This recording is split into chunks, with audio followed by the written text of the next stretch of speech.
and gentlemen, please file into the auditorium and find your seats. Non-voters should be over here to my right. Voters can be scattered anywhere else throughout the auditorium.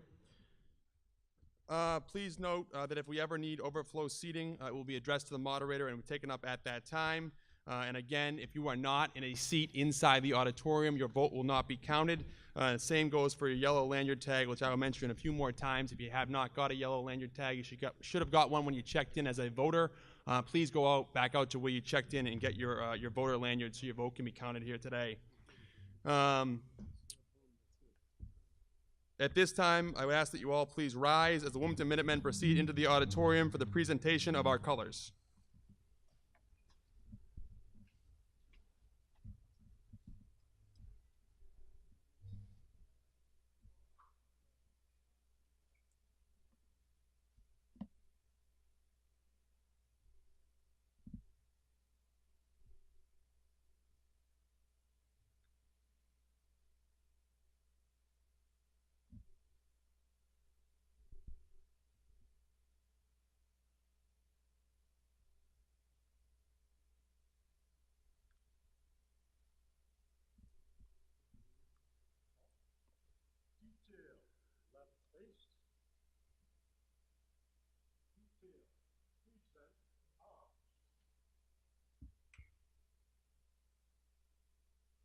Ladies and gentlemen, will you please join with me for the Pledge of Allegiance? Pledge allegiance to the flag of the United States of America and to the republic for which it stands, one nation, under God, indivisible, with liberty and justice for all. I would ask that all those in the audience please remain standing for a moment of silence. During this moment of silence, I would ask you to reflect on the following. Please keep in mind the fire, police, and other emergency personnel who protect us each and every day. Please keep in mind all the members of our armed services, especially those Wilmington residents who are serving our country in active duty. And please remember all those who have lost their lives serving in our armed forces worldwide. Last but certainly not least, please keep in mind and remember those who have served our town well and passed away over the past year, including but not limited to Ruth M. Arsenault, Charlotte J. Atamian, James J. Babcock, James J. Babineau, James F. Banda, Susan G. Harvey, Claire C. Dechemont, Leonard E. Gagnon, Harold D. Homefield, Maureen F. Hughes, William G. Landry, David J. Mason, George F. Maynard, James R. Maselli, Cynthia Mott, Rose A. Sadowski, Alfred S. Benuti, Neil E. Weisner, and Daniel C. Wandell, Jr.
Ladies and gentlemen, please remain standing as the Wilmington Minutemen exit the auditorium. Musket men, shoulder your firelock. Detail, right face. Detail to the forward, march.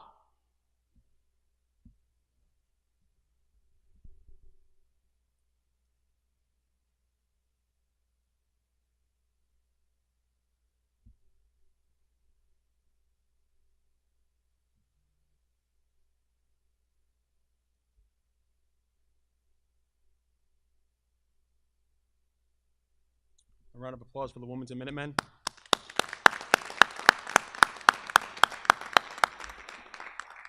At this time, I would be remiss if I didn't take a moment to send a special thanks to some folks who have, department heads who have served the town of Wilmington well, or retired over the past year, and also a couple who will be retiring before next town meeting, so it would be truly fit to honor them here today. Our former town clerk, Sharon George, retired in February of 2019, and our former fire chief, Michael Bagonis, retired in April of 2019. Excuse me, police chief. And we are... Also, before next town meeting, our town accountant, Michael Morris, will retire in July of 2019, and our fire chief, Joseph McMahon, will retire in February of 2020. Just want to give those individuals a round of applause. You may be seated.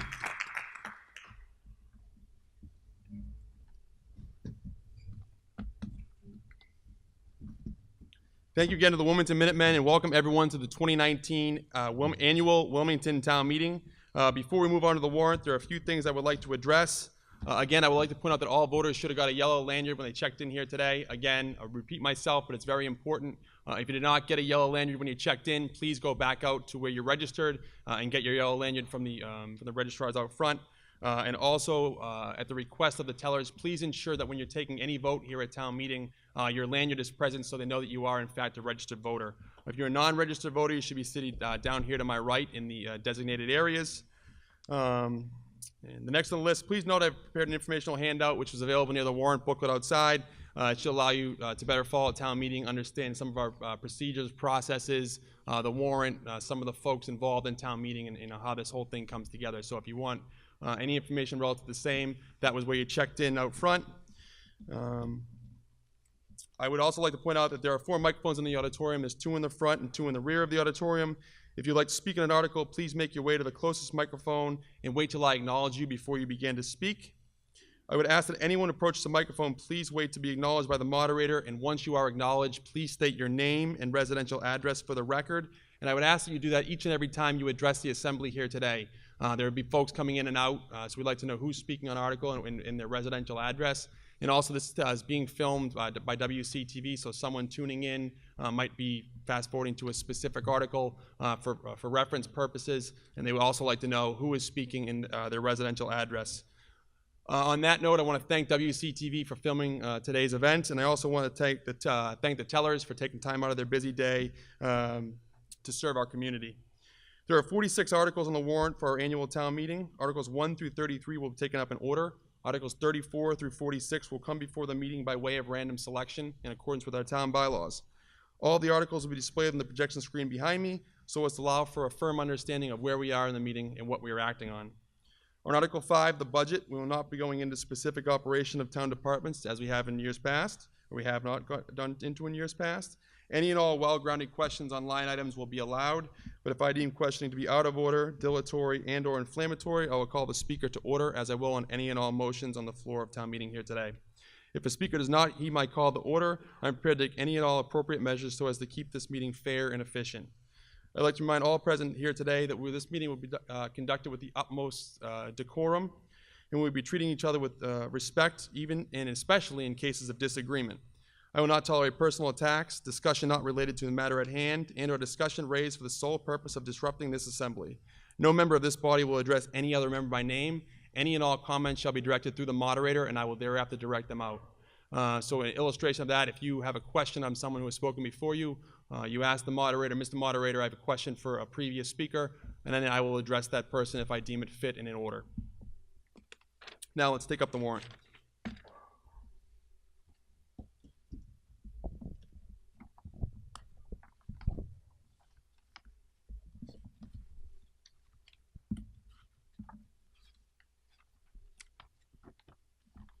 Greetings. In the name of the Commonwealth of Massachusetts and the manner prescribed in the bylaws of said town, you are hereby directed to notify and warn the inhabitants of the town qualified to vote in town affairs to meet and assemble at the Boutwell School, Precincts 1 and 2, Wildwood School, Precincts 3 and 4, in the town in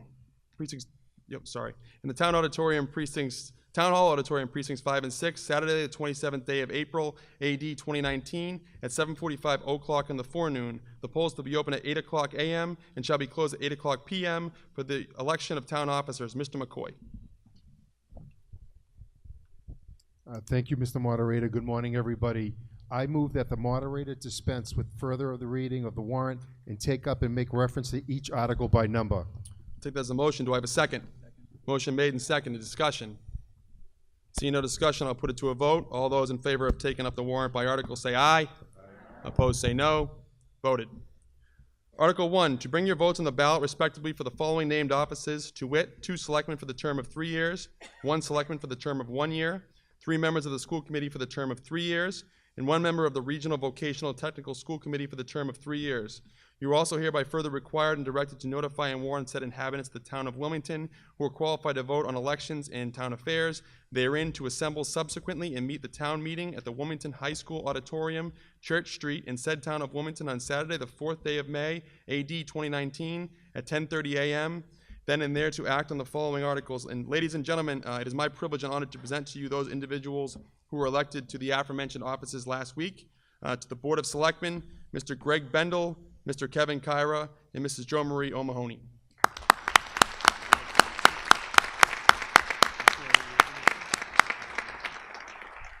To the Wilmington School Committee, Mrs. Joe Newhouse, Mr. Jesse Fennelly, and Mr. Jay Samaha.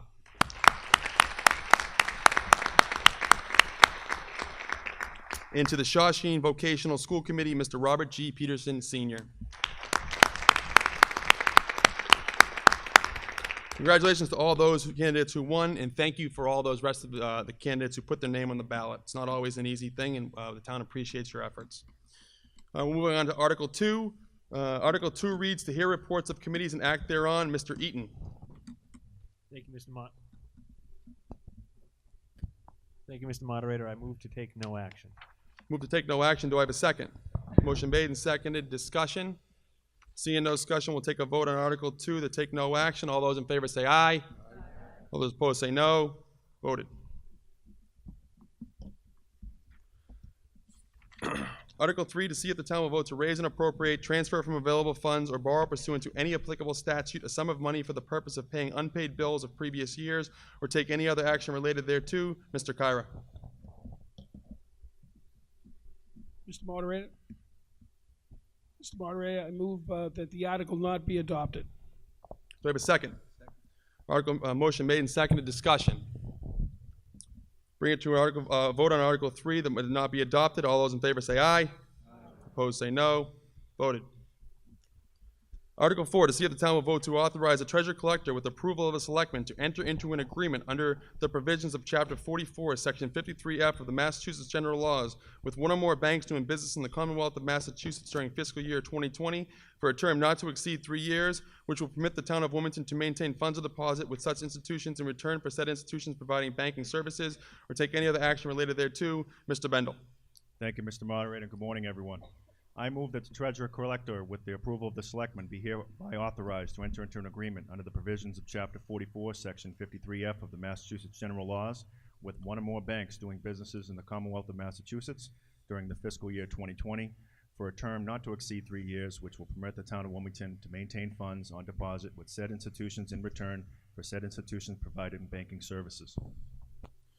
I'll accept it as a motion. Do I have a second? Motion made and seconded. Discussion. I'm going to go first to our town council relative to give a better explanation on what Article 4 is. In the past, there has been some discrepancy or some confusion as to what exactly Article 4 does. It's been referred to as a banking article, but after discussion with town council, it's actually more of a pointed article than has been brought up before at our town meeting. And after our discussion, he made it very clear on what the article is. So I'm going to turn the floor over to town council. Thank you, Mr. Moderator. Through to the meeting. This article is it's kind of a holdover article from the old days of banking, where banks required their customers to maintain a specific amount of money in the bank. It's what is known as a compensating balance agreement. You would be required to maintain a certain minimum deposit, and if you maintain that deposit, then you can conduct the banking services. This article is limited specifically to what is required under Chapter 44, Section 53F. This is not an article about banking generally and the banking services and accounting practices of the town. It's simply to authorize the town to conduct this very limited type of banking agreement, and is not intended as an examination of the town's general banking practices. Mr. Moderator. Thank you very much. Further discussion? Gentleman down front? Yes, before I discuss it, I'd like to just have a few questions answered. Your name and address, sir? Kevin McDonald, Wilmington, Mass. What residential address for the clerk? Mr. Moderator, they have it out front. I got my voter tag Can you here. please state your residential address? That's the second time I've asked you. Just heed a simple request. Please state your name and residential address. 140 Andover Street. Thank you very much, sir. Go on with your discussion. At the Finance Committee meeting, I requested Mr. Doherty, and he agreed to provide the bank balances for us today. I put in So, about- Mr. McDonald, I'm just going to stop you there, and I understand what you're trying to say relative to bank balances, but per town council's, I thought was articulate response to what Article 4 is, we don't have any bank balances relative to this exact article, so those can't be provided. It's an impracticability. So despite what has happened before, what was promised or told would happen relative to this Article 4, it doesn't need to be produced because we don't have any balances on account relative to Article 4. So unless you have anything relative to this what these specific bank accounts are, I'm going to have to rule that out of order. Okay, so as I read that article up there, I see that it's conditional upon the approval of the Board of Selectmen, and it's to enter into an agreement under the provisions of that law with one or more banks doing business in the Commonwealth of Massachusetts during fiscal year 2020 for a term not to exceed 3 years. And so my question is, if we are entering into an agreement with one or more banks, it could actually be just one bank if you read the article. So according to my public record request, as of the end of February, we have— Mr. McDonald, I'm just going to, and again, I'm trying to be as civil as I can here. On Article 4, Town Council has explained it. It was discussed, and you're asking for bank balances relative to Article 4, but we don't have any bank balances because we don't have any of these accounts in existence.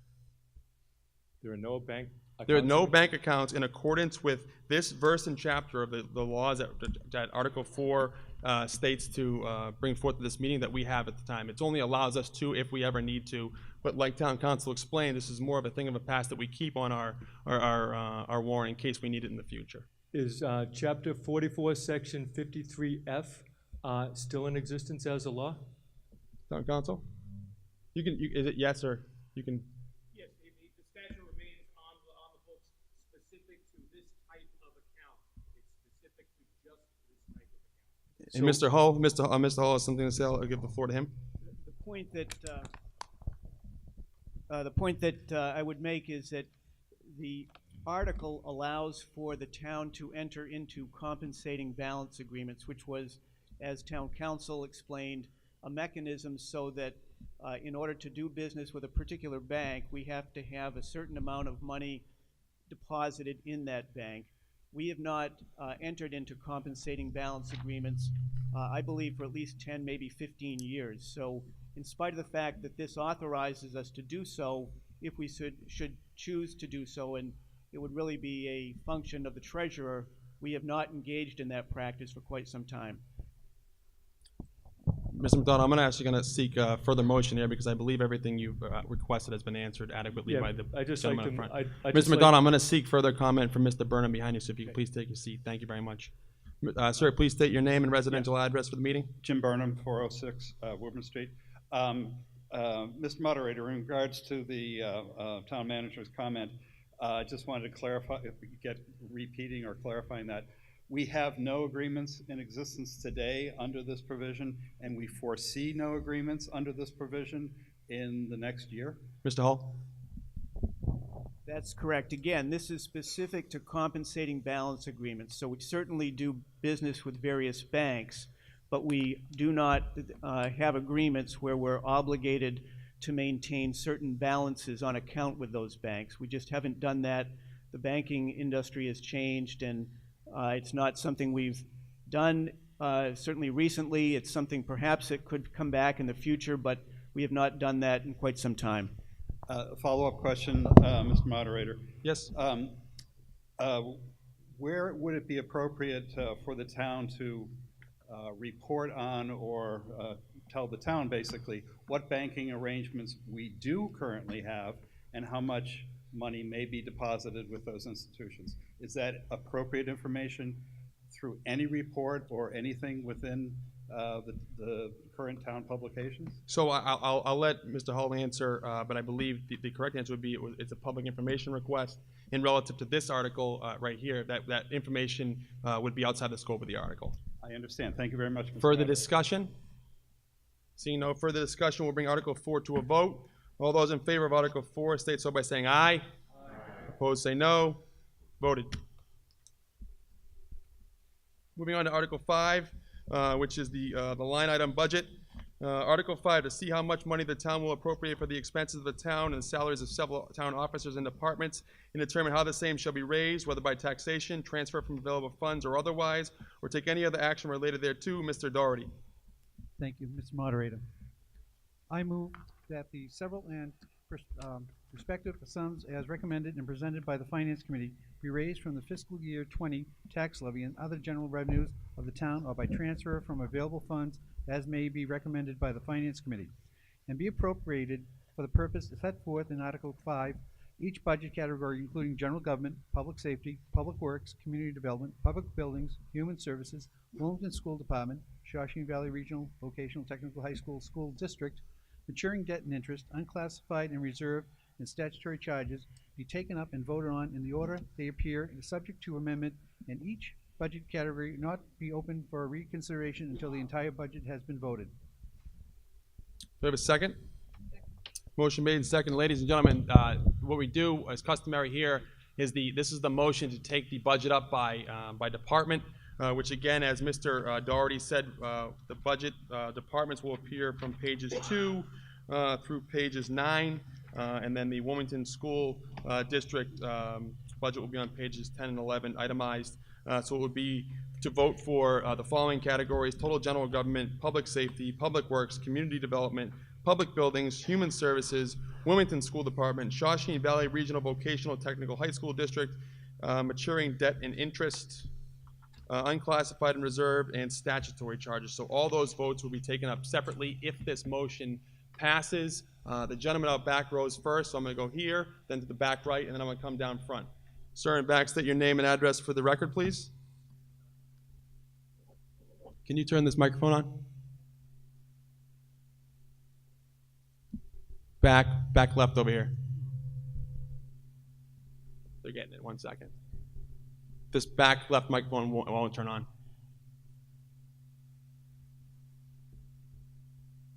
Try it again. There you go. Go ahead. Mr. Moderator, Name and address for the record, please. Kevin McDonald, Wilmington, Massachusetts. Residential address, sir. That's the second time. If you don't do it next time, I'm going to ask you to sit down. So please state your residential address as everyone else has before you, and everyone else will continue to do for the rest of the meeting. The gentleman in the back, name and address, please. Mr. Moderator, my address is 140 Andover Street, but I have a question relative to that. Would this be in violation of people's privacy rights if they choose to get up and... Thank you very much. We're going to come down front to Mr. Excuse me, out back over here to the gentleman out back. Please state your name and residential address for the record. John Toth, 54 Fiorenza Drive. Just a general question about the budget items, and that is, do we assume in the book that all this is accurate? And the reason I ask that question is that reviewing 2018 as well as a few years before, it appears that we always estimate higher.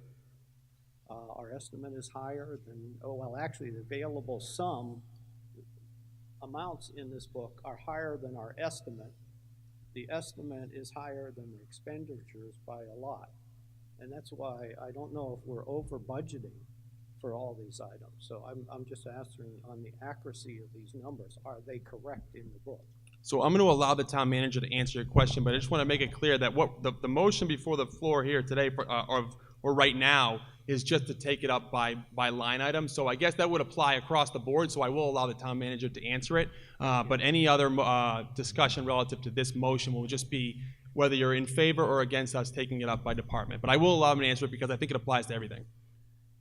So the budget is our best estimate 18 months out as to what the expenditures will be in the subsequent fiscal year.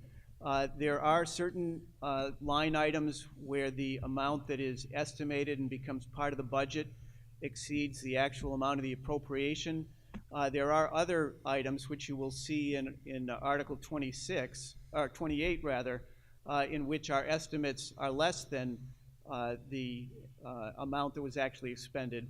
Over time in the fire department, for example, you will see on Article 28, we underestimated that by quite a margin. So we make our best estimate with the intent of erring on the side of conservative. I would rather be in a position of having the amount in the budget exceed to some measure if the actual appropriation, as opposed to having the expenditure exceed the estimate and then having to come back to town meetings for more money. So it isn't an exact science. We give it our best estimate based upon the information we have at the time that we're putting budgets together.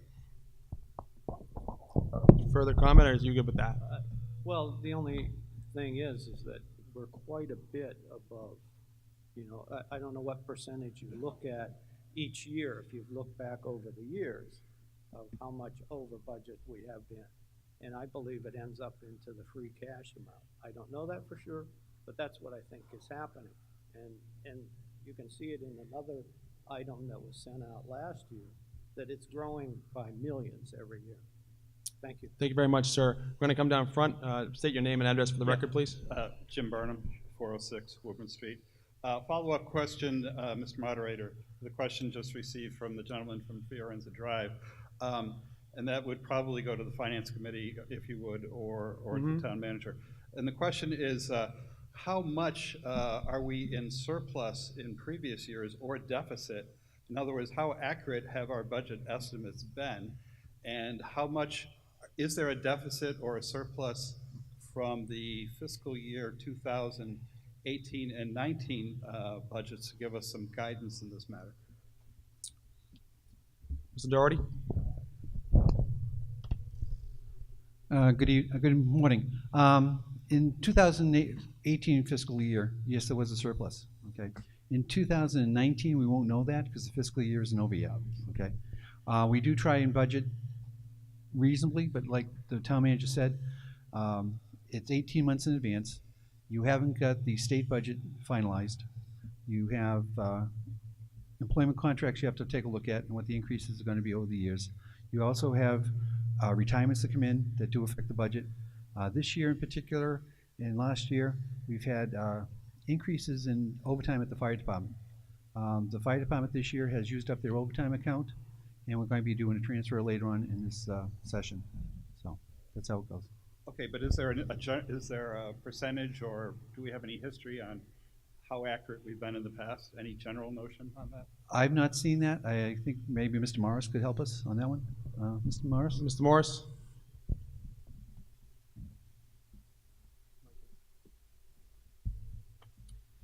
Each year we put the information for that into the town report. If you look at the current year's town report, you will see surpluses closed out in there every year. We put those reports basically online, and they're done every year like that, and they're also in the town report. Okay. Thank you, sir. Thank you. Discussion, Mr. McCoy? Yeah, State your just name and address again, even though. Michael McCoy, 11 Treasure Hill Road. And I just, the gentleman for Fiorenza Drive, I think asked a great question, but I don't know if he got an answer. And I just want to ask the town manager, if we estimate high relative to a line item or a budget item, and it comes in less, where does that money go? Does it actually go into free cash? How does that work? Mr. Hull? Any excess appropriation over expenditure goes into the general fund of the town and ultimately cycles into free cash. Thank you very much. So further comment, again, I'm only entertaining, I entertained that general budget question because we're talking about a general budget issue. But right now, the only other discussion we're going to entertain is if we should be taking this up by department. I will go to the woman in the back over here. So do you have any a discussion relative to taking this up by department? I'm Barb Bodwin from 11 Chestnut Street, and I just had a question on page 9 under maturing debt and interest. So we're gonna get to maturing debt and interest as a separate. So I'll walk it back for anyone who hasn't been here before. What we do is the motion that's on the floor now is to take it up by total departments as we move through. So that will be a separate vote. So you can ask that question when we get to that point. Further discussion? Again, relative to the motion on the floor that we take it up by department, sir. Microphones. Hello? Name and address for the record, please. Kevin McDonald, 140 Andover Street. I rise to ask a question that some people might be confused that we're taking up as a whole rather than individual departments. And I'd like to be able to vote on it by individual departments rather than as a whole. So I'm confused as to what's your motion? That was a question. What's the question? I mean, you stated as what you wanted to do. It wasn't a question. Yeah. First of all, let me ask this question, Mr. Moderator. There might be some confusion on this article as to whether or not people are going to be able to vote by individual departments or take it up as a whole. I know that I would prefer to take it up by department rather than vote on the whole lump sum. Speaking to the speaker's point, as I stated when I reread the motion in that Mr. Doherty had read, we would be taken up as total general government, public safety, these are all separate votes, total general government, public safety, public works, community development, public buildings, human services, Wilmington School Department, Shawshene Valley Regional Vocational Technical High School District, maturing debt and interest, unclassified and reserve, statutory charges. That's the votes will be taken up. So you can ask questions relative to any of those department items, wherever it falls under, during the vote after this motion is passed or defeated, depending on what happens. So I believe that adequately answers your question, as was stated by Mr. Doherty and again by the moderator. The lady down front, please state your name and address for the meeting, please. It'll come on. Joanne Schukas, 7 Cedar Street. I move the question. Well, I'm going to give you the opportunity. I don't think you need to do that. I don't see anyone else standing, so you can withdraw it and we'll move to a vote because nobody else is standing. So I move to a vote. No, you don't. That's not the I think you want to withdraw your motion. I'll withdraw. Thank you very much. So we're going to move. First vote. We're going to take an Article 5 to take the budget up by departments. I see no further debate. By the way, the Finance Committee recommends approval of all of these, of this motion, as well as all the department votes herein. All those in favor say aye. Aye. Opposed say no. Voted. The first vote we'll be taking is on page 3 in line item entitled Total General Government. So if you turn to page 3, it's going to be the last line item. It's Total General Government for a sum of $2,962,701. Do I have a motion? I'll accept it as a motion. That's because we're not at 5A yet. It's a separate motion. Okay, I'll make the motion. I have a motion. Do I have a second? Second. Motion made and seconded. Discussion. Gentleman in the back. Yes. Relative to, would this be appropriate to ask a question about the town accountant's position? The position or the I mean, we're on a budget. Your name and address too, please, by the way, relative to every time you get up and speak. Kevin McDonald. That goes across the board. Again, I'm not being, not going to anyone in general. It's just, it's easier to follow the meeting again when people are tuning in. It allows the moderator and anyone tuning in to know who's speaking on what article. Kevin McDonald, 140 Andover Street. Would this be an appropriate time to ask a question relative to the town accountant's position? What is your question, Mr. McDonald? It's my understanding that pretty much our entire town accountant department is retiring. Is that true, first of all? And then I have some other questions.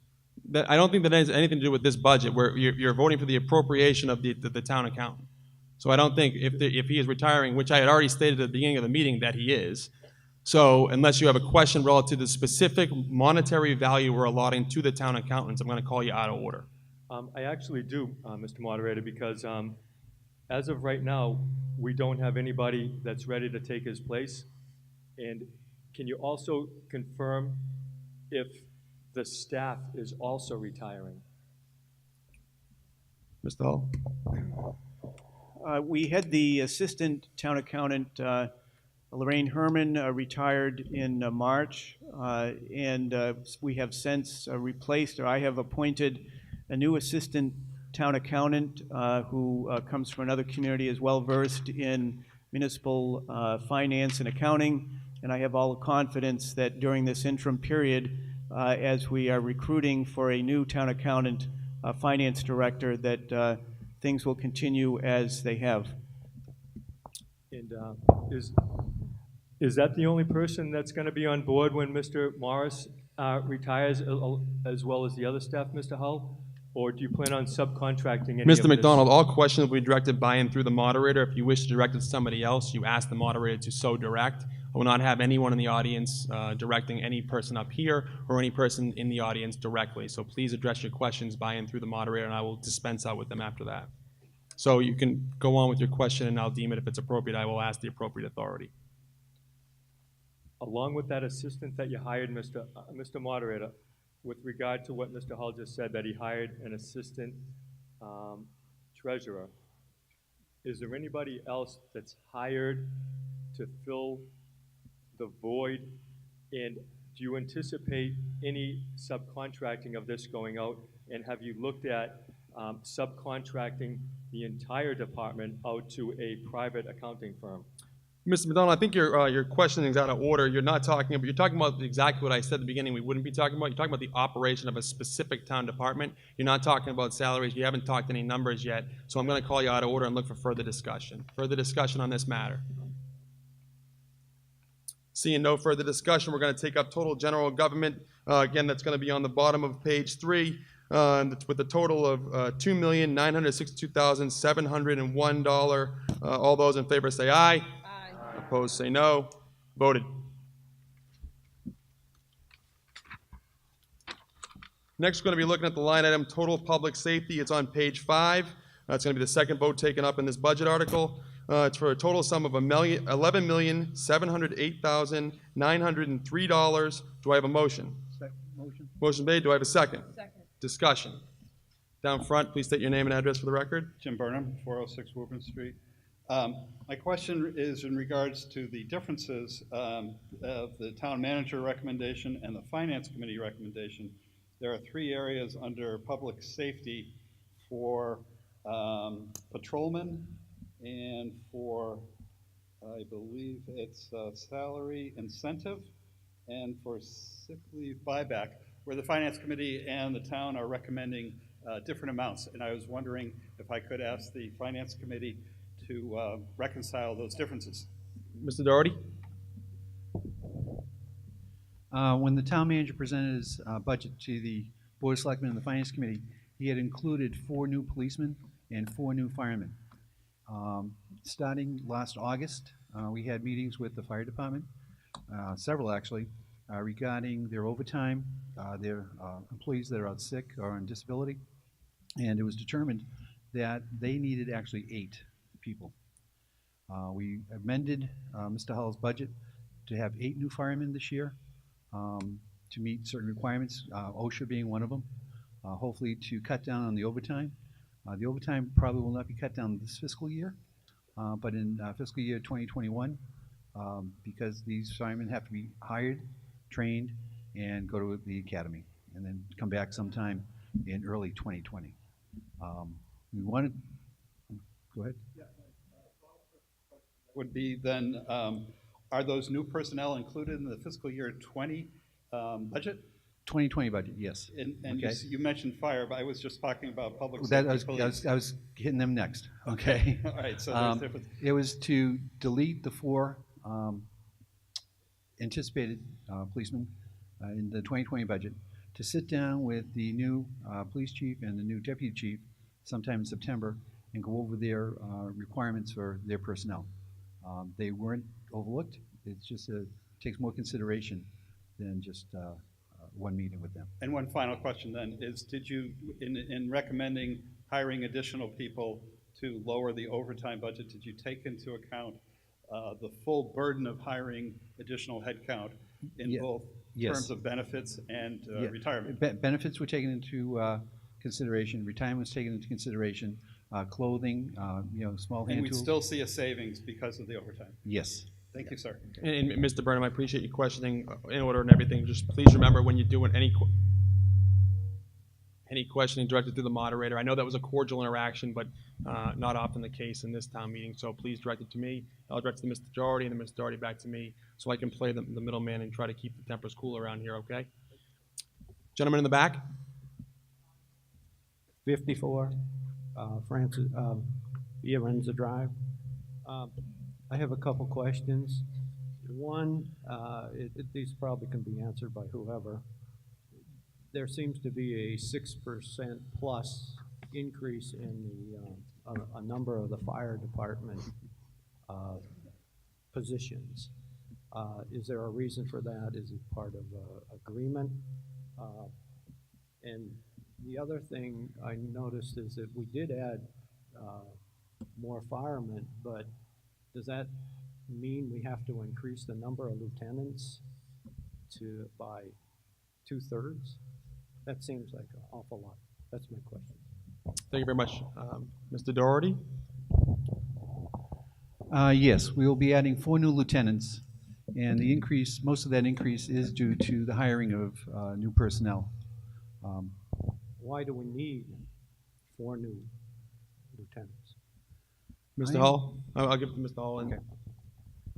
So to respond to the question about the increase, so a couple of things. One is that last year when we came to town meeting, we were in the midst of collective bargaining with the fire department. So as a consequence, we had not established what their fiscal 19 rate would be, their salary rate.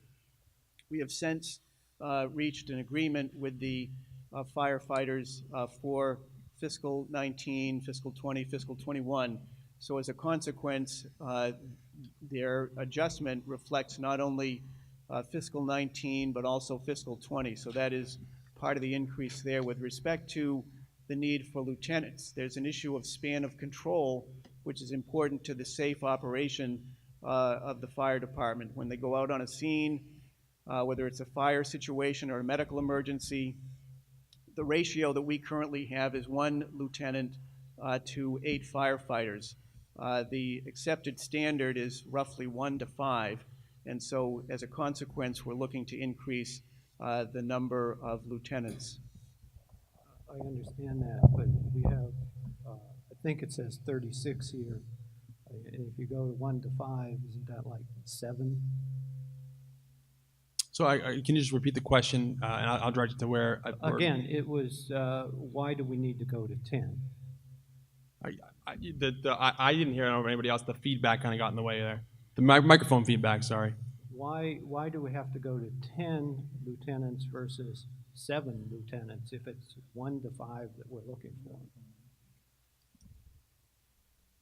Mr. Hall? Because 2 of the lieutenants operate during the day. We have, and I can certainly, I don't know if the fire chief is here, but... He's right down here. I can defer to him if you like. I would suggest that perhaps the chief address that in terms of our day lieutenants. Chief McMahon? 8 Belmont Ave. Presently, we have 4 lieutenants, 1 for each shift, and 2 daytime lieutenants, an operation lieutenant and a fire prevention lieutenant. They're strictly days. So we will not be going to 7. We will be appointing an additional 4 lieutenants. So there will be 8 lieutenants, 2 for each shift, which handles the span of control. We're way beyond the span of control now, as the town manager said. So what that will allow us to do, we'll have 1 officer for every 5 to 6 firefighters when we go out on the scene. 1 officer will be assigned to the medical engine. The other officer will be assigned to the first engine, due engine, into the fire. In case of a fire, both officers will be there. It's a must now, with the way we're doing it, to have 1 officer at a fire inside, 1 officer outside. And we've been operating on a shoestring for an awful long time. And we are the only town that touches this, that any other town that touches Wilmington, with the exception of North Reading, has at least 4 officers on duty. Thank you. Thank you. Gentleman in the back? You good? Through you, Mr. Moderator. State your name and address. Kevin McDonald, 140 Andover Street. Through you, Mr. Moderator. If somebody in the audience should so choose to vote against this or would like to amend this, could somebody tell us the increase in the department from 2019 budget to 2020 that we're incurring the increase by hiring additional employees?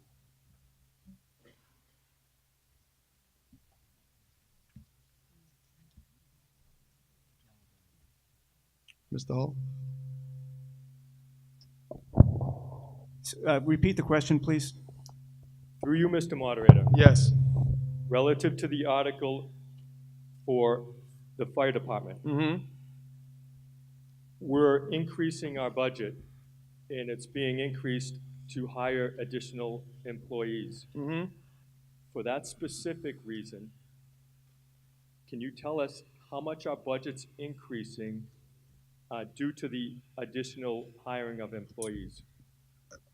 Like as it's listed on page 4? Can you tell us that, Mr. Peterson? So everybody knows? If you look at the line items under fire salary privates, you will see the difference between 2019 and 2020, a portion of that being the addition of the 4 firefighters. I believe it's, let me just do a quick calculation here.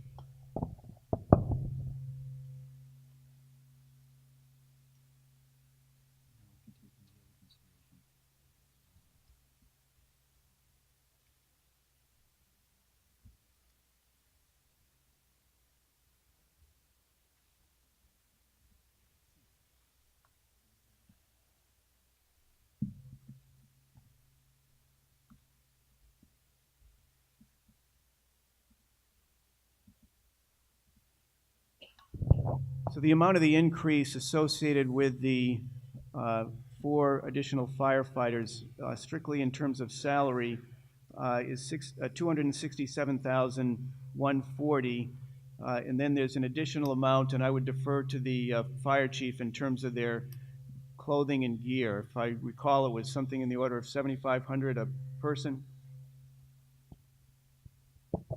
Chief?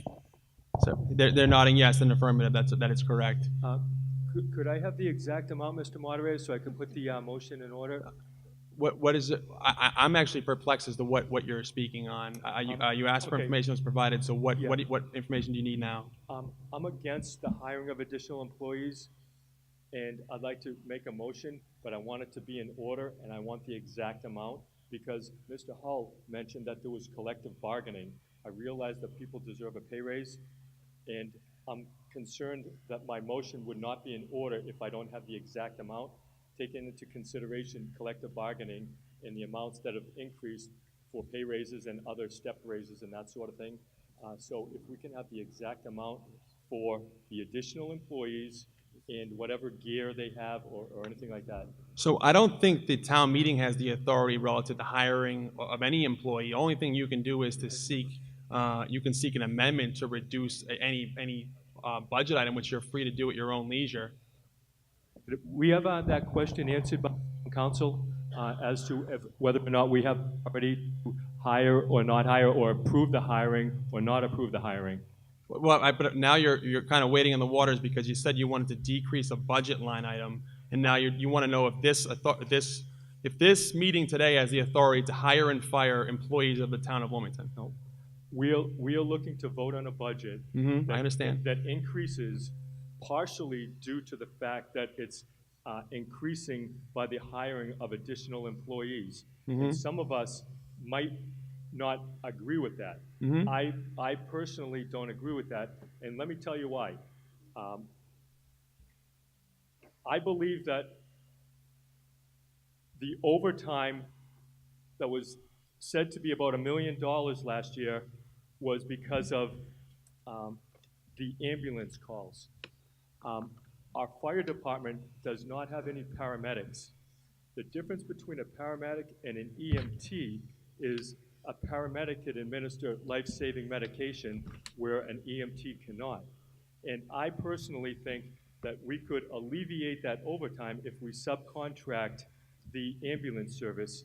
And I'm concerned about hiring more employees when the town is looking at pension money, when it's considering other post-employment benefits, specifically health care benefits. And part of that is due to the fact that we're self-insured as a community. The town, in addition to that, has what's called stop-loss insurance. When the manager became manager, the deductible on that stop-loss insurance was $50,000 per claim. Okay, not Mr. the- McDonald, I just want, I want to try to bring you back down into this motion that's in front of us relative to public safety. What exactly are you proposing for this meeting to take action on? Because if you don't propose it, I'm going to move on for further discussion. I'm trying to propose that we not hire additional employees. I'm trying But this to is a give- budget article, that motion would be out of order, not hiring addition, that's not what this motion is for. I asked you the specific amount for the hiring and the other costs relative to the additional employees, so I can make a motion to amend this. I'm going to defer to decrease- Mr. Hull. So the amount that would be associated with the additional personnel is $281,440.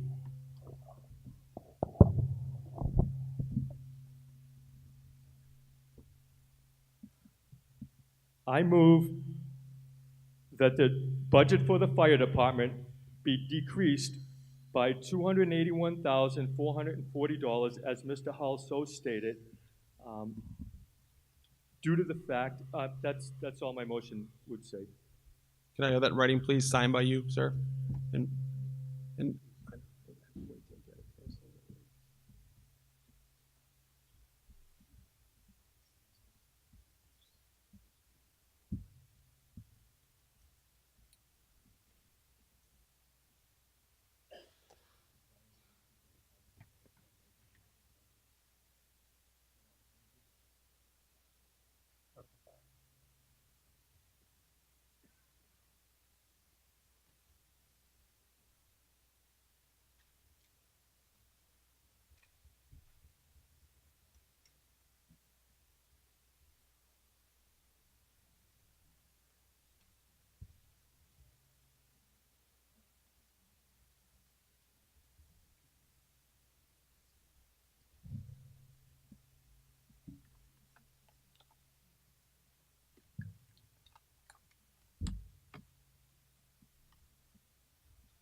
Would that be?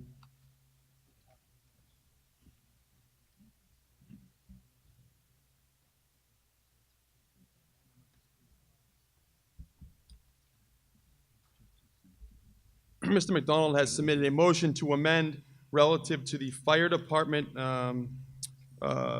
bottom line, which is in the book stated at $5,412,399, that the same be decreased by $281,440. Do I have a second? Second in the back. Motion's been made and seconded. I'm going to open that up for discussion. Discussion relative to the fire department's bottom line item being decreased by $281,440. I'm going to put up to the maker of the motion down front first. Thank you, Mr. Moderator, and thank you to that person who seconded this motion. I'd like to reserve, how much time do I have, Mr. Moderator? You have 10 minutes. I'd like to reserve 8 minutes of my time, and I'd like to ask Mr. Hull a question. If he could speak a little bit about the... excuse me, I want to direct something to that. You can't reserve your time. You just speak, and you have 10 minutes in total. So if you go over 10, you go over 10. If you don't, you don't. So you can go ahead and speak by and through the moderator. I'll direct your questions accordingly. Mr. Moderator, could I ask you a question? If I ask Mr. Hull a question, does that use up my time? It does. Okay, Mr. Hull, for the audience, can you explain to us what the town is looking at for pension funds and the responsibility of the town to fully fund that? And can you also speak to us about other post-employment benefits? Mr. McDonald, that's not germane to your amendment. Your amendment is to reduce the fire salaries by $281,440. So unless you can for that, Mr. Moderator? Mr. McDonald, do not interrupt me. I'll call you, and when I'm called on, you can speak, as I intimated to you and the rest of the audience at the beginning of this meeting. You do not address the moderator nor the assembly until you are called on by the moderator. If you don't have the floor, you can't speak. You can't speak over me. and this goes for anyone in here, this isn't directed at just Mr. McDonald up front, you can't speak over anyone else who's talking, and if you don't have the floor, you're out of order. So that's one time you've been out of order, multiple times you've been out of order, so please don't speak until I let you know. And what I'm trying to tell you is, on a motion to amend, you cannot go into the desirability of the main motion unless what you were supposed to be talking about is relative to your $281,440 decrease. So I want to, if you can tie that in, I'll entertain it, and if you can't, it's going to be out of order. Okay. Ladies and gentlemen, through you, Mr. Moderator, ladies and gentlemen, the reason for my desire to decrease the budget of the fire department is because of my undesirability to see additional employees hired, which will impact our pension funds, which will impact our healthcare costs, and at the same time, we're not going to be having any paramedics that can administer life-saving medication. I've stated before that I believe that the ambulance should be subcontracted out. It should be fully staffed by people who are totally professional, paramedics who could administer life-saving medication. As you know now, when the ambulance shows up, when it comes to a serious matter, Action Ambulance comes and handles the call. And in a lot of cases, you're paying taxes to fund this department, and then you call for an ambulance, and then you're getting a bill sent to you, which I'm opposed to. So I would encourage people to take an action today so that our future isn't impacted through pensions, hiring of excessive employees, and cause the budget to be decreased and have our department head, our manager, go back to the drawing board and come up with a plan to save the town money, to increase professionalism, to increase the capability of the department, to provide life-saving medication through paramedics, and that's my reasoning. Thank you very much, Mr. McDonald. I'm going to just go back to the fire chief in the back and let him speak on this matter because it impacts his department directly. Well, I have a point of order first. We said at the beginning of the meeting that we were going to maintain professionalism and no derogatory remarks, and that was a derogatory remark. I agree. And I'm going to I'll censor the I will censor the speaker accordingly. That's the second or third time you've been censored. Please, no, please don't interrupt me. Do not speak until you're called on. Fire chief, if you have anything else to say on the matter. I do. Joe McMahon, 8 Belmont Ave. Most of what he said is completely and totally wrong. Pensions and the cost of overtime is not related to paramedics servicing the town of Wilmington. You may see a difference in your taxes should you decide to reduce the manpower.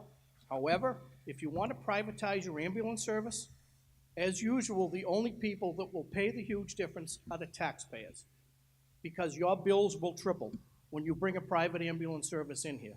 They'll do the billing, they'll do all of the EMS work, but for triple the cost, and you will bear the cost. And for another thing is, Mr. Moderator, through you to Mr. McDonald, that's complete garbage to say that when our fire department shows up with an ambulance, they stand back and wait for the paramedics. You have several people in this audience that their lives have been saved. Hundreds of people in Wilmington have been helped by that ambulance. You had a member of this board that their life was saved by strictly 4 firefighters before that ALS service got there. They are the ones that start the medical treatment before they get there, and often they treat before the medics get there. Not only do we have one of those ambulances, we have 2. And I will back these people in the ambulance right to the hill. It doesn't depend on paramedics. The guys in that fire station are the backbone to EMS, and they're the ones that are getting injured due to the amount of calls these guys are doing and the lowest amount of manpower in the Merrimack Valley next to North Reading. That's the crust of the problem. Thank you. Thank you very much. I'm going to go down in front to Ms. Shukas. Down in front to Ms. Shukas. I will recognize you, Ms. Shukas. You've been waiting patiently. Joanne Shukas, 7 Cedar Street. Now, from what I have listened to, hiring 8 firemen reduces what we've been paying out in overtime. One balances out the other. If we bring in 8 firemen at base pay, or you pay out time and a half for overtime, so there is no increase because we're going to decrease overtime pay. So all of this talk is rhetoric. And I might add, our policemen are able to save lives. I'm going to go to Mr. Doherty, then I'm going to hear from Mr. Hull. Thank you, Mr. Moderator. Just to make one other comment, it's public safety. OSHA now oversees how we do things in the fire department. And they now have a 2-man in, 2-man out rule. So if there's only 3 men go out and there's no imminent danger to bodily injury, they will watch your house burn down, okay? It's that simple. You know, it's federal, it's not state or locally mandated. This is federally mandated. And it's down to public safety. Thank you. Mr. Hull. Just wanted to point out that one of the challenges that we have right now, and the reason why the overtime has been what it has been, is that we have consistently now over the last year and a half, been down 4 to 6 officers for a number of reasons. Some are on deployment, they're in the military. Other circumstances, we have individuals that are injured on duty. As a consequence, they're out recovering. We also have non-work related injuries, so those spots remain vacant. The way the staffing is set up currently, we have, as I noted earlier, 1 lieutenant and 8 firefighters, and that is the limit that we can operate 2 ambulances with. So when one position is vacant, we have to backfill. The intent in bolstering the complement on each shift is so that when one person is absent, we don't necessarily have to backfill. So that is part of the premise here, to try to reduce the overtime. Again, it's not going to impact the fiscal 20 budget in large measure because it takes so long through civil service to get additional personnel on, but the expectation is in 21 that we will see a reduction in overtime. Firefighters, like anyone else, can only work so many hours, and when you're working overtime, it has an impact. Mr. Moderator. And hold on 1 second. I actually have a point of order myself. Mr. McDonald, I misspoke when I spoke to you at first. On a motion to amend, no person may speak more than once, nor more than 5 minutes, even the maker of the motion, because it's a subsidiary motion. So what's your question? It's not personal privilege. It'd be a point of order, but I'll answer your question.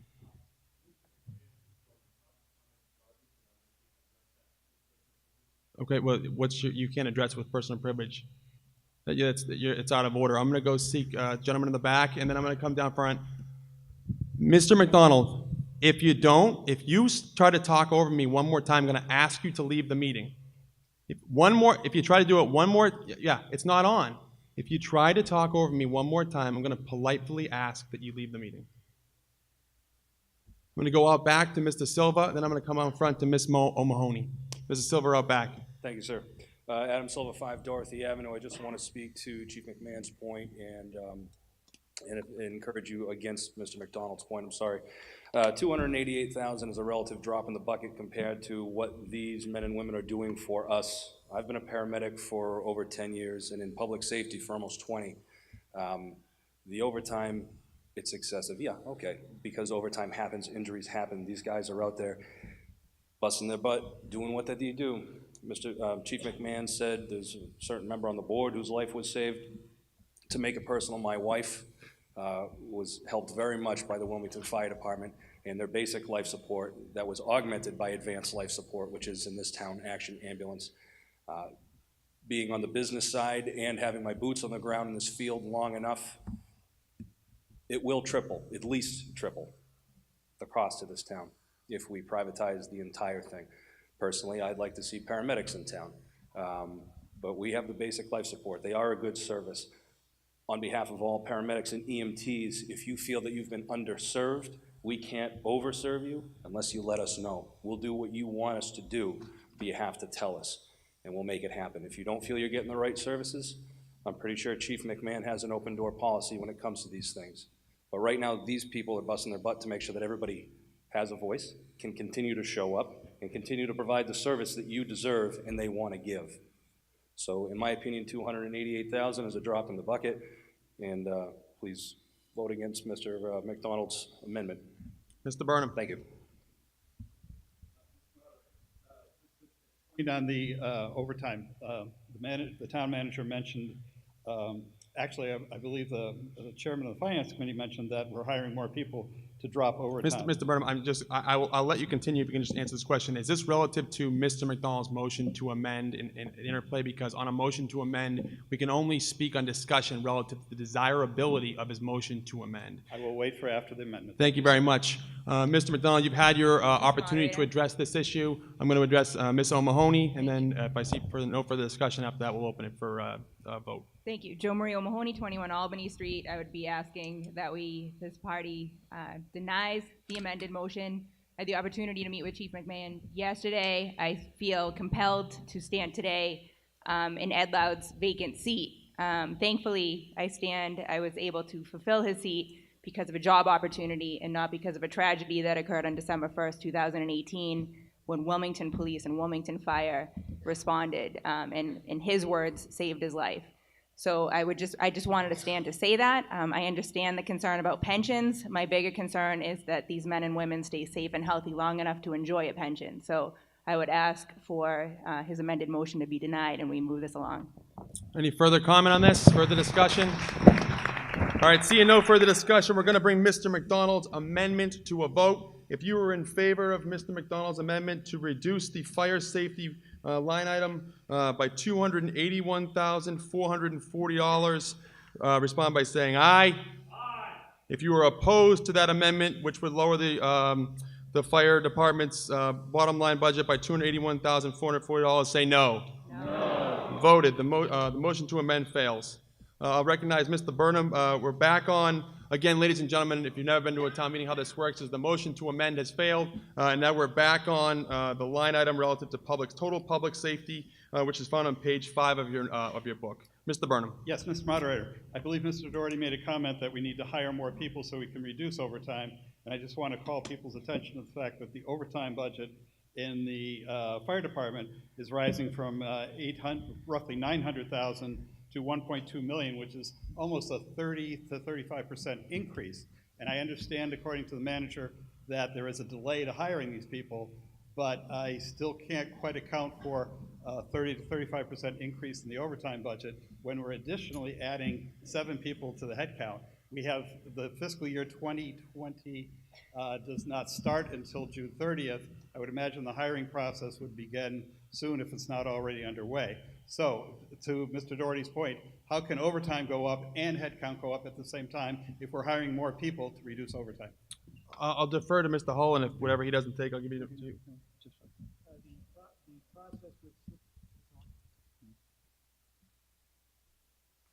process with civil service requires that we first go through require a list of individuals who are on the civil service in the civil service system, and then go through a selection process. That process will, if this is approved, take place in the latter part of this fiscal year. We then also have to send these individuals to the fire academy in order to be trained and certified. The earliest fire academy openings, from what I'm being told, are the latter part of this calendar year, the early part of next year. So we will have the new candidates serving in a EMS role, following up with the personnel that are on the ambulance, but they are not going to be able to perform their full functions as firefighters until they complete the academy. So if those academies aren't going to happen until December or January, it's an 11-week academy, so now we're talking the middle to latter part of this fiscal year before those individuals will be fully integrated into the fire department. So as a consequence, we're still going to be incurring overtime as long as these openings remain with people out on injury and on deployment. That's just the system that we have to work within. I'm going to recognize the chief because he might have any questions if he has to speak on the matter. I would prefer Mr. McDonald to go first, if that's okay with you, Mr. Moderator. Okay, so you'll yield the floor. I will acknowledge Mr. McDonald. You've already spoken this article once. Mr. McDonald, name and address for the assembly, please. Kevin McDonald, 140 Andover Street. Before I speak, Mr. Moderator, I just want to thank the gentleman there, the paramedic, for his good service. And I did have some questions for Mr. McMahon. Would it be fair to say, Mr. McMahon, that we have the opportunity... Mr. McDonald, you're going to address him as chief, and you'll address... Mr. Moderator, please ask by and through you to the chief. Thank you for correcting me. No problem. Mr. Moderator, through you to the chief. Would it be fair to say that it's possible to hire people that are already fully trained, seeing as though this is a civil service issue and military personnel should be on the top of the list to be hired, who might already be firemen in the military, who've already gone through the training, who might be paramedics, instead of having to worry about sending people through the academy? Would it be fair to say that we could put it out for advertisement to somebody who's fully trained, who is a paramedic? And second question, for the audience who doesn't know the shift of the firefighters, would it be fair to say that the firefighters work 24 Mr. hours? McDonald, thank you very much. We're not going into the specific operations of town government. I'm going to allow Chief McMahon to answer any of those questions he deems fit. And Mr. McDonald, you're done speaking on this article. You use your allotted 2 times to get up and speak. Chief McMahon, you can address either of those, but in my opinion, they went to operation of your department, and I wouldn't say you need to do either of that.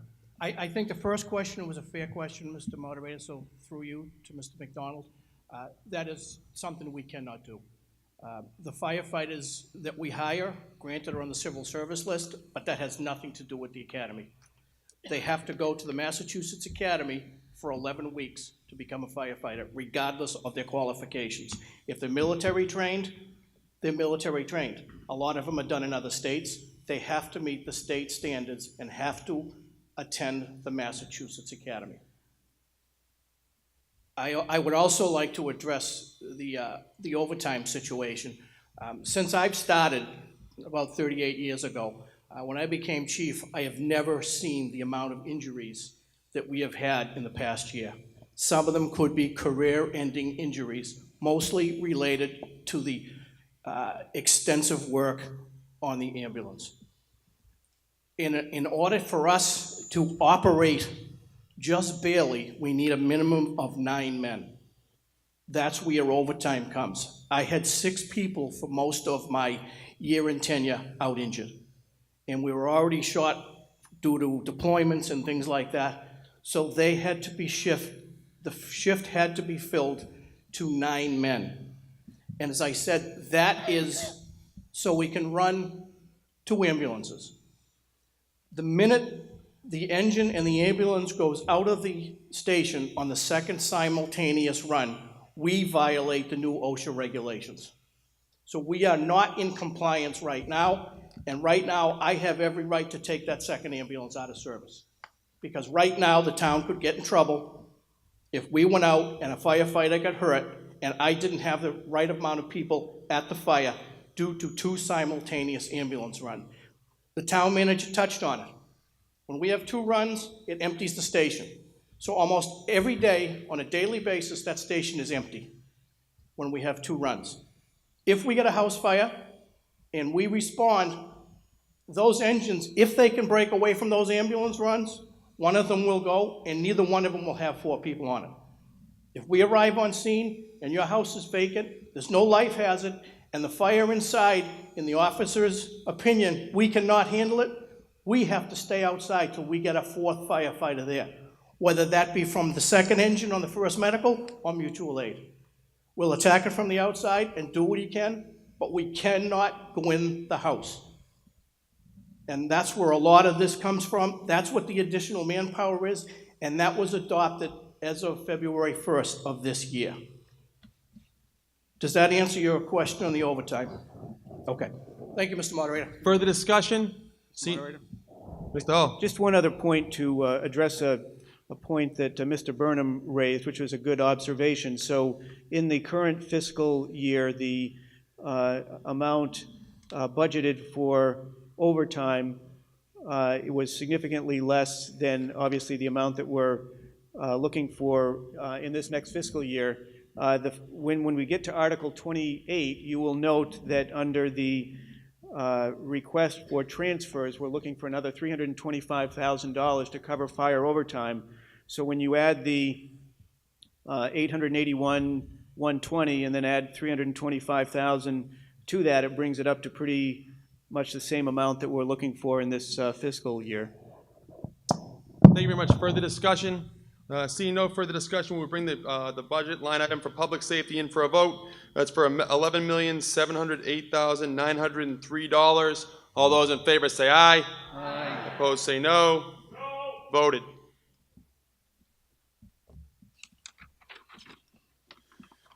Next, please turn to page 6 of your warrant booklet. We're going to be taking up Public Works. Again, on page 6, a line item entitled Total Public Works is for the sum of $7,235,691. Mr. Doherty. Thank you.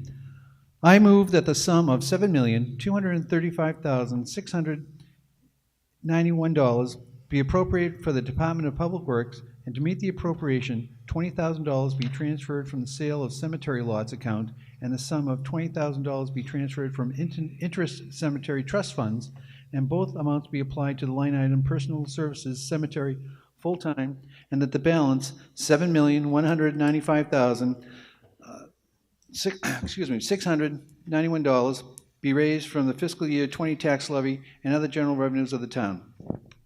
I'll accept the motion. Do I have a second? Second. Motion made and seconded. Discussion. Gentlemen in the back, state your name and address, please. 140 Andover Street. Through you, Mr. Moderator, for the Director of the Public Works, where we had a relatively light year in terms of snow and ice, can he tell us what the balance of our budgeted amount is left over from what was planned for this winter? Mr. Woods? We went over budget by $75,000. The microphone was not working, so we'll answer that. Okay, thank you. Gentleman down front? David Frazier, 4 Wabash Road in Wilmington. Okay, so can you say your name one more time? David Frazier. Perfect, thank you. Okay. And this is just one of inquiry. Some moons ago, we used to have mosquito spraying. Then we stopped that because of whatever rules there were. It seems that we need to have it again, but now we have private contractors advertising. Why isn't the town resuming that past responsibility of having mosquito spray? Mr. Hall? So the town contracts with Central Mass Mosquito Control, as do a number of communities in this area and in Central Mass. From our perspective, it makes sense to privatize it because they're responsible for the licensing of the people that are out in the field doing the spraying. We don't have to maintain those licenses. I think it's just more cost effective from our perspective.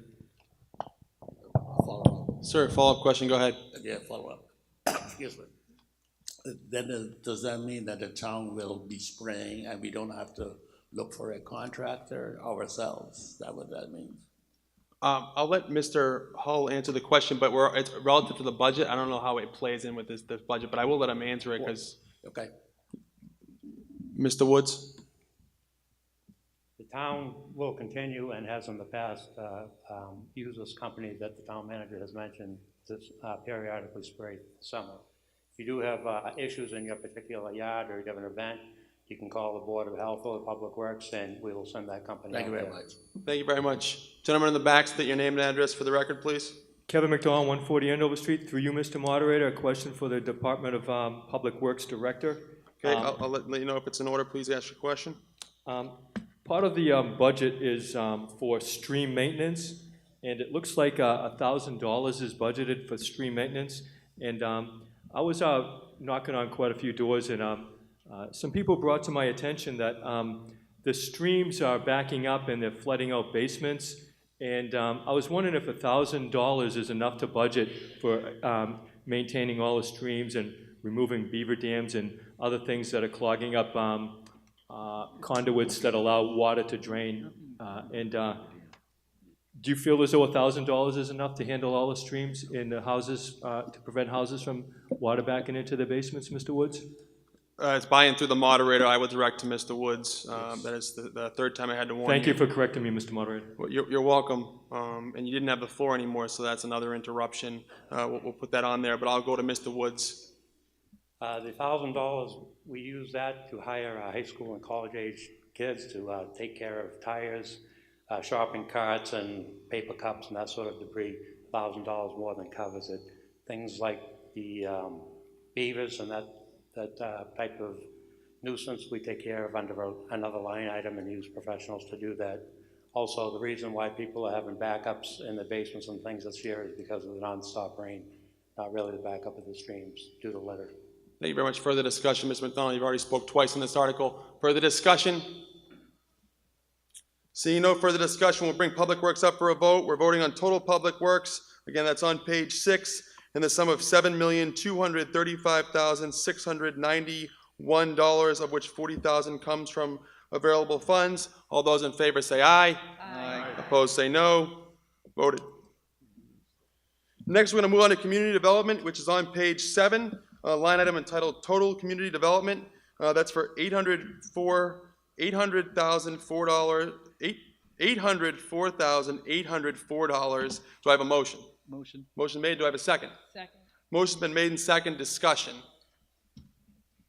Seeing no discussion, we'll put community development. Again, that's for the sum of $804,804. All those in favor say aye. Aye. Opposed say no.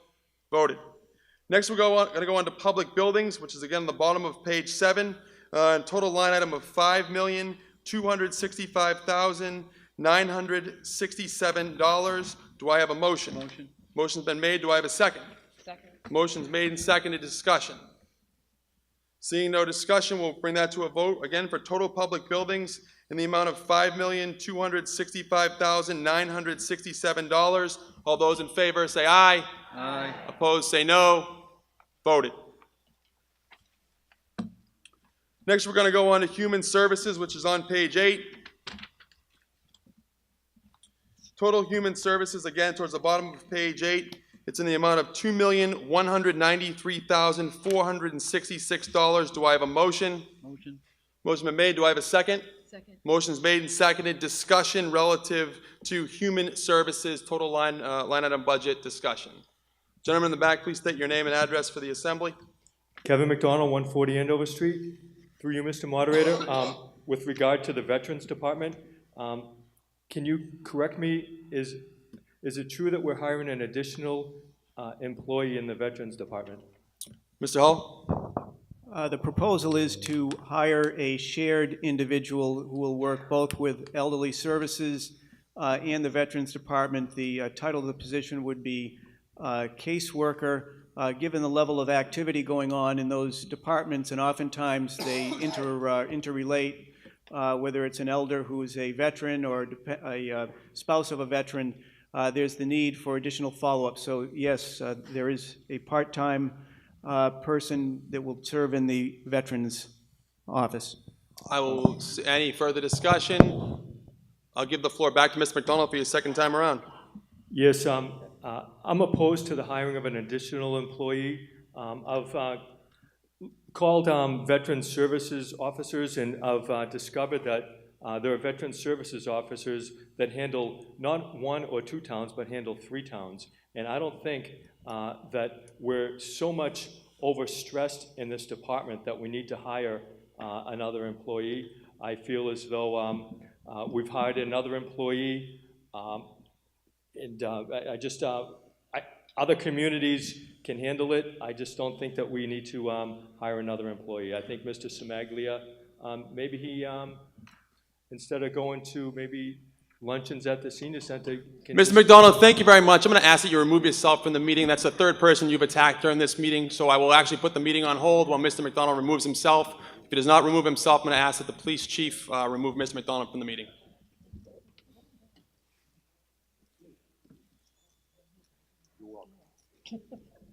Ladies and gentlemen, we are going to wait till Mr. McDonald is removed from the meeting hall, as he's been ordered by the town moderator, which he is in, I have every right to do in accordance with Massachusetts general laws.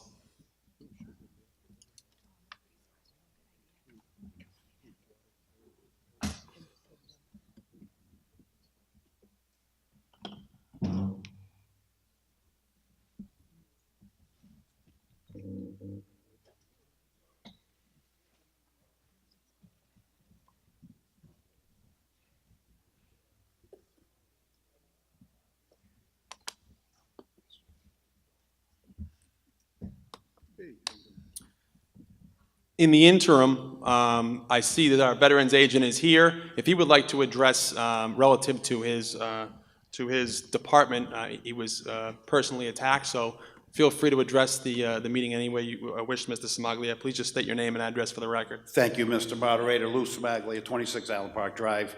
All due respect, we do have an extremely busy office. The caseload of the aging population of veterans, whether it be World War II in their 90s, Korea in their 80s, and now the Vietnam era veterans are in their 70s. So our caseload has gone up exponentially to include the senior veteran population. What Mr. McDonald was talking about is districts. Some towns do, continuous towns do set up a district where they have a director, a VSO, and staff. We have over 500 active VA claims right now, plus the state benefits. So we do need, especially with the mental health issues too. So we do need help in our office, and I do appreciate the vote in favor of this article. Thank you. Thank you very much.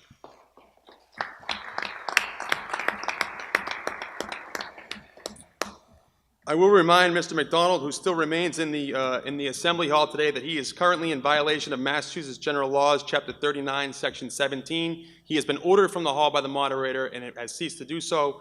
So I do direct that the police department does have the authority to remove him if they see fit, and it is the request of the moderator that he be so removed from the meeting.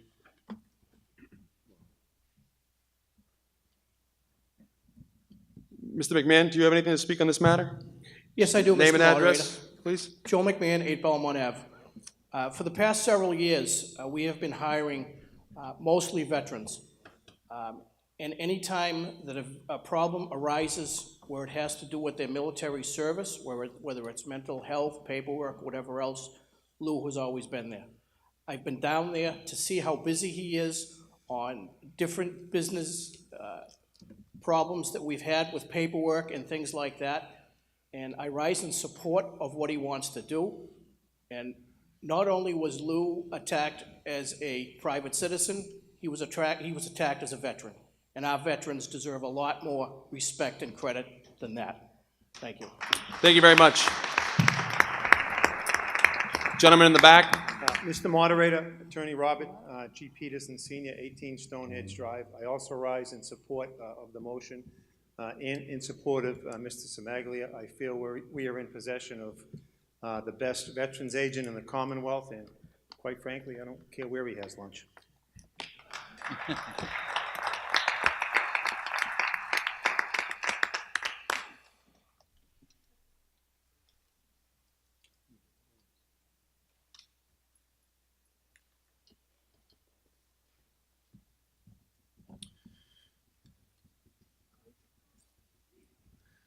All right, so we'll take this, no further discussion, we'll take this to a vote. Oh, sorry, Terry, didn't see you there. Name and address, please. Terry Marciello, 89 Burlington Avenue. I feel it's important that I step in front because there was a comment about Lou being at the senior center, which is a credit to Lou that he was at the senior center. He and I have been on a lot of home visits together and felt that there was a need at this point with sharing so much that we also need additional staff. If you see that, we are sharing a staff. We're not asking for a full-time in both, that we are sharing, which is a credit to both of us to working together. So I just wanted to say it's very well needed, and Lou is fantastic for his veterans. Thank you very much. Seeing any further discussion, we'll take it to a vote. Again, we're on the line item for total human services in the amount of $2,193,466. All those in favor say aye. Aye. Opposed say no. Voted. Next, we're going to be moving on to the school departments. First, we'll take up Wilmington School Department, and then separately, we'll take up Shawshene Valley Vocational Technical High School District. Again, the vote for Wilmington School Department is going to be on page 8. And it's in the sum of $41,939,603.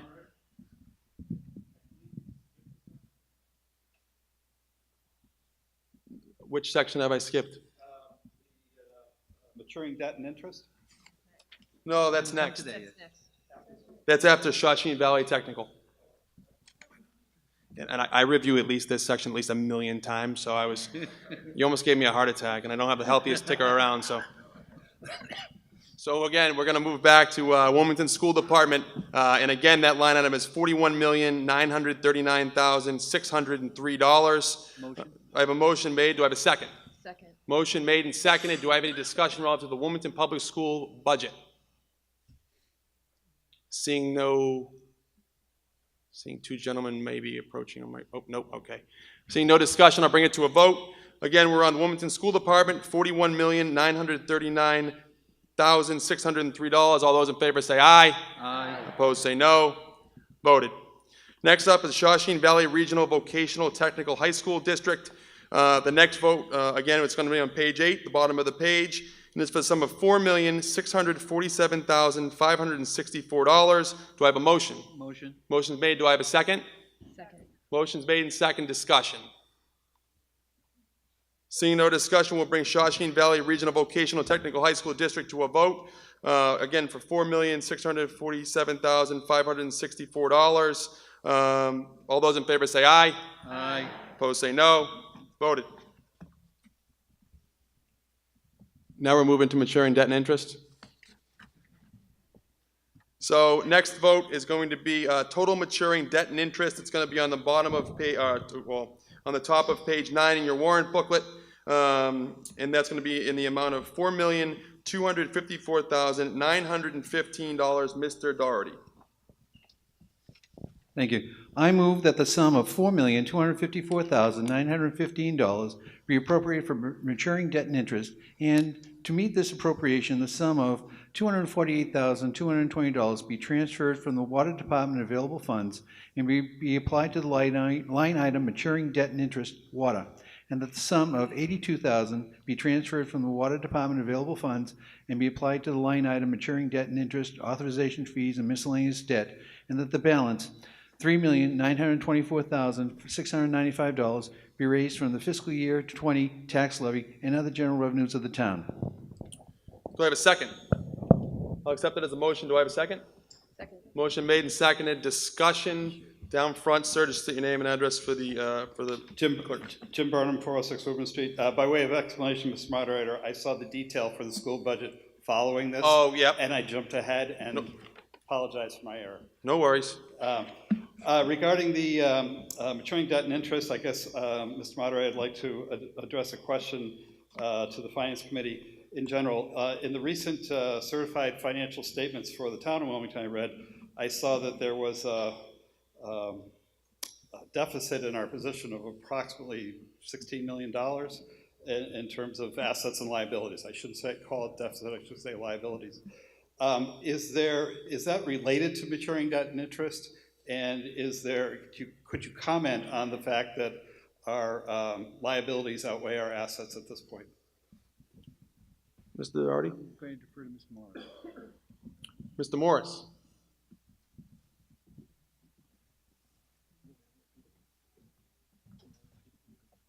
Could you repeat that? I want to get a clarification exactly what you're asking. Sure. There's a 81-page, roughly 85-page statement of our financial conditions by the certified public accountants in the town of Wilmington. Okay. And I don't have it in front of me. It's a rather large document. Yes. But as I recall, that the assets versus liabilities, that this town has a liability in excess of our assets of about $16 million. Yes, and there's a reason for that. It's called accrual. They accrue our liabilities, whereas most of our financial statements do not accrue things. The most important things they're accruing are our OPEB liability and our pension liability. They do not, however, include any accrual of revenues to offset them.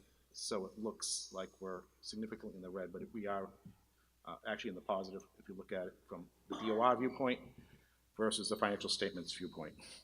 Okay, excuse me, Mr. Moderator, could you ask him to elaborate on that a little bit? Because I just saw the $16 million and it looked good. Yep. If you take all of our assets, which include our free cash and all kinds of reserves that we do have, we have a very large and rather positive amount. On the other hand, if you look at our OPEB liability, it's over $100 million. that would be paid off over many years. Also, we have our retirement liability that's over $80 million. Again, that would be paid off by 2035. Those two negative amounts are included in that number that the auditors prepare. Okay, and you're saying that, excuse me, Mr. Moderator, Yeah, go ahead. You can are you address saying then that the assets we have in free cash and other places are appropriate and will indeed offset those liabilities? They partially offset those liabilities.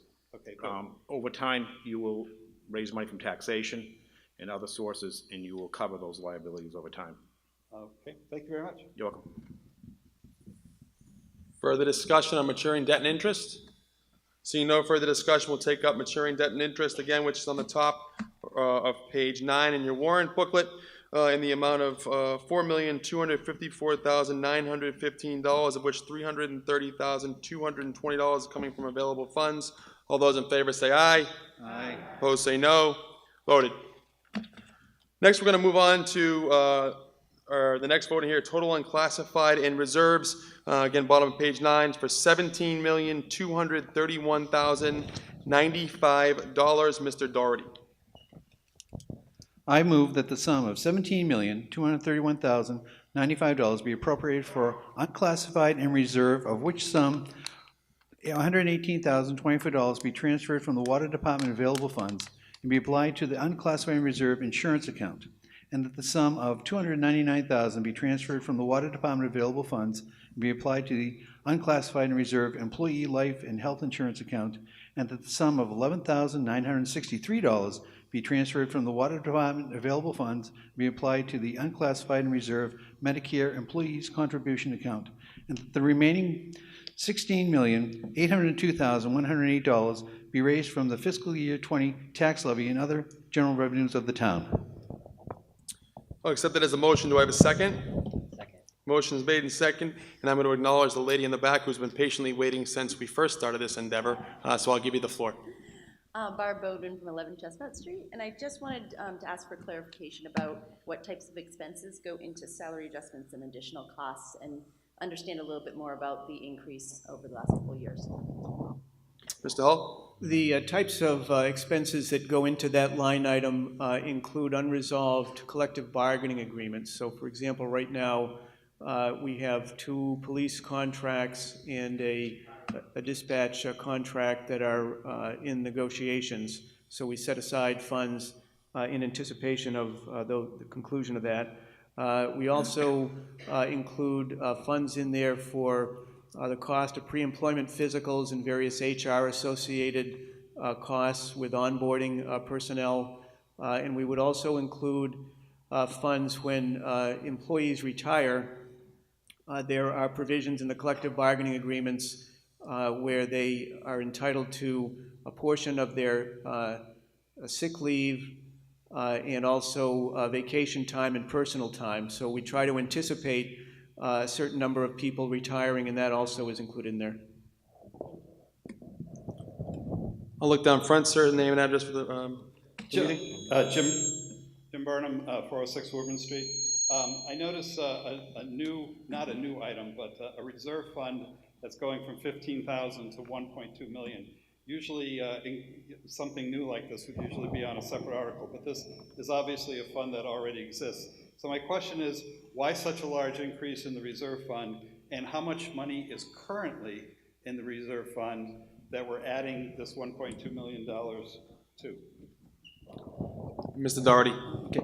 Currently, there's a balance of $15,000 in the reserve fund, and annually we fund it by $600,000. And you see it down to $15,000 because we've already spent that amount of money. The difference, $585,000. Okay. This year is particularly difficult. We spent $585,000 for a new fire truck because the fire truck that is replacing, I believe the frame was rotting out and could not be used and was taken out of service. And we were basically borrowing one from another town. We should get the new fire truck sometime, I believe, in about a year. And we took a look at the total budget. It's approximately $120 million. 1% of the budget for a reserve is not unreasonable, because as things are going up, and if we need another fire truck or an ambulance or some other major thing in town, we can do it without calling another town meeting. Sure. Can you hold on? I'm gonna go to the gentleman in the back, and you can stay there, and you're certainly entitled to ask another question, but gentleman in the back, state your name and address for the meeting, please. John Toth, 54 Fiorenza Drive. Along with his question, there's a number of other ones, other line items in here that we definitely don't come up to. I've looked again over the years, and it looks like we're always over budgeting for the employee health and life insurance. If you take 2018, for instance, we were a couple million over in our estimate. In addition, the salary and adjustments was up $500,000, and in relation to his question, it says our expenditures for the reserve fund in 2018 were 0, and now we're projecting 1.2 million. So there are a lot of questions on this whole thing that should be answered, why these are not closer to the numbers that we end up at. In 2018, I have close to 4 million difference in what was expended versus what was estimated. I'll direct your question to Mr. Hull. First of all, in terms of the reserve account, as was noted by the chair of the Finance Committee, the balances that you're seeing in fiscal 19 is reflective of what remains, not of what was appropriated. So in each of the last several fiscal years, the reserve account has been funded at $600,000. What typically happens is at the close of the year, around in June, if there are any issues unanticipated that come up following town meeting, but before the end of the fiscal year, the town accountant will meet with the Finance Committee and look to request funding of unanticipated expenses and draw that down. So that's why that shows a 0 in that particular year. In terms of health insurance, for quite a period of time, we were going up at a pretty significant clip. You'll see that we've budgeted the health insurance this year at the same amount that it was budgeted at last year. That's in spite of the fact that we're adding personnel, which certainly could have some impact. We've been really fortunate in the sense that our health insurance has been in a good situation, but again, it's hard to anticipate what kinds of claims we're going to see over the coming year. We've had years, I know in the past, where we've had to come back for a request for additional money for health insurance. So again, it comes down to what our best estimate of what may happen in the next year. Could I follow up once? Can I come down front? I'll come back to you. Gentleman down front. David Frazier, 4 Wabash Road. Maybe there's a clarification, but in the explanation that the town manager gave, some of the unused sick pay that he has to pay when one retires or whatever. But in the public safety budget, there are sick leave buyback in fire and police. So could he reconcile those two? Did you follow my question? Yep. Okay. You understand, Mr. Hall? So if I understand, you're saying because of the sick leave buyback and the other accounts, police and fire, why am I referencing that in the salary adjustment? Correct. Because there is a contractual provision in the police and fire contracts that allows for the buyback of 5 days of sick time if someone does not use 10 days during the course of a year, and they have an accrual of 100 days of time in the book. So it's a mechanism to try to discourage a misuse of sick time, but that's separate and distinct from what I was talking about before, which was when people leave the town's employ and they retire, we have to purchase back their time at $55 a day times the number of sick days they have on the books. I'm still confused. I'm sorry, Mr. Moderator. No problem. So what, if you can, I try to get clarification for you, if you just let me know exactly what you need clarified. you have sick leave buyback in both police and fire. Yeah, per contract. Right. Yeah. So But- just, but let me. my confusion is, why is it in 3 different places? That's my confusion. If you have to buy back. I understand why. Why is it in 2 separate budget line items? Correct. So It's really because there are 2 different types of circumstance. In the first instance, where it's included in police and fire, we're abiding by the contract, which basically says if a police officer or firefighter has 100 days of accrued sick time on the books, and in a given calendar year, they don't use more than a certain number of days, they can buy back up to 5. So we budget for that within their department. Separate and distinct from that, we have this aggregate account, salary adjustment, to handle circumstances when a police officer, firefighter, DPW worker retires, and we're obligated to buy back their unused sick time at the rate of $55 a day. thank you very much, Mr. Toth. I believe you wanted to speak on one more thing. The reserve fund and the I'd hate to be a pain. Just your name every time. Yeah. John Toth, 54 Fiorenza Drive. The question or the issue that I wanted to bring up was there was a statement that the reserve fund would cover the fire truck, and didn't we put something into capital a year or 2 ago for a new fire truck? Mr. Hall. We did. In fact, you'll see in the borrowing schedule that we are paying back, beginning to pay back the borrowing on that. This was a separate truck. It was an older vehicle. In fact, it was on our capital schedule to replace in this coming year. Unfortunately, in September, Pierce, the manufacturer of the fire truck, took a look at the vehicle and advised us that the frame was rotted to the point that they were not advising us to keep it in service. It was clearly an unanticipated circumstance. We needed the vehicle, as was noted. We've been borrowing from North Reading now for quite some time. So we went to the Finance Committee and requested an emergency transfer from the reserve account, which pretty much wiped out the $600,000. So there was a second truck that was covered by capital? So as a point of clarification, basically what you want to know is how many trucks were purchased? Yeah. Mr. Hall?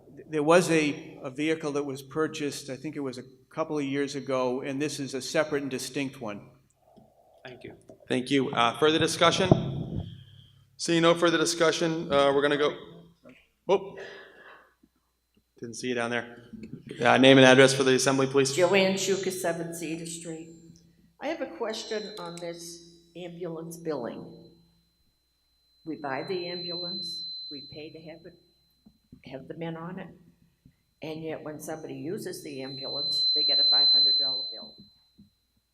Now, for people who have insurance, that's fine, but for the people who don't have insurance, they're expected to pay out the $500 that the town bills them for the use of the ambulance that we own, we pay taxes on, and I don't see why we have to have ambulance billing. I'll let Mr. Hall address that issue.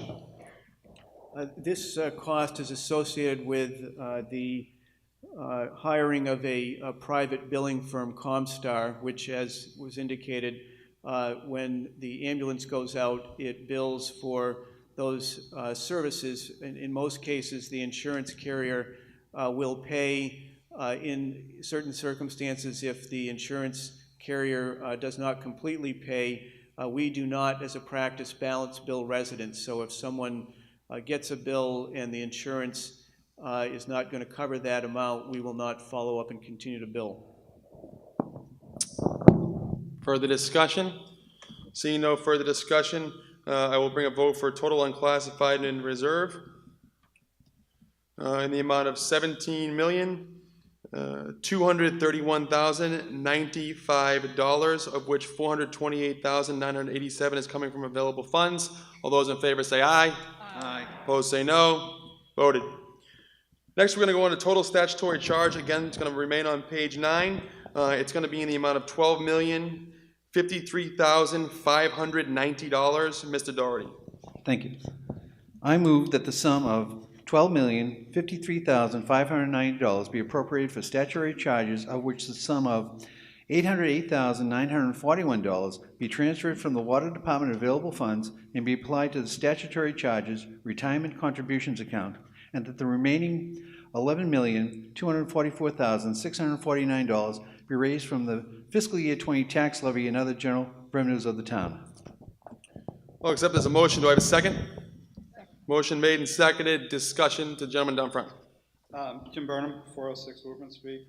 The question I have is on statutory charges on retirement contributions. I believe the $7 million plus charge is required by state law as our mandatory contribution. My question is, how big is the hole in terms of our overall liability in terms of retirement contributions? And what, at the current rate of payments, when will we fill that liability or deficit? Mr. Hall. The current balance on our retirement liability is a little over $83 million. We're obligated by state statute to have that paid off by 2035. As you've seen in the last few years, we've been taking a couple of steps to address this. One is we've been making advance payments, and that is proposed this year towards our retirement liability. It's hard to actually gauge the exact year in which we will be able to pay off that liability, because it's depends upon the interest rates that are that money is getting when it's sent to the retirement board and they invest it in various vehicles. So the other consequence of that is clearly as personnel are hired, that also impacts the liability. But we are making efforts. We're one of 11 communities in the Middlesex retirement system to actually be making advance payments in an effort to expedite our retirement of that debt. Second question, sir, if I may. Oh, is it a follow-up or is it a completely different question? It's on a different lineup. I'm gonna call the lady behind you, and you can certainly enter the microphone again. Name and address for the assembly, please. Suzanne Sullivan, 60 Lawrence Street. Through you, Mr. Moderator, I had a question about the Metro Air Pollution Control District line item. Could someone explain what that is to me, please? Mr. Hull, or by and through you to whoever you deem best suitable to answer that question. You know, that one, I can't tell you that I have a lot of information on. I know that there are specific statutory charges that we receive every year that we're required to pay, and I honestly don't have any particulars on that one. I'll go back to Mr. Burnham. Yes, Jim Burnham, 406 Woodman Street. The second question I had on statutory charges was, I see no line item for OPEB, other post-employment benefits. Is there no statutory requirement to fund this liability? Mr. Hall. That's correct. There is no statutory requirement yet. It's clearly strongly recommended in the rating agencies such as Standard & Poor's, which is who we use, look at that to the extent that we are funding it as a favorable measure.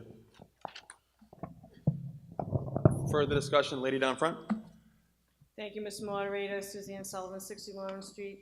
I would request, I don't know if it would be in the form of a motion, but on this line item, the Metro Air Pollution Control District, that it be approved contingent upon a follow-up of what actually that is. If we're going to approve it, we should know what it is.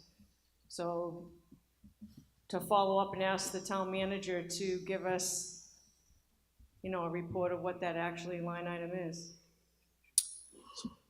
Can I seek clarification on this, and I'll be right back to you? Yep.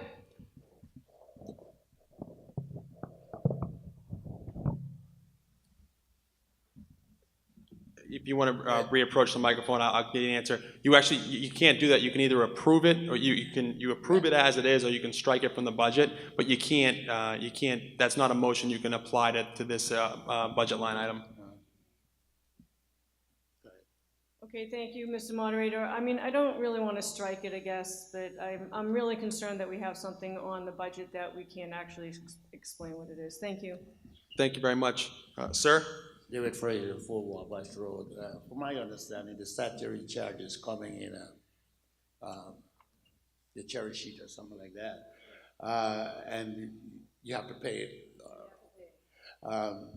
But on the educational charges, which is special ed, school choice, and charter, do we have an offsetting? I suspect these are costs that are going out. Do we have any revenue that is coming in that offsets this? Mr. Hall? No, there is no revenue offset here. These are costs associated with, as was noted, the students going to certain schools outside of the district. Further discussion on total statutory charges?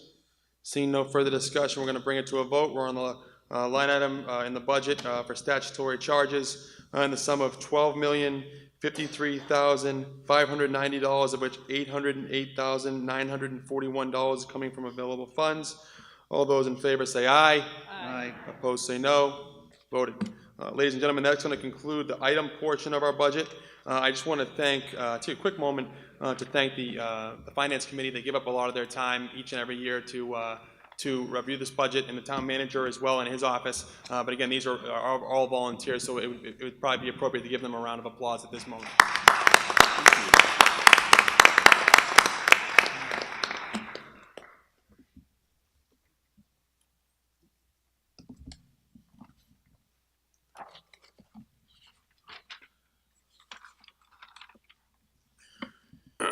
All right, we're on Article 6.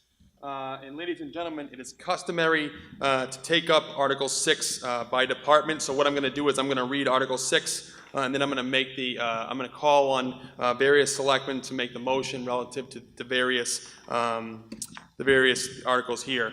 So Article 6, see if the town will vote to raise and appropriate, transfer from available funds, or borrow pursuant to any applicable statute a sum of money for the purchase of new and/or replacement capital equipment, including but not limited to the following items, and further to authorize the sale, trade-in, conveyance, or other disposition of any equipment being so replaced, such fund to be spent by the town department so indicated with the approval of the town manager, and to the extent set forth in Chapter 592 of the Acts of 1950, the Board of Selectmen, as follows, and again, it will read just as it does in your booklet for the police department, fire department, Department of Public Works, so on and so forth, and you'll get a monetary value when the selectmen make the motion relative to this article. And it should be noted, as we move through, the Finance Committee has recommended approval of each and every one of the motions you're going to hear in Article 6. So I will call on Mrs. O'Mahony.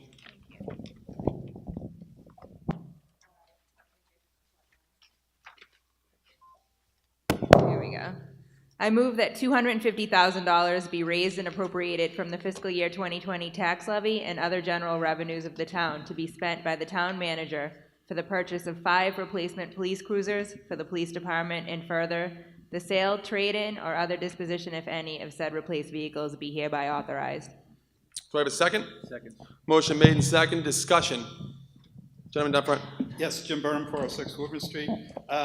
Article 6 in our warrant from last year also had the purchase of 5 new replacement police cruisers, in addition to the 5 we're replacing this year. My question is simply, what is the size of our fleet, and what is the replacement life and policy on our cruisers? Because it seems to me there's a very large expenditure involved here, and they don't seem to last very long. Mr. Hull? The intent is to keep the frontline fleet as new as possible. The vehicles that were authorized at last town meeting, we literally just received in within the last month or so. Because we're a small purchaser of police cruisers, unlike some of the cities and so on, it takes an incredible amount of time to get these vehicles. Plus they have to be, they're manufactured, delivered to us, and then we have an outfit that fits them up and puts the lights and everything else on them.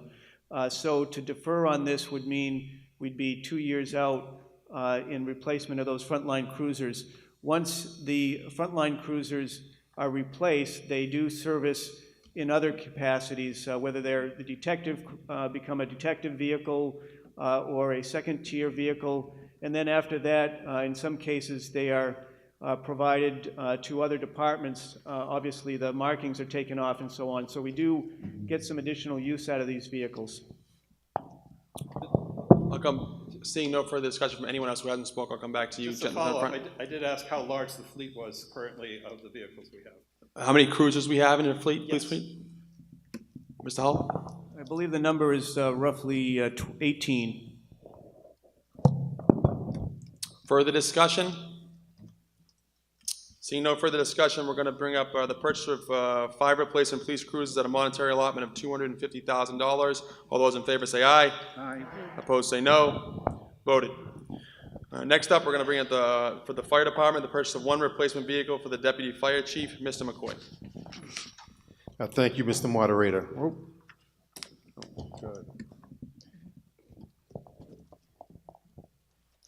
Thank you.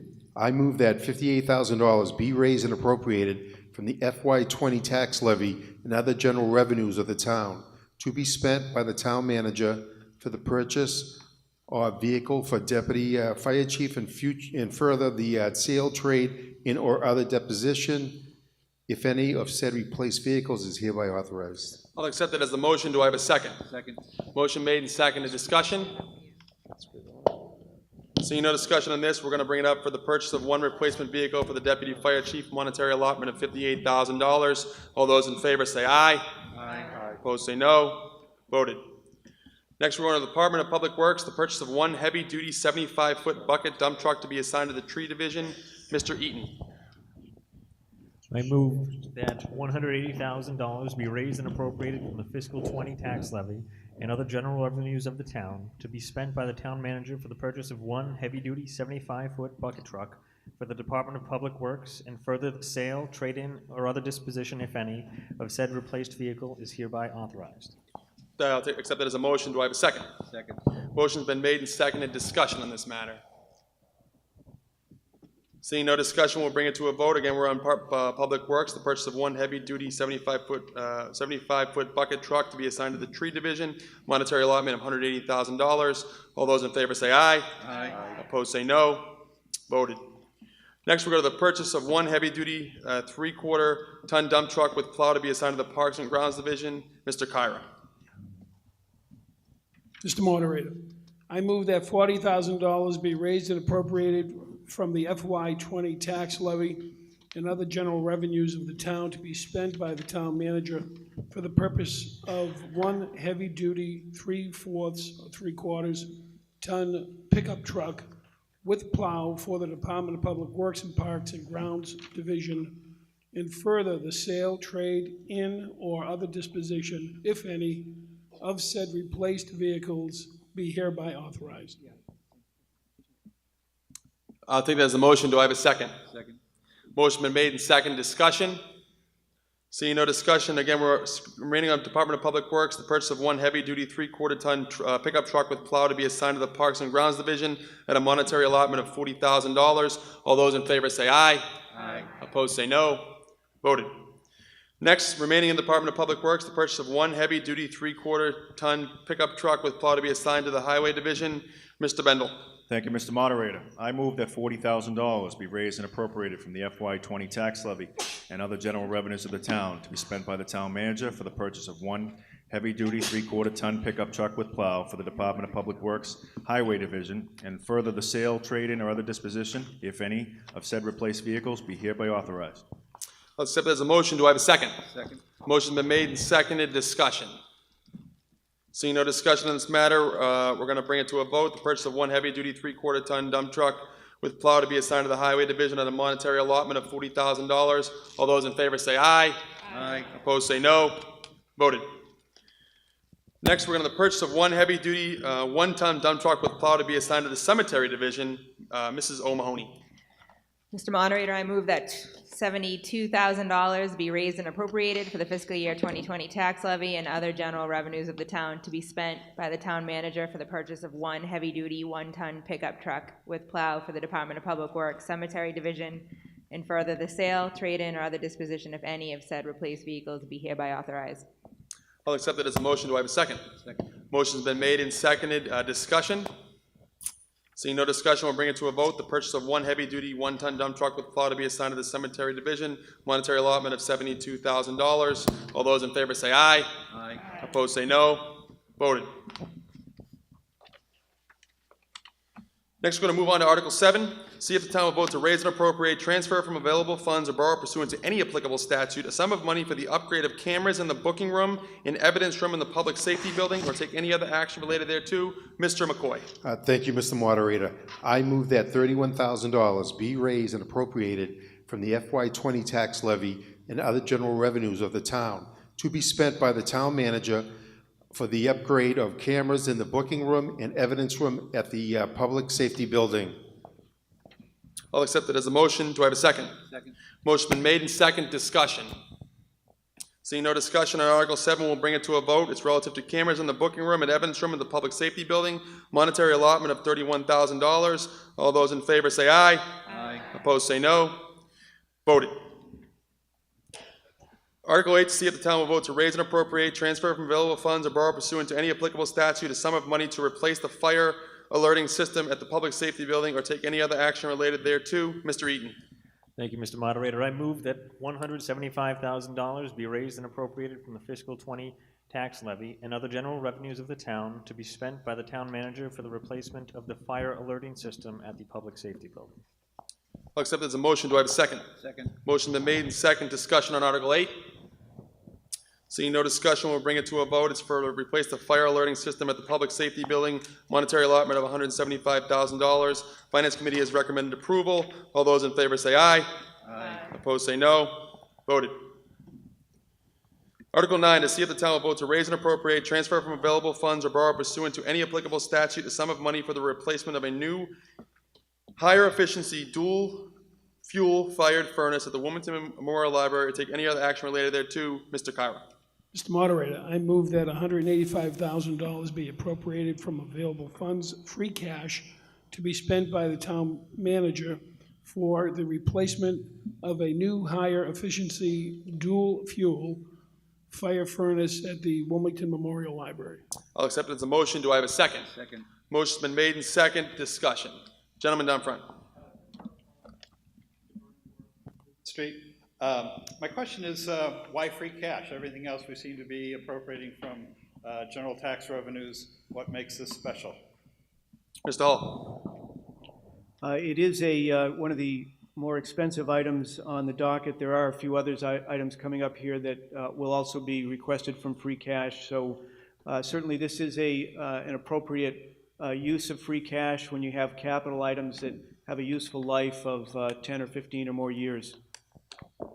Further discussion. Seeing no further discussion, we'll bring Article 9 to a vote for the replacement of a new higher efficiency dual fuel fired furnace at the Wilmington Memorial Library. Monetary allotment of $185,000. Finance Committee recommends approval. All those in favor say aye. Aye. Opposed say no. Voted. Article 10, to see if the town will vote to raise and appropriate, transfer from available funds, or borrow to any applicable statute a sum of money for the replacement of a portion of lighting with LED fixtures at the West Intermediate School, or take any other action related thereto. Mr. Bendel. Thank you, Mr. Moderator. I move that $100,000 be raised and appropriated from the FY20 tax levy and other general revenues of the town to be spent by the town manager for the replacement of lighting with LED fixtures at the West Intermediate School. I'll accept it as a motion. Do I have a second? Second. Motion's been made and second. Discussion. Seeing no discussion, we'll bring Article 10 to a vote relative to the replacement of a portion of lighting with LED fixtures at the West Intermediate School. Monetary allotment of $100,000. Finance Committee recommends approval. All those in favor say aye. Aye. Opposed say no. Voted.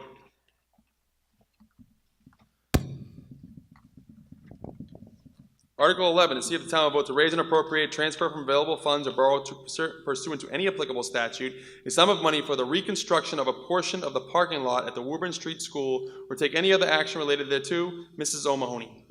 Mr. Moderator, I move that $155,000 be raised and appropriated from the fiscal year 2020 tax levy and other general revenues of the town to be spent by the town manager for the reconstruction of a portion of the parking lot at the Woburn Street School. I'll accept that as a main motion. Do I have a second? Second. Motion's been made and second. Discussion. Lady down front. Suzanne Sullivan, 60 Lawrence Street. I have a question about what type of pavement this is gonna be. Is this gonna meet the requirements for stormwater? Mr. Hull or Mr. Woods?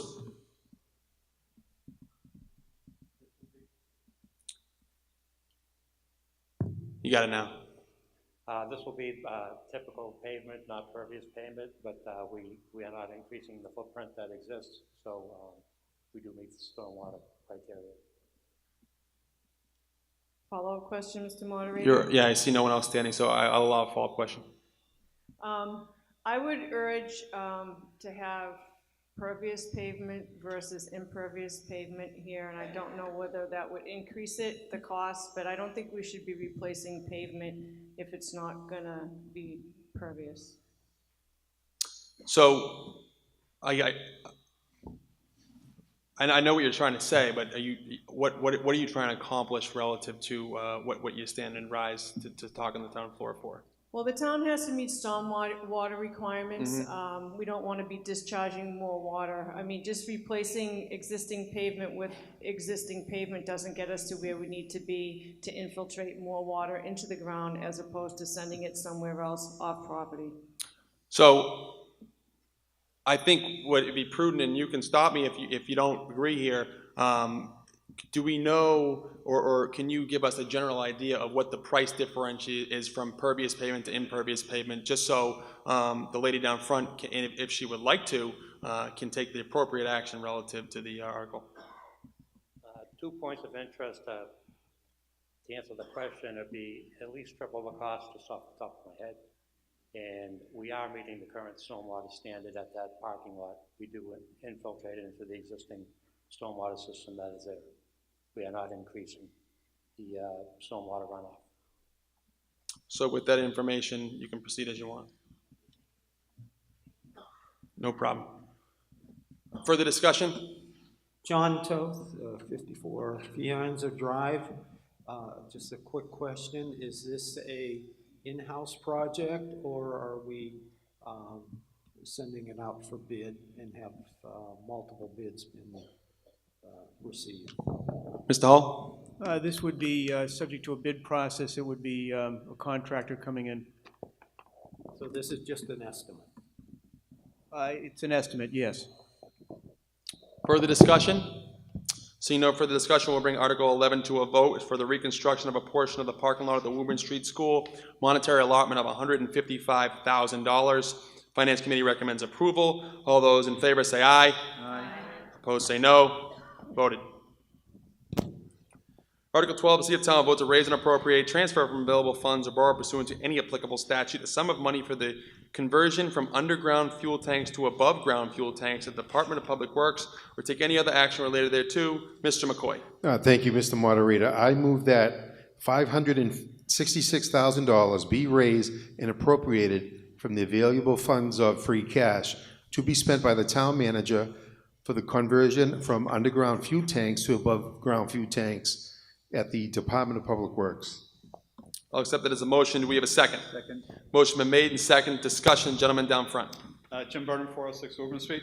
This is very concerning. This is only over a $500,000 appropriation. So I'd like to get some background on why we're moving from underground, which I thought was the safer alternative, to above ground. Does it have anything to do with regulations that we're trying to comply with?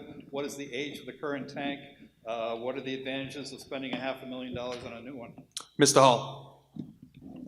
The existing tank was installed in 1986. We continue to test the tank on a quarterly basis. There have been no issues identified with the tank, but it is a safer approach to have the tank above ground. It would obviously be fenced off. And given it's my understanding that it is approaching the end of its useful life. There are monitoring systems on this tank, but some of the elements to that monitoring system are being getting difficult to replace because of its age. So it's appropriate, it's a proactive measure to get the tanks above ground and to replace them while things are still operating appropriately. Lady in the back. Barb Bodwin from 11 Chestnut.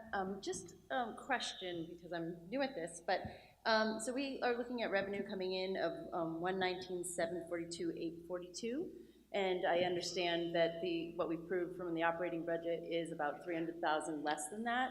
So given the list of things that we're now approving, I guess my question is really around town balances and where I might find the information, because we're clearly dipping into those balances to support the articles that we've been talking about. So just so I can adequately answer your question, so you're looking for the balances we have like on hand for accounts, or just? Yeah, we're dipping in, like this year we'll go into you want free cash? Talking about free cash. What is our balance on free cash? Yeah. Mr. Hull? The current free cash balance is $23,608,625. The items that we are seeking to draw from free cash, if they're all approved, one was the 185 for the library. We're looking to request this 566 from free cash, so it would bring our balance down to $18,857,525. And is there a follow-up? Can I Go follow ahead. up? Sorry. Is there a balance in the tax appropriation fund, or everything goes into free cash? Mr. Hall? Free cash is a term used to describe the amount of funds that exceed the amount of expenditures that we have in a given fiscal year. It's something that the Department of Revenue has to certify every year. Gentleman in the back. Paul Gotzik, 16 Hughes Ave. I have a question about whether these tanks should even be on that site at all with the proximity to the Benevento's blasting. So what you were asking a general question? Yes, whether they should even be on site with Benevento blasting so close to the tanks. Mr. Woods?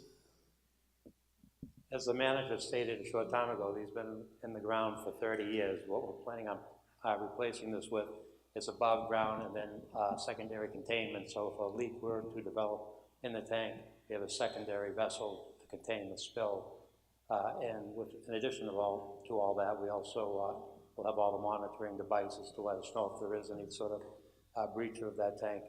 I don't expect that what goes on at Benevento and has gone on at Benevento's for the last 40 to 50 years will have any impact on these tanks, either the current ones or the new ones that we're looking to purchase here. Thank you very much.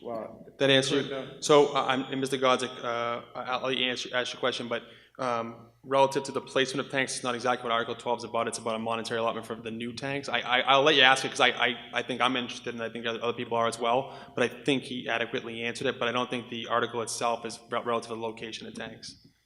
If that's okay with you. And just one comment, please. Go ahead. I've been at the corner of Andover Street often in the afternoon when they blast at 1 or 2, and the ground shakes even there. So I can't believe it doesn't affect at the DPW yard as well. I'll give Mr. Woods the ability to make a comment. Our building does rumble. It takes place 2 or 3 times a week, and again, these systems are designed to withstand earthquakes, all types of disasters. The area that this tank is being located is not Zone 1, it's Zone 2, where we have several other gas stations within the town that are in this Zone 2. Further discussion? I'll go to the lady out back, and I'll come down to the lady out front. Linda Toth, 54 Fiorenza Drive.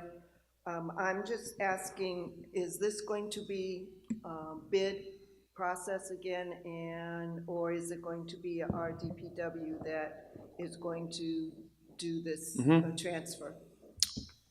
Yeah, this is a procurement process, so this would not be done in-house. And just an extra comment, I live off of Andover Street, and what the previous gentleman said, my house does, when Benevento's or Lynch or whatever blasts, it does shake. Okay, thank you very much. Down front, lady down front. Joanne Schuker, 7 Cedar Street. When you're going to put this above-ground tank, are you going to dig up the old one and dispose of it, so in the future there will not be any ground leaks into the, Wilmington has a very high water table, so this is to prevent any seepage going into it. So are you going to dig up the old tank and replace it with the new? So I'll let Mr. Woods answer that question right behind you. Yes, we'll be hiring a professional firm to come in and do this. It is regulated by the state, overseen by the fire department. We'll have the necessary permits. They'll do the inspections. Once everything is removed, we'll take samples and make sure there has been no spillage over the last 30 years. And if there is, we will clean it up and move on. Gentleman in the back. Yeah, Charles Fleming, 17 Royal Street, Wilmington. Mr. Moderator, just wondering, how many gallons do these tanks hold? Mr. Woods. The current tanks, there's two of them, one that holds diesel, one gasoline, each hold 10,000 gallons. 10,000 gallons. And how are they going to be protected from vandalism above ground? Mr. Woods, how are they protected from vandalism? They are behind gated, a gated area. We may or may not put up cameras, but that would really not be needed. They're concrete tanks. The only way something could take place would be something very serious, such as a bomb or something like that planted on it to do harm, and there's really no way to stop that sort of thing. Wait until he's finished, and I'll give you the floor back in a year. So I'll give you the floor again. Yeah, thank you. That's somewhat what I'm thinking about, because you know, in today's world, there's so many idiots out there today willing and wanting to do harm to other people, that if somebody decided to put a bomb on something like that, we need protection from that, you know? That's what I'm thinking, you know? All right, I think we're getting a little bit outside the four corners of the article, so I'm going to seek further discussion from anybody else. Do I have further discussion? Do I see Deputy Chief approaching the microphone? Thank you, Mr. Moderator. Bill Kavanaugh, 2 Jones Ave, Deputy Fire Chief. Mr. Wood, along with Jamie McGaldy, both came to me with this project and asked for our input at the fire department. And what I can say is that these tanks are built far above the standard of what the state laws require, in that there are some other tanks around town owned by private companies that are well under what the structural integrity of this tank would be. Also, just to address the blasting concerns that were brought up, Benevento's companies uses a company called Vibratech. I have a login. I can see all the seismographs for every blast that they do. And I know that some of them are loud, some of them do shake. However, they are well beneath the air blast level that is required on reporting by the state as well. Thank you very much. We're looking for further discussion. Seeing no further discussion on Article 12, we're going to move it to a vote. It's for the conversion from underground fuel tanks to above-ground fuel tanks of the Department of Public Works. Monetary allotment of $566,000. Finance Committee recommends approval. All those in favor say aye. Aye. Opposed say no. Voted. Article 13, to see if the town will vote to raise and appropriate, transfer from available funds, or borrow pursuant to any applicable statute a sum of money for the construction of a sidewalk on Shady Lane Drive, approximately 1/2 the distance, or take any other action related thereto. Mr. Eaton. Thank you, Mr. Moderator. I move that $84,000 be raised and appropriated from the FY20 tax levy and other general revenues of the town to be spent by the town manager for the construction of a sidewalk on Shady Lane Drive, approximately 1/2 the distance. I'll accept as a motion. Do I have a second? Second. Motion's been made and seconded on Article 13. Discussion. Gentleman down front. Jim Burnham, 406 Woodman Street. First of all, I'd like to commend the town for building some new sidewalks. I think Wilmington is in desperate need of more sidewalks. My question is, this appropriation of $84,000 roughly, what is the longer-term sidewalk plan? Why are we doing half of Shady Lane Drive instead of all of it? And at this rate, when will the town have sidewalks, on most streets? Because right now there are large expanses that are not covered by sidewalks. Mr. Woods. We've been doing these sidewalk projects in-house to try to keep the costs down instead of going out paying prevailing wage and all these other types of things, which would more than triple the cost. So this is the amount of time that my crews have beyond all the other things that need to get done this construction season that we can get this done. We did this on Lawrence Street. We did it in 3 separate sections. We just finished that up. Now we'll be doing Shady Lane in 2 sections, which will take us out to Route 62. My question was, what is the longer-term plan? How are these priorities set? Mr. Woods? We have a 5-year capital plan, and we look at it there each year going over the next 5 years. We have different stretches of sidewalk that we're looking to add. The point that you asked about having sidewalks on all streets, I doubt that's ever going to take place due to the layout of the town. The town just doesn't own the land, but we can go in and put sidewalks on private property. So we're trying to prioritize where things make sense, how close to schools, from what sidewalk to what sidewalk, to get people from one point that are where they actually want to go, stores and that type of thing. And so we do have a plan. It's going on about 5 to 7 years, and we're trying to do the best we can. Further comment? Seeing no further comment, we'll bring Article 13 to a vote relative to the construction of a sidewalk on Shady Lane Drive. Monetary allotment of $84,000. Finance Committee recommends approval. All those in favor say aye. Aye. Opposed say no. Voted. Article 14, to see if the town will vote to raise and appropriate, transfer from available funds or borrow pursuant to any applicable statute a sum of money for the installation of 2,300 linear feet of granite curbing on Middlesex Avenue from Federal Street to First Avenue, or take any other action related thereto. Mr. Kyra. Mr. Moderator, I move that sorry about that. Mr. Moderator, I move that $50,000 be raised and appropriated from the FY20 tax levy and other general revenues of the town to be spent by the town manager for the installation of 2,300 linear feet of granite curbing on Middlesex Avenue from Federal Street to First Street. I'll accept the motion. Do I have a second? Second. Motion been made and second. Discussion. Gentleman down front. Jim Burnham, 406 Wilmington Street. Similar to my last question is, are there plans for curbs elsewhere or everywhere? And why this particular stretch deserving granite curbing, since we don't seem to have it very much in the rest of the town? Mr. Woods. Well, as most are aware, this is one of our major roads coming through town, Route 62.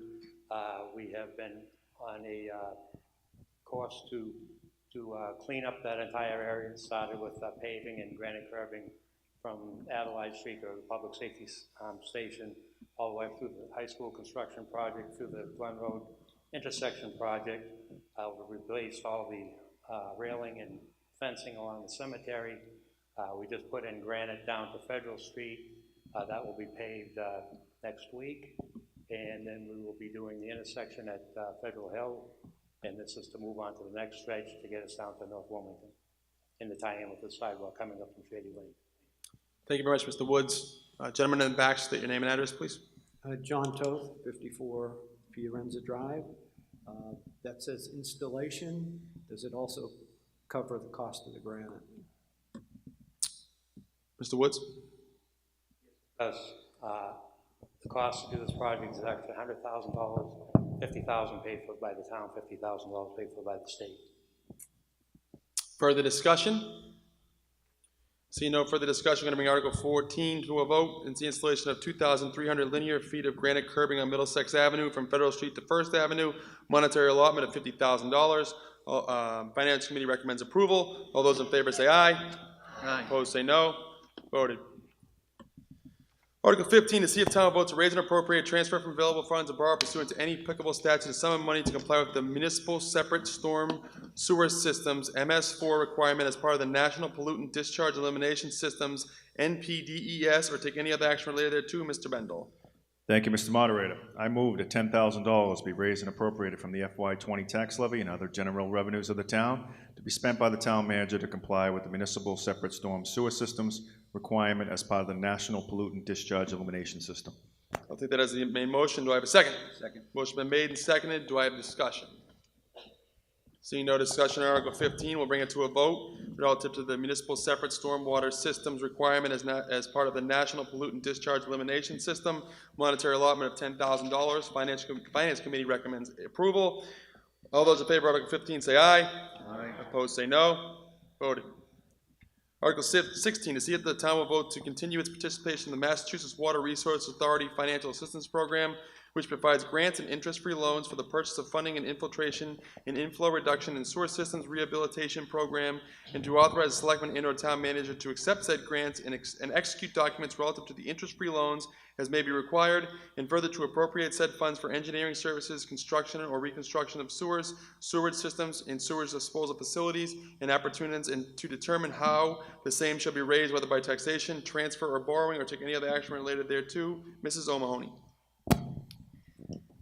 Mr. Moderator, I move that $856,000 be raised and appropriated from the fiscal year 2020 tax levy and other general revenues of the town to pay costs of engineering services, construction or reconstruction of sewers, sewage systems, and sewage disposal facilities and appurtenances as part of an infiltration and inflow reduction and sewer system rehabilitation program to be undertaken as part of the Massachusetts Water Resource Authority's Financial Assistance Program, which provides grants and interest-free loans for such purpose, and that to meet this appropriation, the treasurer, with the approval of the selectmen, is authorized to borrow said amount under and pursuant to Mass General Laws, Chapter 44, Section 7-1, or pursuant to any other enabling authority, and to issue bonds or notes of the town therefore. The Massachusetts Water Resource Authority's Financial Assistance Program for the purpose of funding an infiltration and inflow reduction and sewer system rehabilitation program consists of grants in the amount of 75% of eligible project costs and interest-free loans in the amount of 25% of eligible project costs. The selectman and/or town manager are authorized to accept said grants, to execute documents relative to the interest-free loans as may be required. Of the total amount appropriated by this vote, $428,000 may be expended in the fiscal year commencing July 1st, 2018. $428,000 may be expended in the fiscal year commencing July 1st, 2019. The total amount authorized to be borrowed by this vote shall be reduced to the extent of any grants received by the town on account of this project. Further, any premium received upon the sale of the bonds or notes, less the cost of preparing, issuing, and marketing them, and any accrued interest received upon the delivery of the bonds or notes shall be applied to the cost of the project being financed by the bonds or notes, and to reduce the amount authorized to be borrowed for the project by like amount. Is that it? Do I have a second? Second. Motion's been made and second. I actually, before I put up the discussion, is there someone who could more adequately summarize what? She did a great job, but I don't want to have any discussion or a vote or anything because I have a headache and I was confused. So can anyone, Mr. Hull, maybe give a brief summary on what we just heard?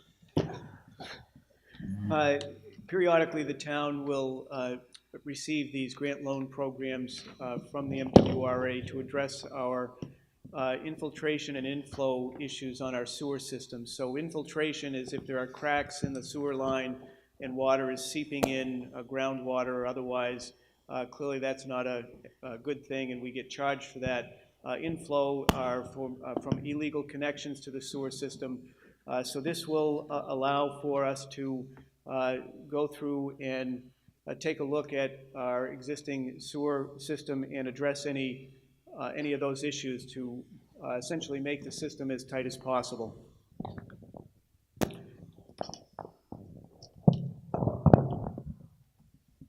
I'll go to lady down front, then I'll go to lady in back, and I'll come back to the gentleman down front. Just state your name for the record, please. Thank you, Mr. Moderator. Suzanne Sullivan, 60 Lawrence Street. Could we just have a really quick maybe update from Mr. Woods on the past INIs that have been done, studies that have been done, and what they project the current INI is that this grant will, all the grant appropriations will take care of? Mr. Woods? This will be phase 9 and 10, so we've done 8 phases prior to. The most notable one is the 36-inch interceptor, which is the large trunk line that runs through the town that connects directly to the MWRA. Most notably, that was totally rehabbed about 5 years ago under 3 of those phases. This phase 9 and 10, just to give you, for instance, what we're doing, under phase 9 would be 2,400 linear feet of sealing existing sewer line, making corrections for 40 service corrections, and the rehab of 9 manholes. The other grant for the same amount of money would be an additional 7,340 linear feet of sealing of existing pipe, 36 service connections, and 24 manholes rehab. Further discussion, lady in back? So this covers just existing storage, the parts of the town that have existing storage. This has nothing to do with new construction for storage or new construction for connections. Just 1 second. I'd hate to be the nag around here, I'm but sorry, name Linda, and address. Linda Toth, 54th at Fiorenza Drive. So my question is... Yep, I'll have Mr. Woods address it. Thank you. Correct. This is all rehabilitation work of the existing system. Thank you very much. Gentleman down front. David Fraser, Wallweiser Road. Do we have a plan to have sewage in the town, or that's it? What we have is what we have. I would say that that question's out of order on this particular article. We're talking about borrowing article relative to right. that. Yeah. Gotcha. But is they're talking about getting loans to do sewage and fixing sewage? So. I mean, I'll let Mr. Woods address it relative to any plan for sewer in the town, but this is relative to a specific amount, but I'll let him address it. The town is in the upper river reaches of the Ipswich River watershed. Adding sewer lines to the system have impacts for that, negative impacts. So we are looking sewer areas in town that make the most sense and have the least amount of impact to the environment. So having said that, will we add additional sewer in the future? Yes, but in limited amounts and strategic locations. Further discussion? Seeing no further discussion, we'll bring Article 16 to a vote, and to summarize that, it's for our continued participation in the Massachusetts Water Resource Authority. And again, ladies and gentlemen, this is a borrowing statute, so it is a 2/3 vote. It's going to be a standing vote, so we can report it. So if the tellers could please take their spots.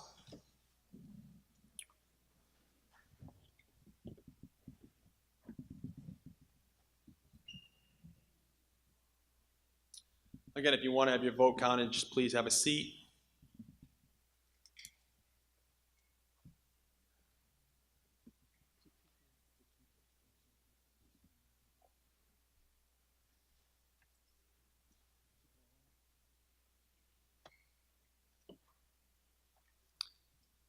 Just find a seat, we're going to take a vote.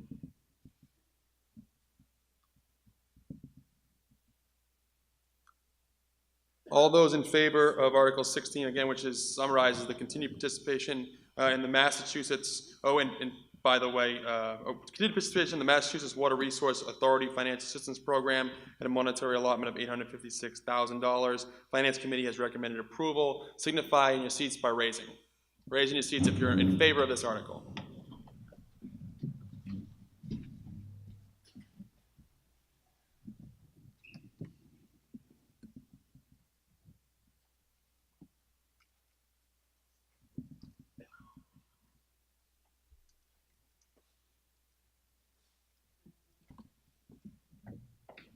Just remain standing until we have all the slips, please.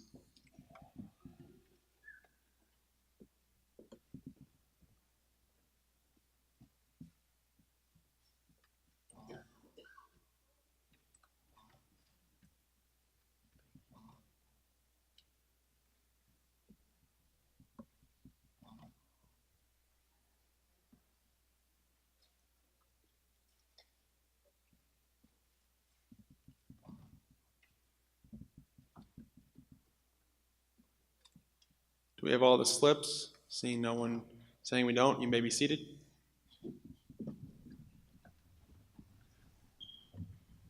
Anyone opposed to Article 16, please signify by standing in your seat.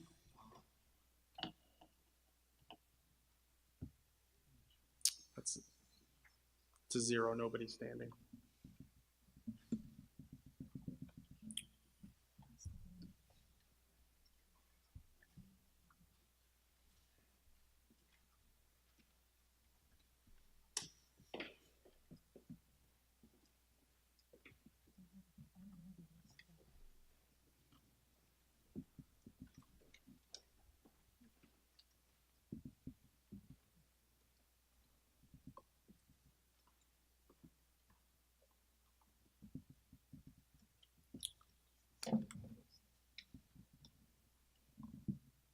Just bear with us one moment while we tally the votes so we can enter it into the record. Although I'm pretty safe to say it passed with a 2/3 vote. Vote passes 89-0, and obviously that gets 2/3. Voted. Article 17, to see if the town will vote to raise and appropriate, transfer from available funds, or borrow pursuant to any applicable statute a sum of money for the replacement of laptop and desktop computers at the North Intermediate School and at West Intermediate School, or take any other action related thereto. Ms. Bryson. Thank you, Mr. Moderator. I move that $100,000 be raised and appropriated from the FY20 tax levy and other general revenues of the town to be spent by the superintendent of schools with the approval of the school committee, the replacement of laptop and desktop computers at the North Intermediate School and West Intermediate School. I'll accept it as a motion. Do I have a second? Second. Motion's been made and second. Discussion. Seeing discussion in the back? Linda Toth, 54 Fiorenza Drive. I'd like to know whether these are going to be just at the schools for the students' use while they are in school, or are these laptops going to be used by students at home? Superintendent Brand? And Superintendent of Schools, these laptops are for exclusive use of staff, so therefore they will be used both in their employ at school. Staff are also able to take these home for their work as well. Ms. Toth, follow-up question, go ahead. Superintendent, if these computers get damaged or stolen or have some problems, who pays for the replacement or the repair of these computers that go home with staff? Superintendent Brand? The repairs of any damage that may ensue with the use of these laptops is conducted by or completed by our in-district technology staff. Further discussion? Seeing no further discussion, we'll bring Article 17 to a vote relative to the replacement of laptop and desktop computers at the North Intermediate School and West Intermediate School. Monetary allotment of $100,000. Finance Committee recommends approval. All those in favor say aye. Aye. Opposed say no. Voted. Article 18, to see if the town will vote to raise and appropriate, transfer from available funds, or borrow pursuant to any applicable statute a sum of money for the replacement of existing projectors and interactive whiteboards at the Wilmington Middle School, or take any other action related thereto. Mrs. Bryson. That $180,000 be raised and appropriated from the FY20 tax levy and other general revenues of the town to be spent by the superintendent of schools with the approval of the school committee for the replacement of existing projectors and interactive whiteboards at the Wilmington Middle School. I'll accept as a motion. Do I have a second? Second. Motion been made in second. Discussion. Seeing no discussion on Article 18, we'll bring it to a vote relative to replacement of existing projectors and interactive whiteboards at the Wilmington Middle School. Monetary allotment of $180,000. Finance Committee recommends approval. All those in favor say aye. Aye. Opposed say no. Voted. Article 19, to see if town will vote to raise and appropriate, transfer from available funds, or borrow pursuant to any applicable statute a sum of money for the first phase of a two-phase project to upgrade the PA system at the early childhood centers, elementary and intermediate schools, or take any other action related thereto. Mrs. Bryson. I move that $30,000 be raised and appropriated from the FY20 tax levy and other general revenues of the town to be spent by the superintendent of schools with the approval of the school committee for the first phase of a two-phase project to upgrade the PA system at the early childhood centers, elementary and intermediate schools. I'll accept this as a motion. Do I have a second? Second. Motion's been made in second. Article 19, discussion. Seeing no discussion, we'll bring Article 19 to a vote relative to the first phase of a two-phase project to upgrade the PA system at the early childhood centers, elementary and intermediate schools. Monetary allotment of $30,000. Finance Committee does recommend approval. All those in favor say aye. Aye. Opposed say no. Voted. Article 20, to see if the town will vote to raise and appropriate, transfer from available funds, or borrow pursuant to any applicable statute a sum of money for the purchase of a new data center for the school district, or take any other action related thereto. Mrs. Bryson.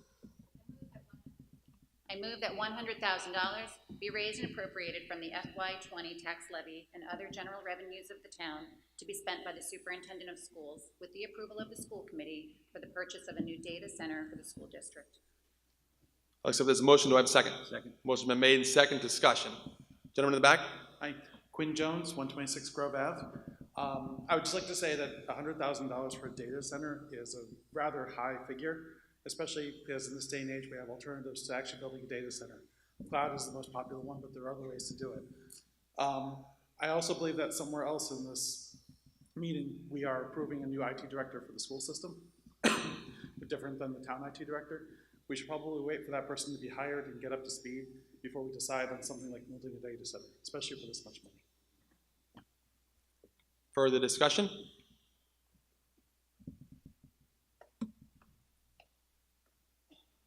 John Toth, 54 Fiorenza Drive. Could you refresh my memory? Didn't we pay for a data center in the past? Superintendent Brand. Thank you, Mr. Moderator. In fiscal year 19, there, as I understand it, there was $50,000 that the town supported for the first phase of this two-phase project. Further discussion? Seeing no further discussion, we're going to bring Article 20 for a vote. Again, it's for the purchase of a new data center for the school district, a monetary allotment of $100,000. Finance Committee has recommended approval. All those in favor say aye. Aye. Opposed say no. Voted. Article 21, to see if the town will vote to raise and appropriate, transfer from available funds, or borrow pursuant to any applicable statute a sum of money for the multi-year replacement of Chromebook and Chromebook carts for the Wilmington Public Schools, or take any other action related thereto. Mrs. Bryson.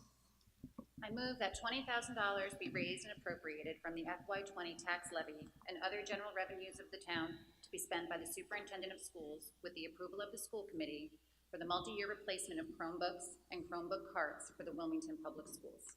I'll accept this motion. Do I have a second? Second. Motion been made and second. Discussion. Seeing no discussion relative to Article 21, bring it to a vote for the multi-year replacement of Chromebooks and Chromebook carts for the Wilmington Public Schools.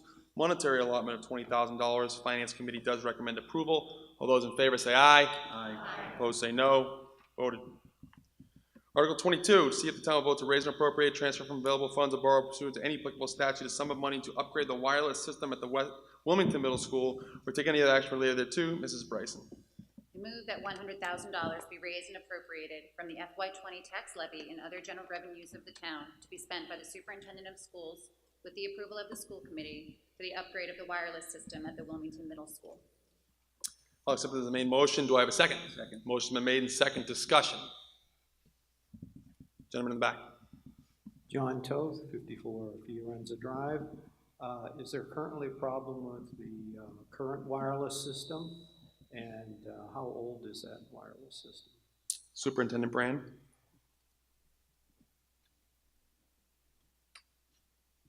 Thank you, Mr. Moderator. 2 points to note. First off, in the next fiscal year, the middle school and all of the students therein will be operating with the Bring Your Own Device program. So this is partly to prepare for the expansion of those devices held by all students. The exact age of the infrastructure is part of the second point of the question. I'm not sure exactly, but this is also the replacement to upgrade that system. And I think Mr. Hull has something to add here. It's my understanding that this wireless system was part of the original construction of the school back in 2000. Further discussion? Seeing no further discussion, we'll bring Article 22 to a vote. Again, it's to upgrade the wireless system at the Wilmington Middle School. Monetary allotment $100,000. Finance Committee does recommend approval. All those in favor say aye. Aye. Opposed say no. Voted. Article 23, to see if the town will vote to raise and appropriate, transfer from available funds, or borrow pursuant to any applicable statute a sum of money for the replacement of laboratory computers at the Wilmington Middle School, or take any other action related thereto. Mrs. Bryson. I move that $75,000 be raised and appropriated from the FY20 tax levy and other general revenues of the town to be spent by the superintendent of schools with the approval of the school committee for the replacement of laboratory computers at the Wilmington Middle School. Looks like there's a motion. Do I have a second? Second. Motion been made and seconded. Do I have discussion relative to Article 23? Seeing no discussion, we'll bring Article 23 to a vote relative to the replacement of laboratory computers at the Wilmington Middle School. Monetary allotment $75,000. Finance Committee does recommend approval. All those in favor say aye. Aye. Opposed say no. Voted.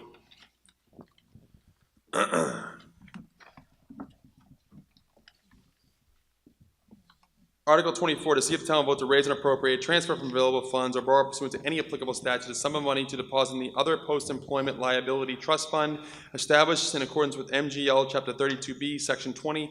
Take any action related to. Mr. McCoy. Yeah, thank you, Mr. Moderator. I move that $1 million be raised and appropriated so that everybody here in attendance can go to Bermuda.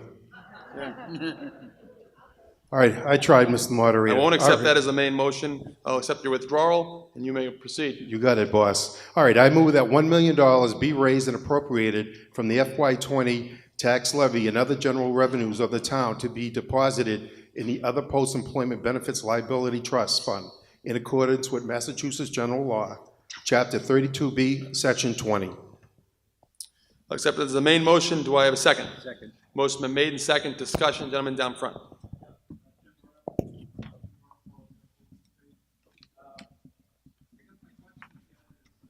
I touched on OPEB earlier, but how large is the deficit in our OPEB liability? And what is the current balance in this account? And at the current rate of $1 million, I believe we appropriated $1 million in the last town meeting, won't it take a very long time before we have filled this deficit? Mr. Hull.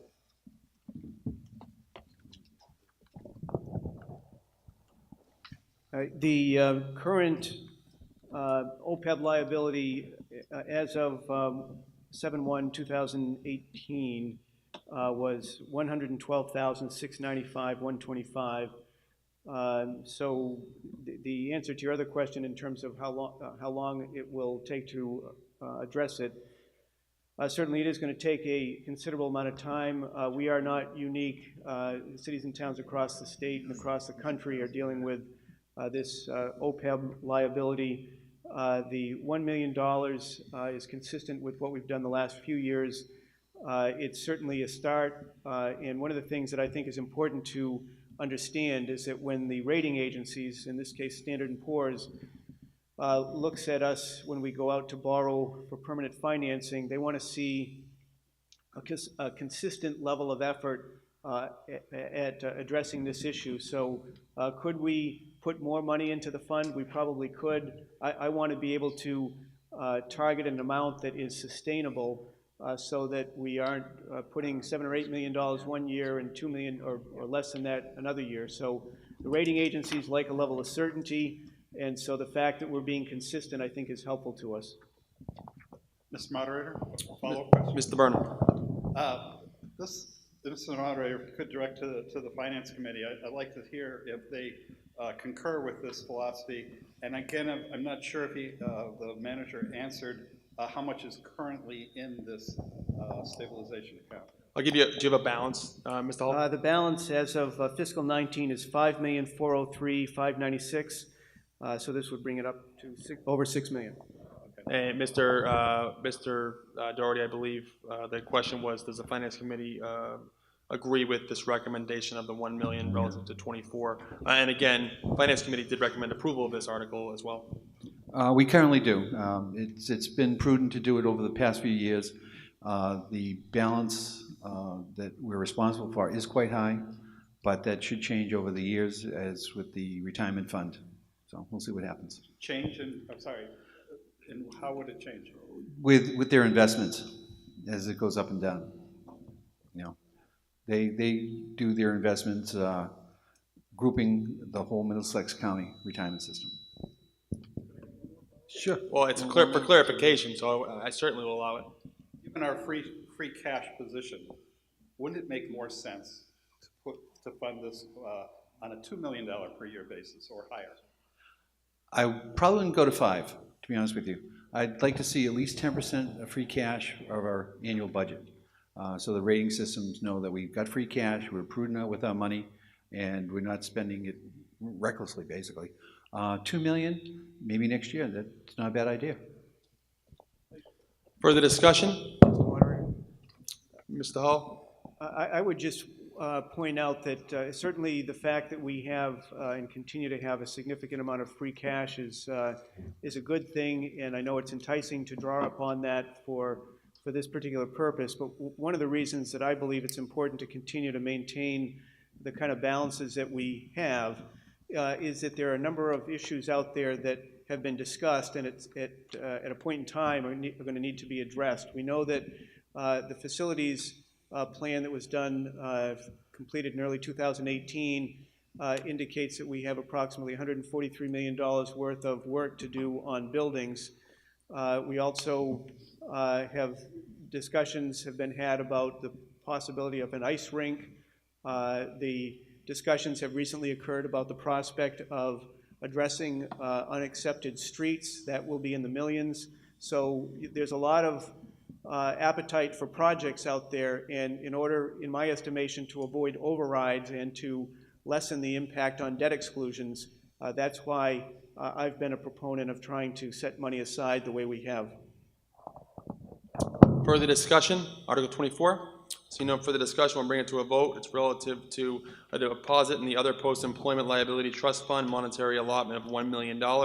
Finance Committee does recommend approval. All those in favor say aye. Aye. Opposed say no. Voted. Article 25, to see if the town will vote to raise and appropriate, transfer from available funds or borrow pursuant to any applicable statute a sum of money to deposit in the Capital Stabilization Fund as established by a vote on Article 23 at the April 27, 1991 annual town meeting. We'll take any other action related thereto. Mr. Eaton. Thank you, Mr. Moderator. I move that the sum of $4 million be appropriated from available funds, free cash, to be deposited in the Capital Stabilization Fund as established by vote on Article 23 at the April 27, 1991 annual town meeting. I'll accept it as a motion. Do I have a second? Second. Motion is made in second. Discussion. Gentleman down front. Jim Burnham, 406 Woburn Street. I'd like to know what the current balance in the Capital Stabilization Fund is, and why is this a higher priority based on the amount of $4 million than something that we are legally required to do in terms of pensions and OPEB, whereas this is discretionary? Mr. Hull. The current balance is $10,655,96, and the reason that, again, I'm suggesting we put more money aside here is because of the items I just referenced. There's a significant cost associated with replacing or doing significant work to school buildings. There's been a desire expressed about a new senior center. We've got buildings, with the exception of the high school and middle school, that date to 1935, with the schools, elementary schools, latest being 64, I believe, or actually 1970 is a Shawsheen. So these buildings are going to have to be addressed at some point. I believe it's appropriate to build up this capital fund to be able to address those in the future. OPEB is clearly a responsibility that we have. There's no legal requirement as to the amount that we have to put in there, but I think we need to keep a sustained effort. Further discussion? Lady down front.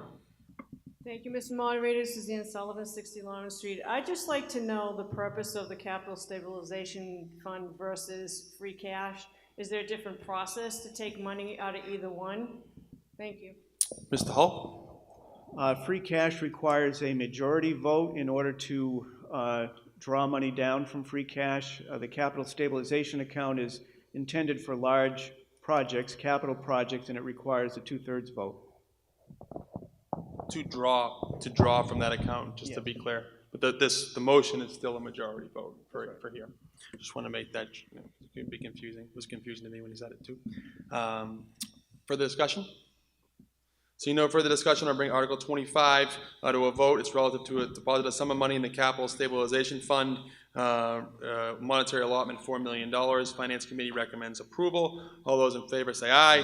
Aye. Opposed say no. Voted. Article 26, see if town vote to raise and appropriate, transfer from available funds or borrow pursuant to any applicable statute a sum of money to deposit in the Employee Retirement Benefit Stabilization Fund as established by a vote on Article 24 on the May 3rd, 2014 annual town meeting, or take any other action related thereto. Mr. Kira. Mr. Moderator, I move that the sum of $500,000 be raised and appropriated from the FY20 tax levy and other general revenues of the town for the deposit of the Employee Retirement Benefit Stabilization Fund as established by a vote on Article 24 at the May 3rd, 2014 annual town meeting. I'll accept this as a main motion. Do I have a second? Second. Motion's been made in second. Discussion. Gentleman down front. Burnham, 406 Woburn Street. Similar questions. A basic question I have is, how is the Employee Retirement Benefit Stabilization Fund versus the OPEB trust fund? How do they differ? What do they pay for? Secondly, what is the current balance of this Retirement Benefit Stabilization Fund? And is there some deficit or liabilities to balance against this? If so, how much? Mr. Hull, three-pronged question. The balance is $2,826,891. And then the other questions, how does this differ from OPEB? OPEB is other post-employment benefits, so largely health insurance, the pension liability. Every community within a retirement system, in our case Middlesex County, has a pension liability. And so when people retire from municipal employment, they're entitled to a pension. And so there was a period of time up till fairly recently where it was kind of a pay-as-you-go system. We're now looking to address that, and so the requirement is that we address that by 2035. Wilmington's liability is a little over $83 million. Clarification? Sure. So this is addressing the pension liability versus OPEB is addressing a different liability? Mr. Hull? Yes, they're two separate liabilities. One deals with primarily health insurance, that's OPEB. This deals with pension. And the total of the two is over 160 million. That's right. 112 on OPEB and 83 and change on, so it's actually closer to 200 million. 200 million. Okay. Final comment is, I think this is way underfunding. I'm not requesting a amendment at this time. Further discussion. Seeing no further discussion on Article 26, we'll put it to a vote. It's to deposit a sum of money in the Employee Retirement Benefit Stabilization Fund in the monetary allotment of $500,000. Finance Committee recommends approval. All those in favor say aye. Aye. Opposed say no. Voted. Article 27 is to see if the town will vote to raise and appropriate, transfer from available funds or borrow pursuant to any applicable statute a sum of money to pay the Middlesex retirement system in addition to the annual assessment and take any other action related thereto. Mr. Bendel. Thank you, Mr. Moderator. I move that the sum of $1 million be raised and appropriated from the FY20 tax levy and other general revenues of the town for a payment to the Middlesex retirement system in addition to the annual assessment. I'll accept that as the main motion. Do I have a second? Second. Motion made and second. Discussion. Gentleman down front. Burnham, 406 Woburn Street. Same questions as before. What is our total liability? What is the balance that we currently have?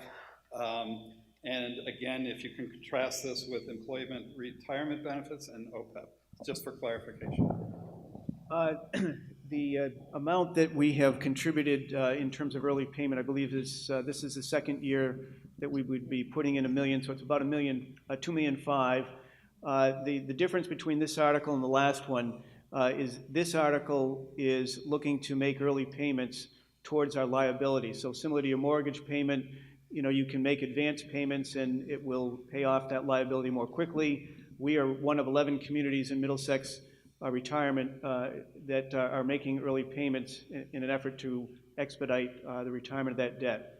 So again, it applies to the pension liability. The previous article was intended to provide a buffer of sorts so that in years where we have a much higher assessment, if the assessment next year were to go up $600,000-700,000 in one shot, we could draw from this money and essentially cushion the impact on next year's budget. That was what the prior article was intended to do. And follow-up question is what is our current liability in terms of the pension? Well, again, it's a little over $83 million. Okay. Further discussion? Seeing no further discussion, I'm going to bring Article 27 to a vote relative to a payment into the Middlesex retirement system in addition to the annual assessment, monetary allotment of $1 million. Finance Committee recommends approval. All those in favor say aye. Aye. Opposed say no. Voted. Article 28, see if the town will vote to transfer into various line items of the fiscal year 2019 budget from other line items on said budget and from other available funds or take any other action related thereto. Mrs. O'Mahony. Thank you. I move that $697,000 be transferred from the following fiscal year 2019 accounts: unclassified employee health and life insurance in the amount of $697,000 to for the following fiscal year 2019 accounts in the following amounts. Fire personnel services overtime in the amount of $325,000. Public Works personnel services snow and ice extra help overtime in the amount of $72,000. Unclassified salary adjustments and additional costs in the amount of $150,000. An unclassified reserve fund in the amount of $150,000 for a total of $697,000. I'll accept that as the main motion. Do I have a second? Second. Motion made and second. Discussion. Gentleman in the back. John Toth, 54 Fiorenzo Drive. Correct me if I'm wrong, but this doesn't affect the current budget, it affects last year's budget? Mr. Hall? It does not affect the fiscal 20 budget, which is the budget that will take effect 7/1/19. It affects the existing budget, which will run through June 30 of 19. Further discussion? Seeing no further discussion on Article 28, we'll bring it to a vote. Again, it's for transfer into various line items of the fiscal year 2019 budget from other line items. Monetary allotment of $697,000. It's not in your book, but Finance Committee has recommended approval of this article. All those in favor say aye. Aye. Opposed say no. Voted. Article 29, to see if the town will vote to raise and appropriate, transfer from available funds or borrow pursuant to any applicable statute a sum of money for the funding of a 4th of July celebration or take any other action related thereto. Mr. McCoy. All right, thank you, Mr. Moderator. I move $50,000 be raised and appropriated from the FY20 tax levy and other general revenues of the town to be spent by the town manager for the funding of a 4th of July celebration. I'll accept it as the main motion. Do I have a second? Second. Motion been made and second. Discussion, other than the fantastic graphics. No further discussion. I'm going to take Article 29 for a vote. Again, it's for funding for the 4th of July celebration, monetary allotment of $50,000. Finance Committee has recommended approval. All those in favor say aye. Aye. Opposed say no. Voted. Article 30, to see if the town will vote to raise and appropriate, transfer from available funds or borrow pursuant to any applicable statute a sum of money for the observance of Memorial Day and Veterans Day or take any other action related thereto. Mr. Eaton. Thank you, Mr. Moderator. I move that $8,000 be raised and appropriated from the FY20 tax levy and other general revenues of the town to be spent by the town manager for the observance of Memorial Day and Veterans Day. I'll accept it as the main motion. Do I have a second? Second. Motion been made and seconded. Do I have discussion? Seeing no discussion on the floor, I'm going to bring it to a vote relative to the observance of Memorial Day and Veterans Day. Monetary allotment, $8,000. Finance Committee has recommended approval. All those in favor say aye. Aye. Opposed say no. Voted.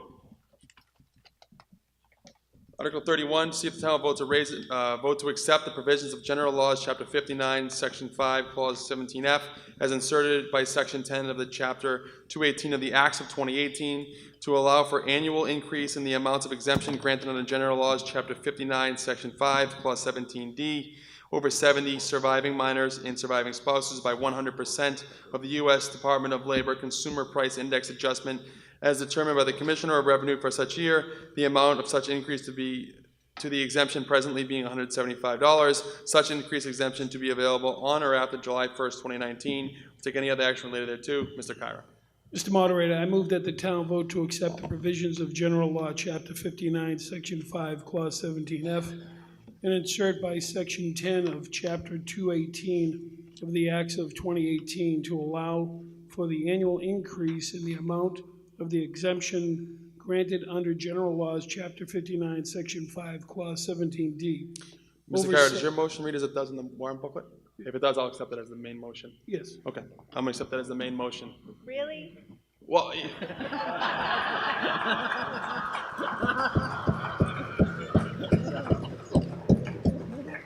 Thank you, Mr. Moderator. no problem. And I believe that your motion did not read as it did in the warrant booklet. And I really liked the confused looks I was getting up here as you were reading it. So, again, I will accept Article 31 as it appears in the warrant booklet as the motion on the floor. Do I have a second? Second. Motion's been made and seconded. Discussion? Seeing no discussion, we're going to bring Article 31 to a vote. And this is, again, Article 31, Finance Committee has recommended approval. All those in favor say aye. Aye. Opposed say no. Voted. Article 32, to see if the town will vote to raise and appropriate, transfer from available funds or borrow pursuant to any applicable statute the sum of $750 each with a total of $1,500 for the purpose of renewing under the authority of Section 9 of Chapter 40 of the General Laws as amended the lease of the Veterans Foreign Wars Clubhouse for the purpose of providing suitable headquarters for the NE Ellsworth Post 2458 of the Veterans Foreign Wars of the United States, and the American Legion Clubhouse, Inc. for the purpose of providing suitable headquarters for the Wilmington Post 136 of the American Legion. Take any other action related thereto, Mr. Bendel. Thank you, Mr. Moderator. I move that $1,500 be raised and appropriated.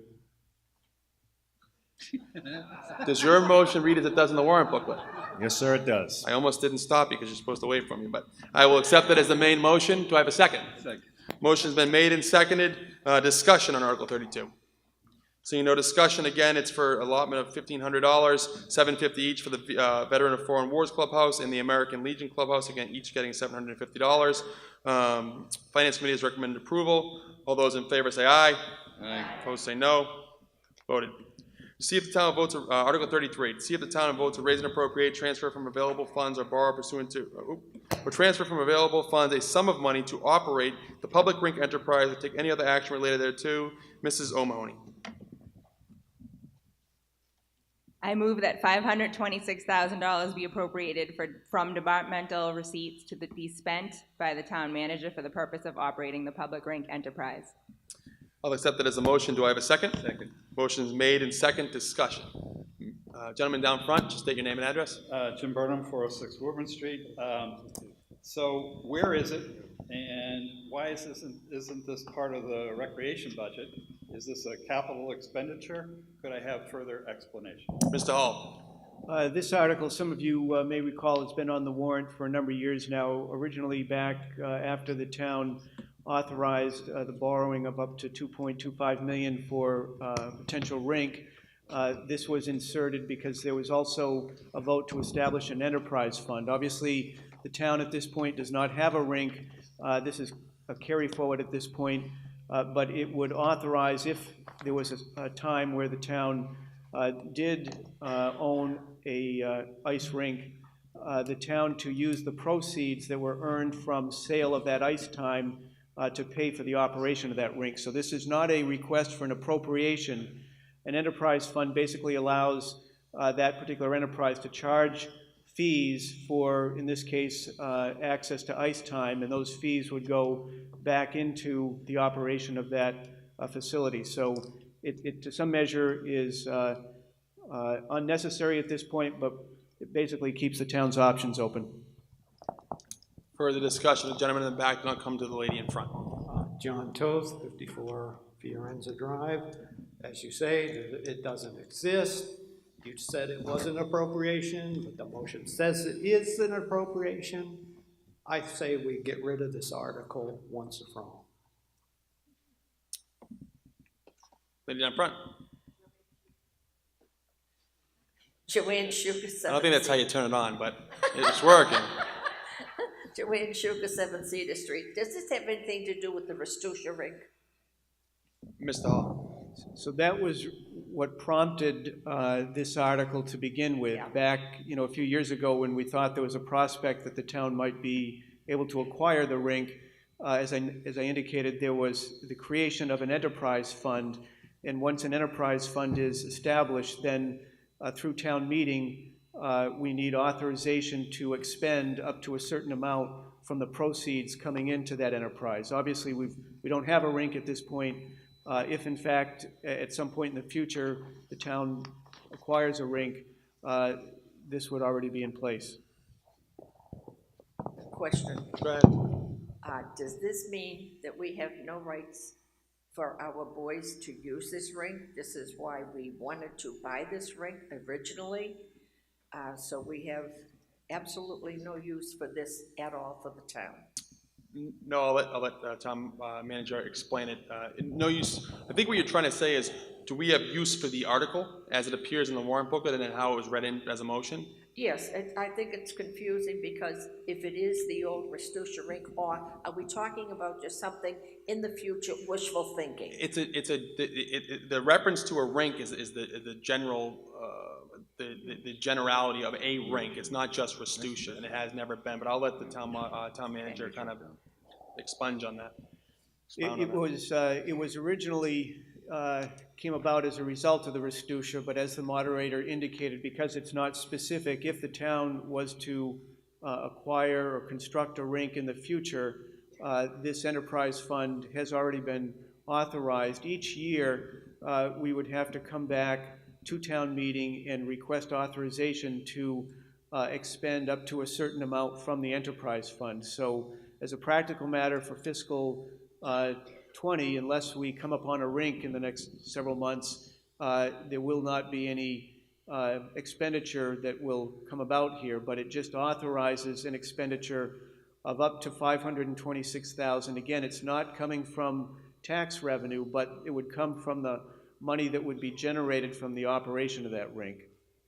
So, you know, just for sake of argument, if the sale of ice time at a rink was to generate $600,000 in the course of a fiscal year, by voting yes on this article, it would authorize the town to expend up to $526,000 to pay for the Zamboni and the people that are employed to operate the rink. Do you understand, Ms. Jugas? I still have an additional question on Okay, that. go ahead. At the time of the original, when they were offering the town to buy this, we had the option. We never picked up that option. So We I'm just gonna, did yeah. not- did somebody else buy this rink and that rules us out? I'm just gonna, I'll just give you the Okay. information you're asking for, even though Okay. it's not relative to this article per se, but it'll give, I think it'll put your mind at ease on how this is all working. Someone else has bought the rink. Okay. And it was bought by a private enterprise, so the town, Okay. that I guess that would be the vote, that we voted to allow the selectmen to acquire it. That didn't happen. We did not buy the rink. Okay. And again, as the town manager said, and he can correct me if I'm wrong, this is just so if in the future we ever do acquire a rink, we have the authority to take money in from the operation thereof and use it. If we didn't have this, we couldn't do that. So you can make this akin to the banking article that we talked about with bank accounts that we don't use, but we might in the future. It's the same thing here. We're not running a rink, but if we ever do, this will be in place so we'll have it moving forward. I still have a question. I might have an answer, we'll see. The money that we're allocating today is to buy ice rink? No, Time at an no, ice rink? it's No. to run a public rink enterprise. Just to run it? It'll allow us to run it, and Jeff, you can correct me if I'm wrong or step in here. It's not for us to buy ice time at No. another rink?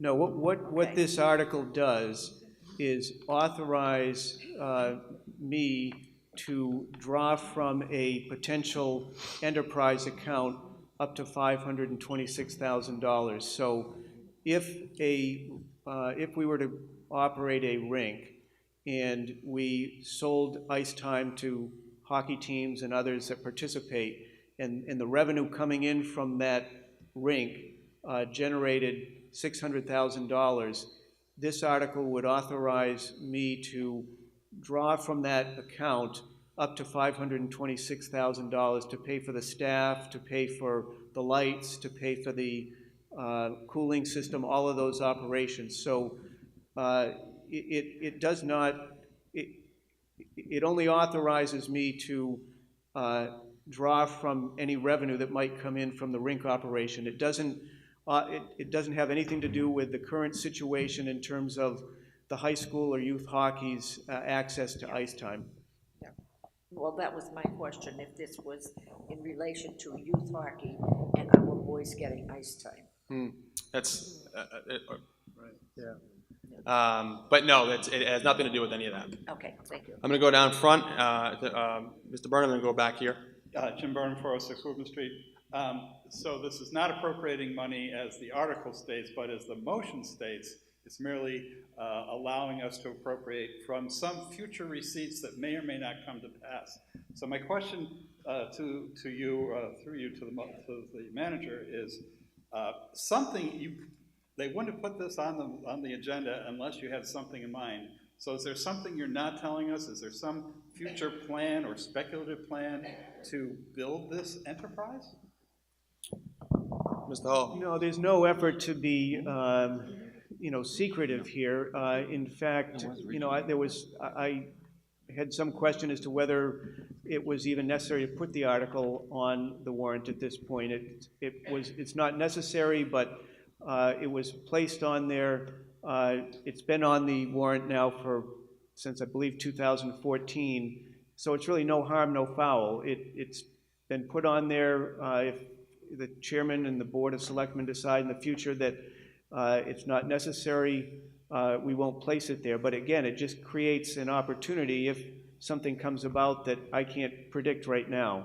So there's no harm because, again, we're not appropriating money. But if something happens that I can't predict today and suddenly October, November, there's an opportunity to establish some kind of an arrangement where we would purchase a rink, we already have an arrangement where we could begin to operate that.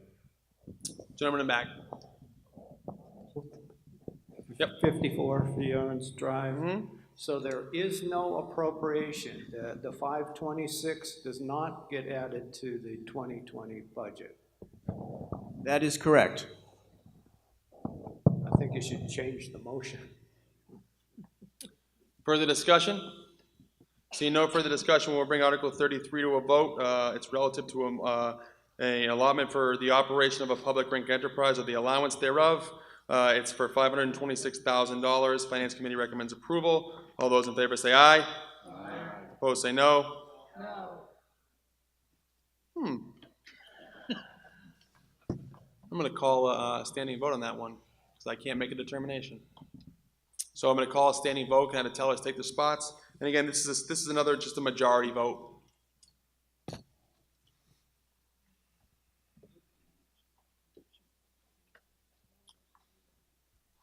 So anyone who wants to have their vote counted, just make sure you're in a seat. Anyone in favor of Article 33 passing, signify by standing in your seat.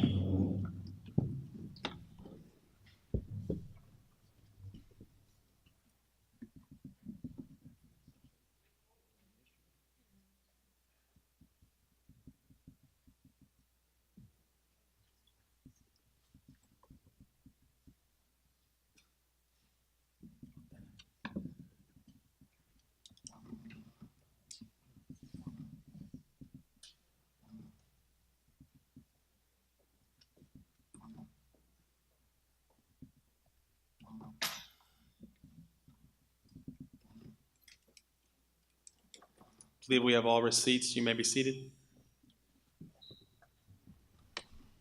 If you were opposed, actually we'll let the tellers get set again. Anyone opposed to Article 33 passing, signify by standing in your seat.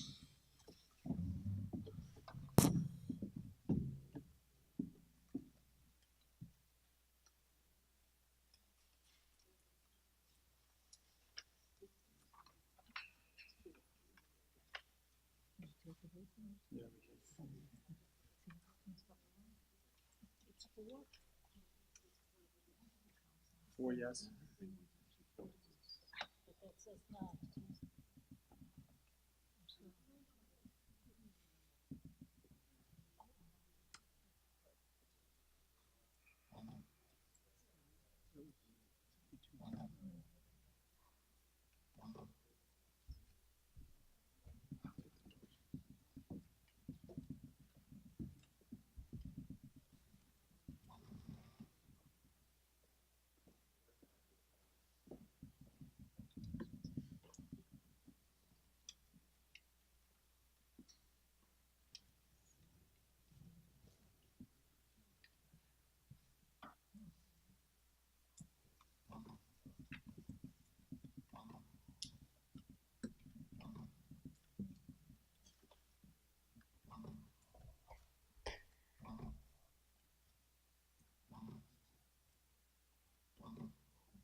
Article 33 passes 71 in the affirmative, 20 in the negative. So Article 33 is voted. And ladies and gentlemen, that's going to conclude our successive order on today's meeting. Articles 34 through 46 are going to be taken up by order of random selection. So we're just going to get set here, and we're going to move on to that portion of our meeting.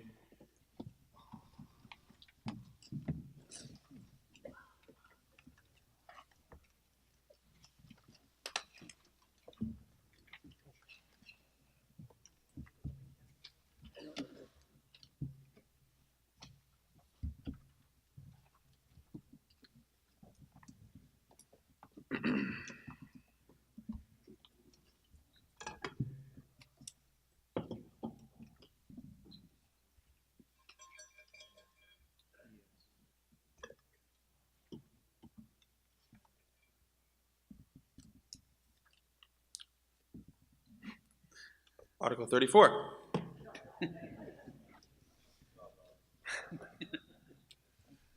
Article 34 is on page 17 of your warrant booklet.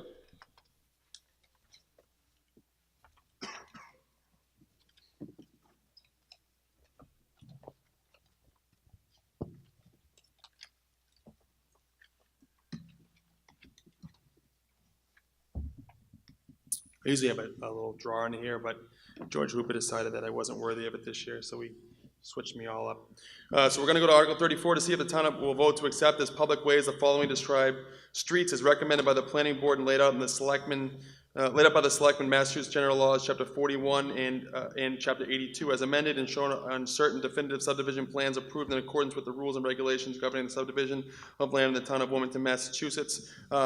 And then it goes on to read, relative as it does from page 17 in your warrant booklet to page 18 in your warrant booklet. It encompasses Mink Run Road and Pomfret Road. Mr. McCoy. Thank you, Mr. Moderator. And once again, it's a two-pager. I move that the town vote to accept as public ways the following described streets as recommended by the planning board and laid out by the selectmen, Massachusetts And General Mr. Laws. McCoy, does your motion read as it appears in the warrant booklet? Yes, it does, Mr. I will Moderator. accept that as the main motion. Do I have a second? Second. Motion has been made in second. Discussion. Seeing no discussion relative to this, we're going to take a vote on Article 34. See if the town will vote to accept the public ways, Mink Run Road and Pomfret Road. Finance Committee recommends approval of this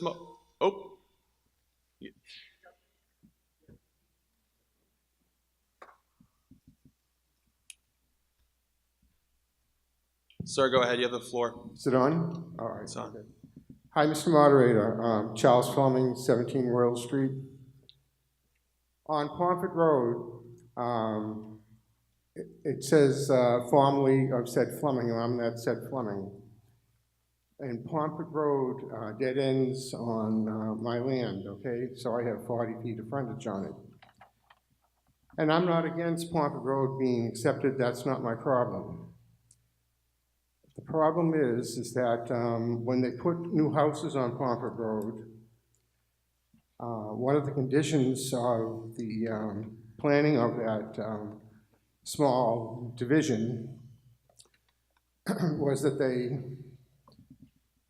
decided that, the planning board, I guess it was, decided that they wanted to put a mound of dirt at the end of the road and plant it with trees. And the reason for that was so that people coming down the road, the lights coming down that road would not bother the people that live 200 feet away across my property, so the lights wouldn't bother them. Now that doesn't really bother me, but one is that they did plant the trees, and they did put the mound of dirt in there, but there's no one taking care of it. And it grows up in weeds to be several feet tall, some of them overtaking the trees that they planted. So it's really an eyesore. Mr. Fleming, I'm sorry to interrupt you, but I'm trying to wrap my head around what you're speaking on and if it's germane to the article. So Article 34 is relative to the town accepting Mink Run Road and then Pomfret Road as accepted ways in the town of Massachusetts. So yes, I understand. But that. you're not talking about the maintenance of a road. You're talking about property that abuts a road. Well, yeah, right, exactly. I'm talking about, no, it's put on the end of the road I'm talking about, so it's actually on the road. Okay. Okay, abutting my property. Mm-hmm. On the street itself. On the street Okay. itself, yes. So, I like the idea of putting the mound of dirt there. I like the idea of them planting it, but nobody's taking care of it. And there's weeds growing on it that are as tall as the trees they put in there. And then two, 40 feet of frontage that I have on Pomfret Road with that mound and trees there does prevent me from using that 40 feet access on my property to get onto Pomfret Road.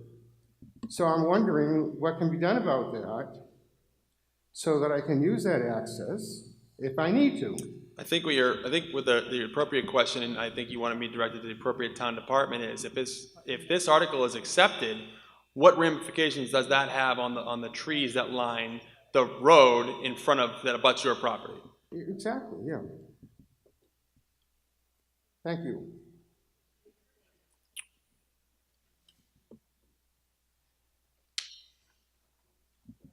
I know. Paul? Town engineer. They would become public trees once Okay. we accept that right away. Okay. So the town's responsible for upkeep of public trees. That's correct. Further discussion? Seeing no further discussion, we're going to bring Article 34 to a vote. Again, it's for the acceptance of Mink Run Road and Pomfret Road as public ways. The Finance Committee does recommend approval of this article. All those in favor say aye. Aye. Opposed say no. Voted.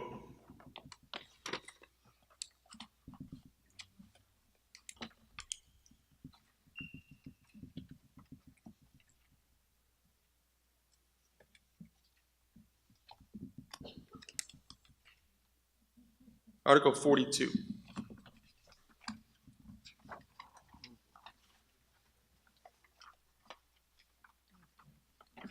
Article 42 is found on page 20. It's also found on page 21, 22, 23, 24, 25, and on to 26. So again, Article 42 starts on page 20, and then it goes all the way over onto page 26. And I will read it by now. See if the town will vote to amend the zoning bylaw by creating a new section 6.11 for occlusionary zoning as follows. And then, ladies and gentlemen, it reads as it does on pages 20, 21, 22, 23, 24, 25, and then on to 26. Mr. Sorrentino.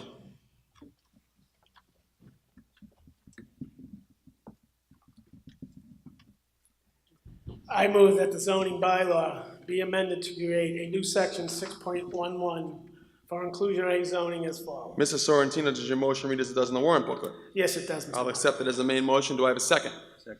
Motion has been made in second. I will defer to our town planner to give us an overview on what Article 42 is. Thank you. Valerie Gingrich, Director of Planning and Conservation. Before we get into the details of the article, I wanted to give a little bit of background for folks just about what inclusionary zoning is. And it's zoning that requires affordable housing units with residential development. So it's as units are built, a portion of those units have to be affordable. What do we mean by affordable? The state defines affordable as prices at which those earning up to 80% of the area median income can pay their rent or mortgage with 30% of their income. So what does that mean? On the side there, I put the 80% income limits for a family of 4 and for an individual, so they can make up to that much money as a salary and still qualify for affordable housing.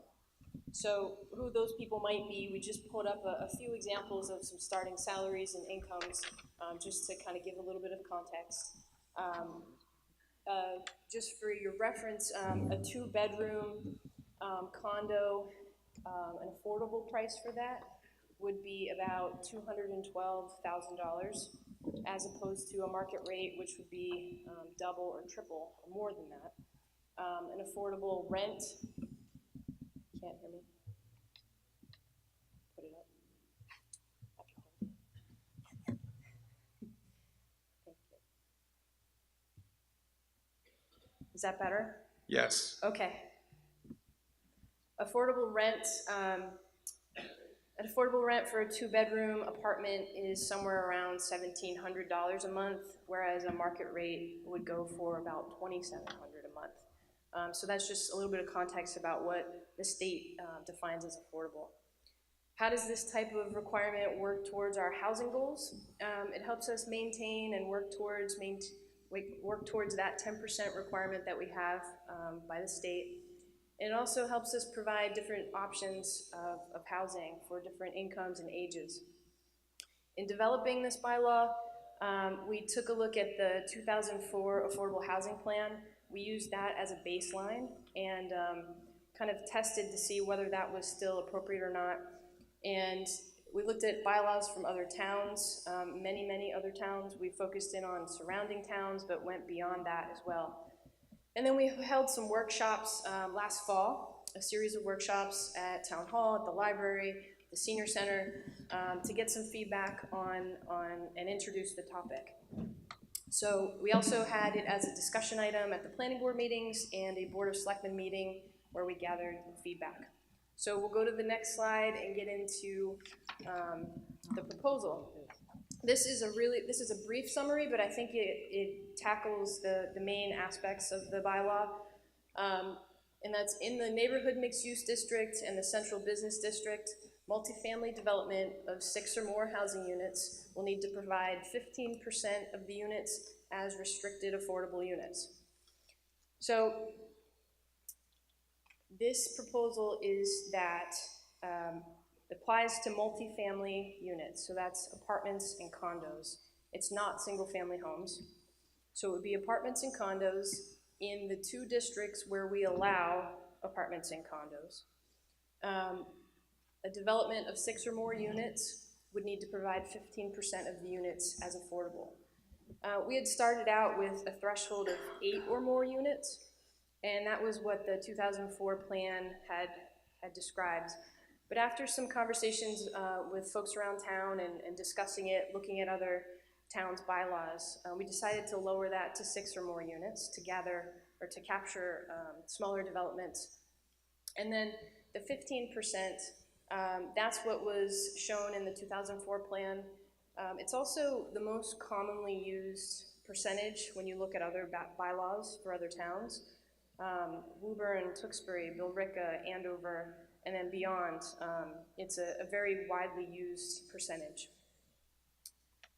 And it was also, the feedback we got was kind of on each side of that. Some people said, oh, do less. Some people said, do more. So the 15% was kind of right in the middle, showing us that we think we're on the right track here. So another aspect, a density bonus of 1 market rate unit for each required affordable unit is provided in the bylaw. And to allow those additional units, open space and or parking requirements may be reduced. So affordable units cost more to build than you're going to be able to sell them for. So as an individual unit, it's a loss.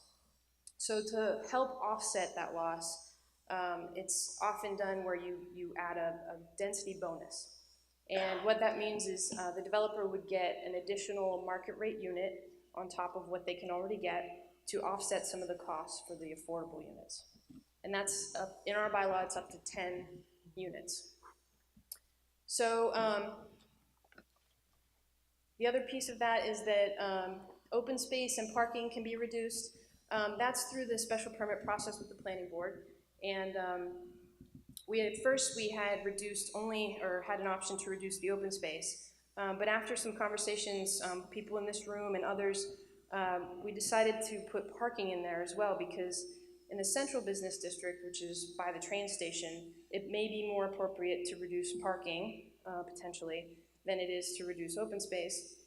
But in the neighborhood mixed-use district that's further away from the train station, and there's a higher requirement for open space, 40%, it may be more appropriate to reduce open space in that location rather than parking. So we wanted to have some flexibility there for the planning board to do what's appropriate.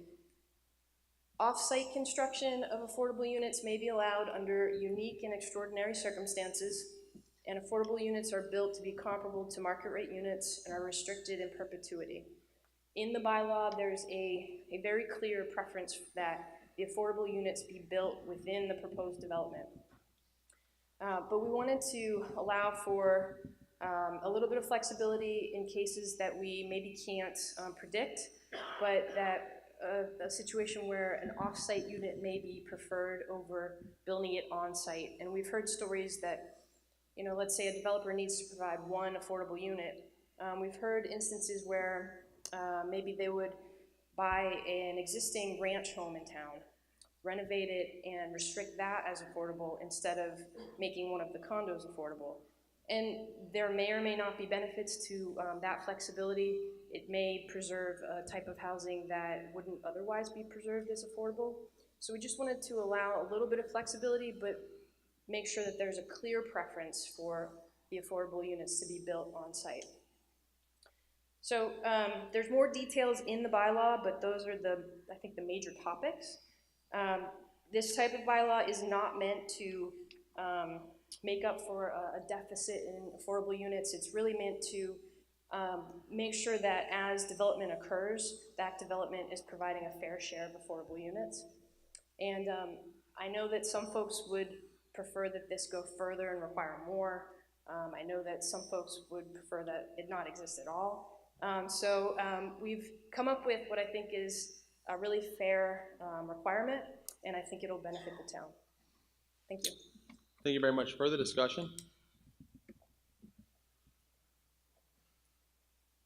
I'll go to the gentleman in the back, then I'll come to the lady in the front. Oh, I'll go to the lady in the front, then the gentleman in the back. Thank you, Mr. Moderator. Suzanne Sullivan, 60 Lawrence Street.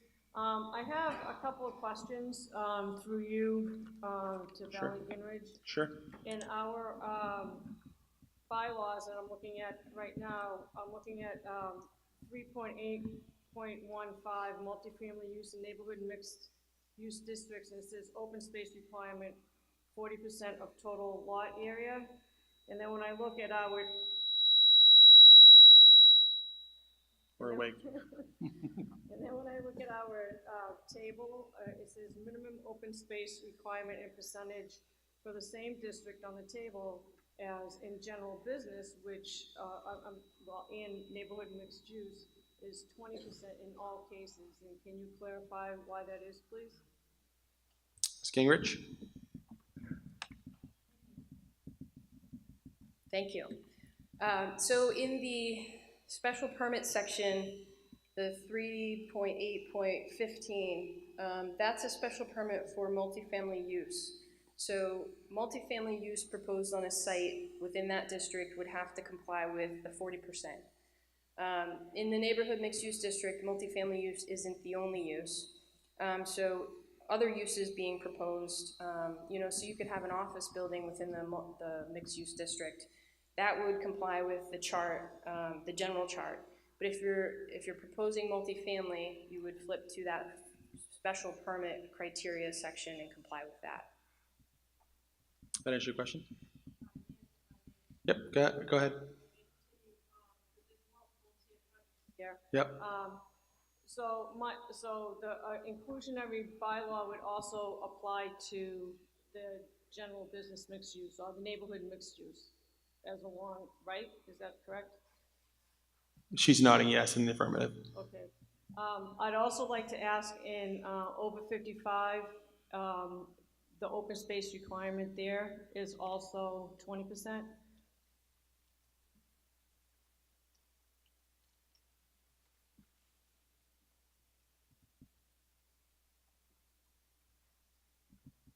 I see it right here, it's actually 35%. So 35%? I actually see it, yeah. Okay. So this would also impact, would the inclusionary bylaw also impact the 55 and older, or will it remain at 35%? Ms. Gingrich? Third time's a charm. The inclusionary bylaw only applies within the neighborhood mixed use district and the central business district. It would not apply to the over 55 district, but the over 55 district has its own inclusionary requirement. Okay, so all right, thank you very much. And this is my train of thought with the open space requirement. I don't want to see it completely under the discretion of the planning board to eliminate open space according to projects. Mm-hmm.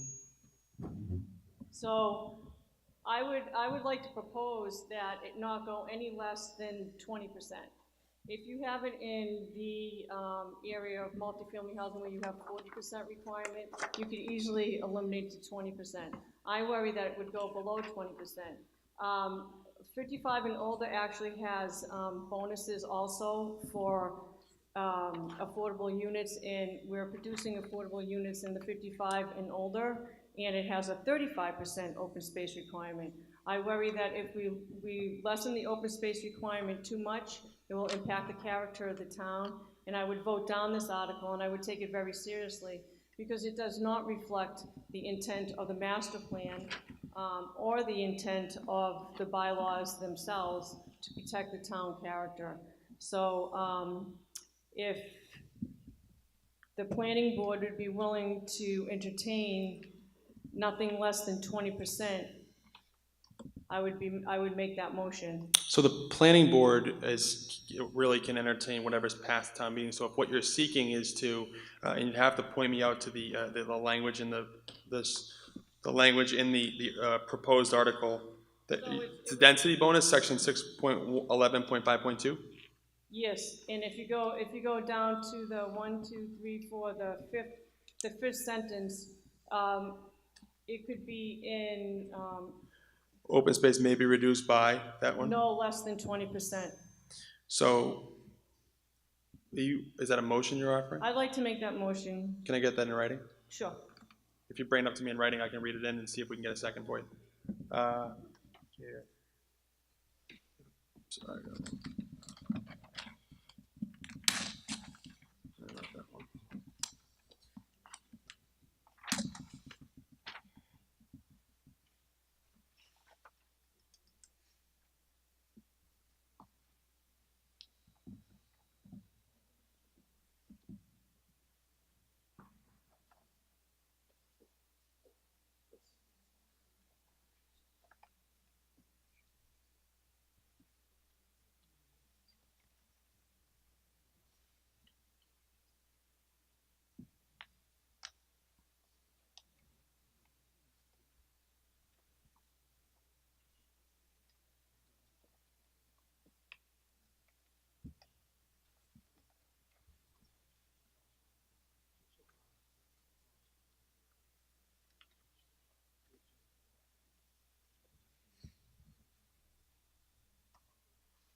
What you want to say is, you want to amend it by inserting.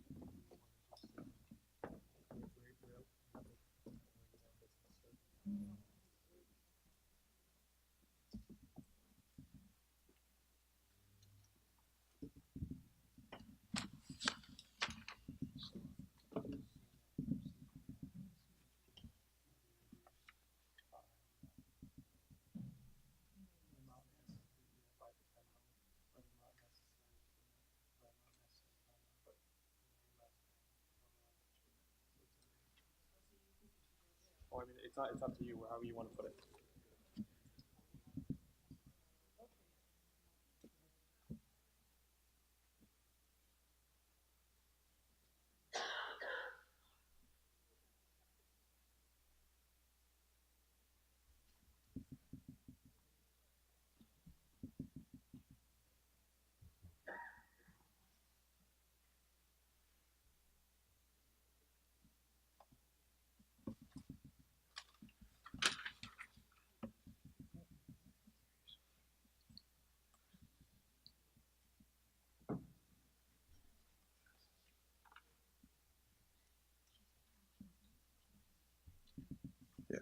Accept that.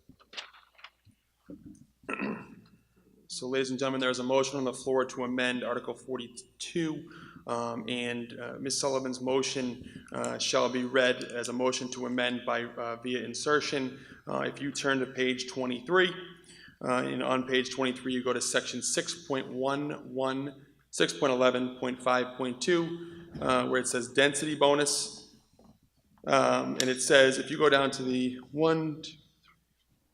fifth line, it says requirements may be decreased and or open space may be reduced by the amount necessary, comma, or parentheses, I think, comma parentheses, not less than 20%, and comma parentheses, to permit the bonus market rate housing units. So that is the motion on the floor. Again, it's a motion to amend, to insert after the word amount necessary, the words not less than 20%, which would be the open space requirement, to permit the bonus market rate housing units. Just make sure that is,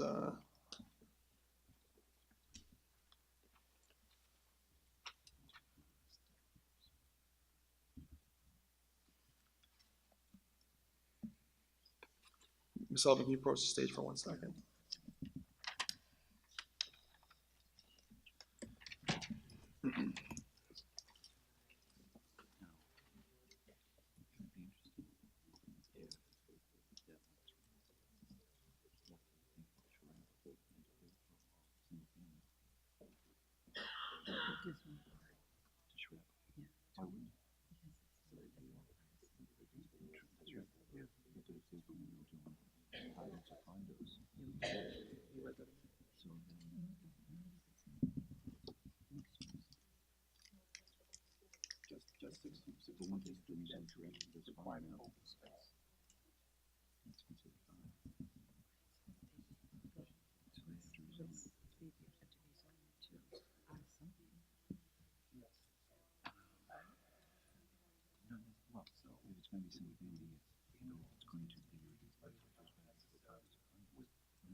Just the open space, so because where you've got it right now. Yes, that's what I'm trying to, trying to get that down. Yeah.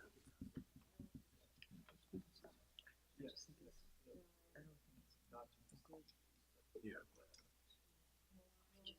Not to be reduced, by less, to less than 2%. To less than.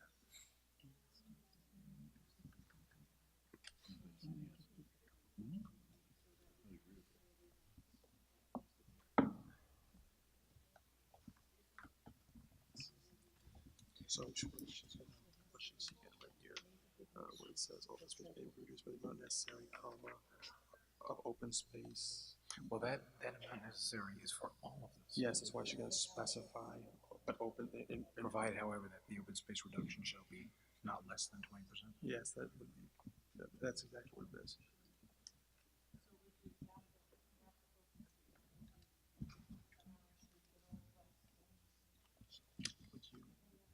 I think that would work. Just at the end, right? Yeah.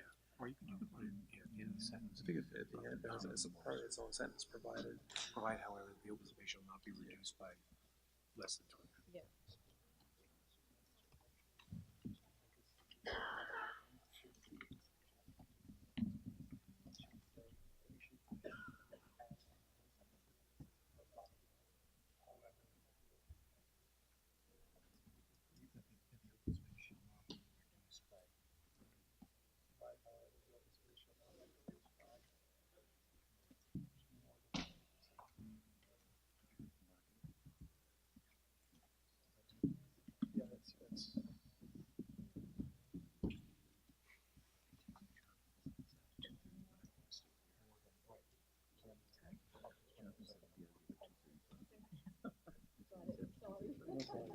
Can you just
All right, ladies and gentlemen, again, we're on page 23. We're still entertaining this motion.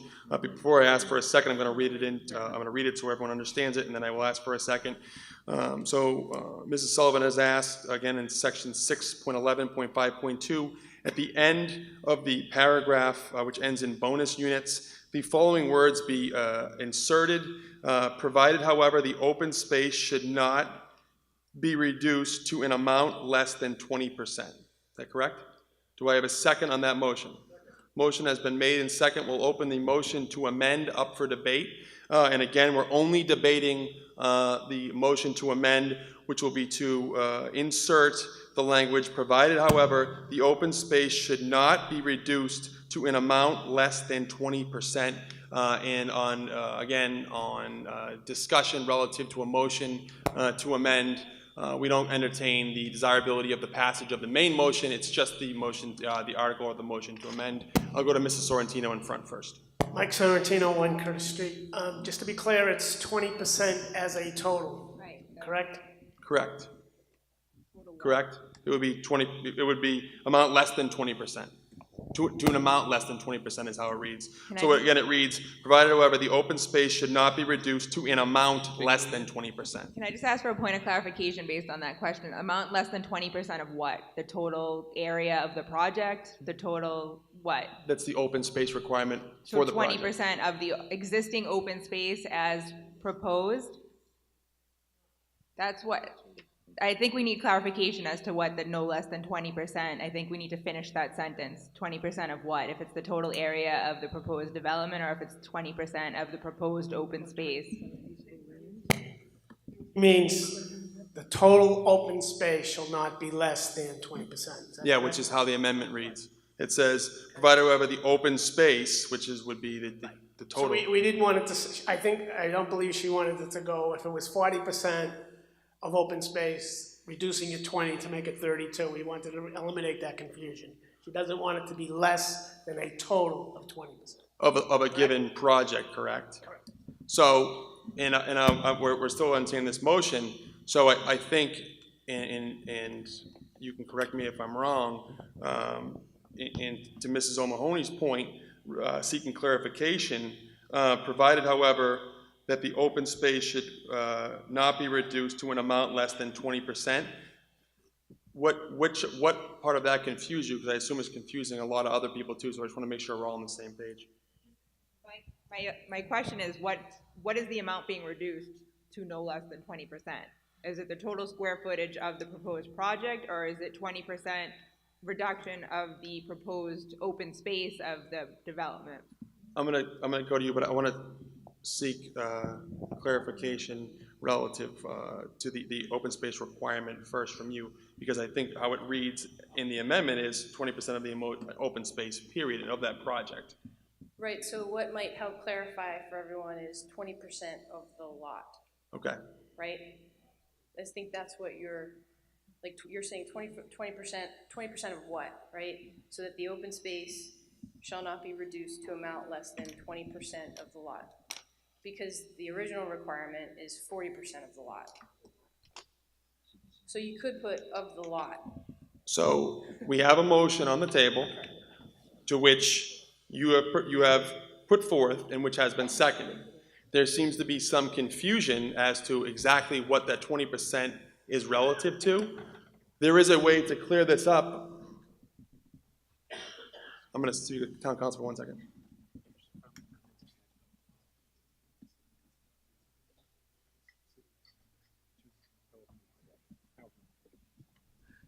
So back to what I was saying, I think, and I can't bring this forward, but I think what you want to do, and I can entertain it from the body for clarification purposes, again, and Ms. Sullivan can speak to this, on a motion to amend, you can do a subsidiary amendment to an amendment to add in the words of the lot, if that's what you want to do in order to make your motion more favorable. Again, that can be done by anybody, doesn't have to be, it can be anyone can offer that amendment to the amendment. If that helps clarify, I can do that. So would you like to submit a secondary or a subsidiary amendment to add at the end of the 20% of the lot? If it makes it clearer, sure. And Ms. Gingrich, you think that will tie, at least from your purview, from what you were thinking as the planning director?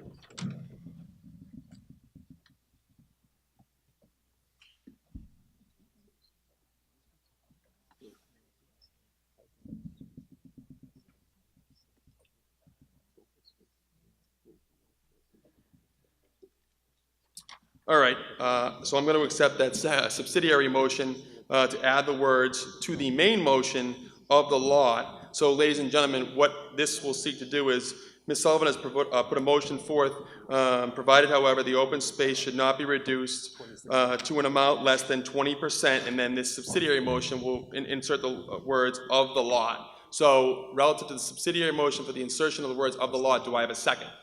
Motion has been made in second. Discussion relative to just the words of the lot. Anyone have any discussion relative to just the words of the lot in the subsidiary motion to amend? Seeing as there's no discussion relative to that, sir, are you standing for this one? I'll put it to a vote. All those. Mr. Moderator, could I'd just like to make a comment if I could.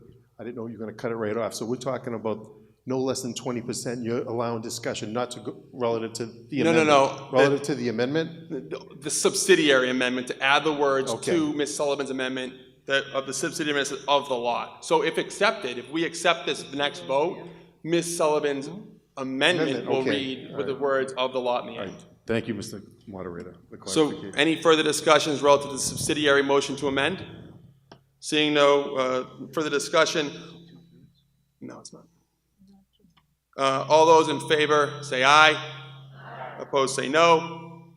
So that's voted. So now we're back into the motion to amend, which will be Ms. Sullivan's motion, which now reads, provided, however, the open space should not be reduced to an amount less than 20% of the lot. So that is the motion to amend that we are voting on. I just want to make sure everyone's clear. We're still away from Article 42, the main motion. We're on this, the motion to amend to add the words on page 23 at the bottom after the words bonus unit in section 6.11.5.2, provided, however, the open space should not be reduced to an amount less than 20% of the lot.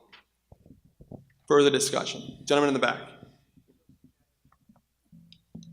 Joseph Jackson, 57 Chestnut Street. I saw that there's a 6.11.9, which I wondered if it plays nicely with that, or if it's in conflict and it needs additional consideration.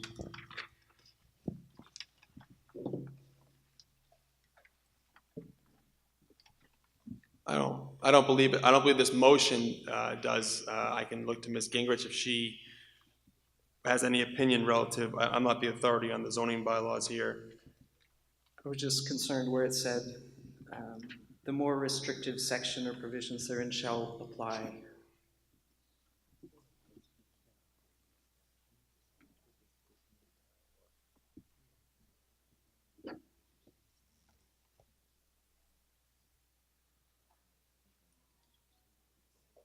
Yeah. I would agree. I still, so 6.11.9, it's conflict with other bylaws or sections. It's a separate, oh, you're talking 6.11.9, not 10. 9, correct? Yes. That is to say, if this is an exception to that, then it needs to be explicitly a conflict that trumps somehow.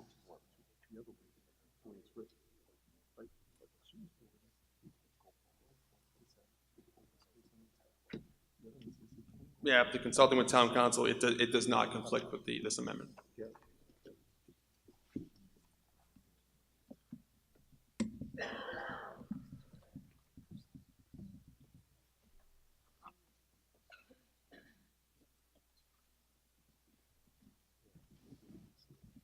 Further discussion?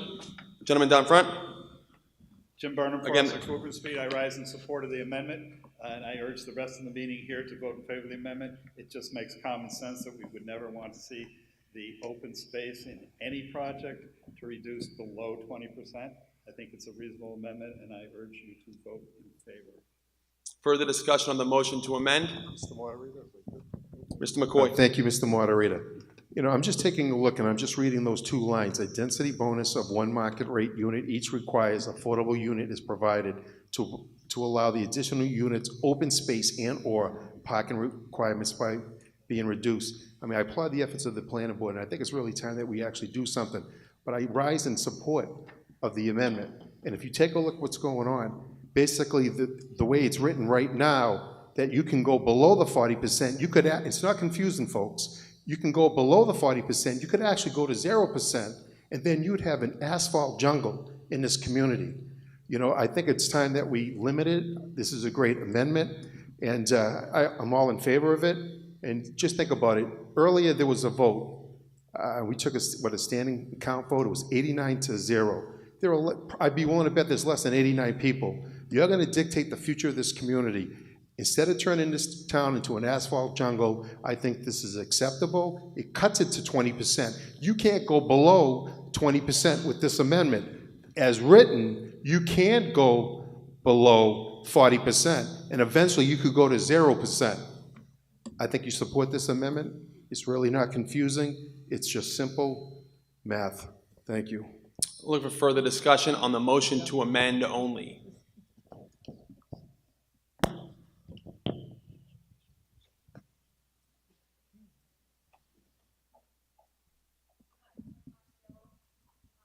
Director of Elderly Services, Wilmington. If we could just speak, if we could just hear, if I could ask Valerie if this had any impact on anything that she's hoping for the housing.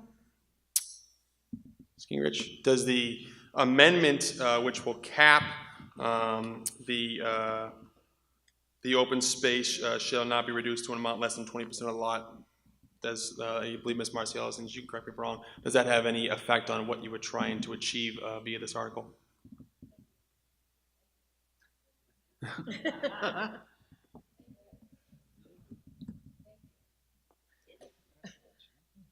There you go. Thank you. The goal was really to provide flexibility to see what's appropriate case by case. So I didn't necessarily have a specific thing in mind. It's just that you're going to want to do what makes sense in each situation, right? So the board doesn't, you know, I think we all value open space. So I don't think it's a goal to reduce that, you know, down to a detrimental degree. I think it's just we kept it flexible so that case by case it can make sense. Having a minimum percentage, I don't think that's going to be harmful. Further discussion?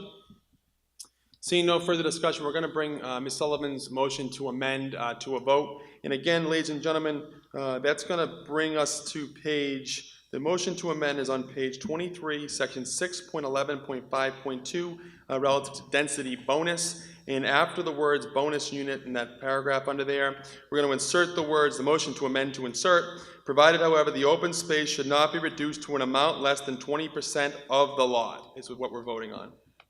Ms. Sullivan? Mr. Moderator, I just didn't know if I got a chance to have anything to say afterwards. Well, we're going to go back into the, if this motion passes, we go back into the main motion. Right, so just on this motion, do I? Yeah, you can speak on this motion. That's all I wanted to do. I just wanted to take a couple of minutes. I just wanted to let people know that when I was on the Affordable Housing Committee, we struggled with the inclusionary bylaw and how we could bring it forward, or how the town could bring it forward and still protect the character of the town, and to maybe lessen some of the anxiety that people had about denser developments. And one of the things that was proposed in the plan was to ensure that we had adequate open space on those lots. And so if you go down below 20%, people are gonna have heart failure, because they're not gonna understand what they're, if there's only a few people here, people are gonna have heart failure. It will be just mostly, pavement and buildings. And I don't think we wanna go that way in this town. And so the 20% is a minimum. I would hope that we wouldn't go below that, but they could also go to 30%. So it does allow some flexibility to the planning board. We just don't wanna go below 20%. Thank you. Any further discussion? Okay, so we're going to bring this to a vote. I'm going to close out discussion. Again, turn to page 23, section 6.11.5.2. At the end of that first paragraph, last words, bonus unit. We're on a motion to insert the words insert via amendment, provided, however, the open space should not be reduced to an amount less than 20% of the lot. So if you are in favor of the motion to amend, and the motion to amend only for the insertion of this language, signify by saying aye. Aye. If you're opposed, say no. The amendment wins, so the amendment moves. So now we're going to be moving forward. We're going back into the main motion, which is Article 42 as presented by Ms. Sorrentino and accepted in as the main motion, with the added language, provided, however, the open space should not be reduced to an amount less than 20% of the lot. That is the new main motion that we are acting on right now. Gentleman in the back. Moderator, Stephen Turner, 59 Washington Avenue. I certainly applaud the effort and the idea of having this type of language for multifamily makes a great deal of sense. I'm just curious why, if it could be addressed, this doesn't apply to general residential as well. When we see housing developments of 6 and 20 and 25 units of single-family homes, why we wouldn't also extend this to cover that, so we can end up with a range of affordable housing, both multifamily and single-family. So that's the initial question. Ms. Gingrich. Thank you. That was certainly a discussion as we were creating this, what it should apply to. Multifamily, it's a little bit more straightforward to put the requirement on a multifamily, just because the state requires all units to look the same and be the same. So you're creating a building of condos, a certain number of those condos are going to be affordable. With single-family homes, it's a little bit more difficult to accomplish the looking the same when, like you said, what we see is kind of larger single-family homes being built. So it's a little bit of a different animal that hopefully we can keep talking about how to create something that applies to that, but it's not an easy thing to do. Surrounding towns beyond that, they don't apply this often to single families. It's not a common thing to do. I think it's a little bit more complicated. Not that we can't keep talking about it, but this was the thing we could do for now, at least. Further discussion, sir? You go okay? Do we have any further discussion on Article 42 as amended? Seeing no further discussion on Article 42, I'm going to bring it to a vote. And again, this is the adoption of a zoning bylaw, so this is a 2/3 vote. So this will be, an amendment to the zoning bylaw. So this will be a standing vote. And again, when voting on Article 42, you have to understand that we're voting on the amended motion, which is with the inclusion of those words that we had already voted in to cap the open space at 20% of the lot. So if you are in favor of Article 42 passing the inclusionary zoning bylaw, Finance Committee has recommended approval, Planning Board has recommended approval. If you are in favor of this passing, signify by raising in your seats.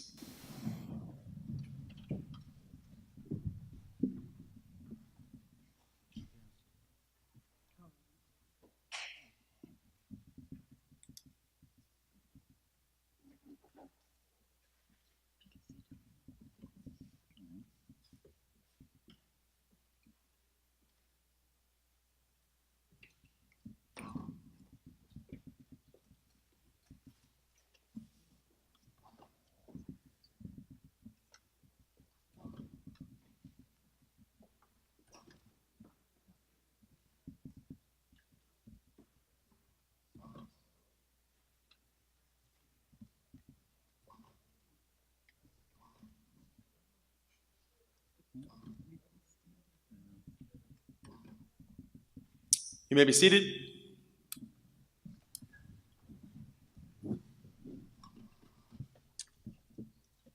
If you are opposed to Article 42, signify by raising your seats.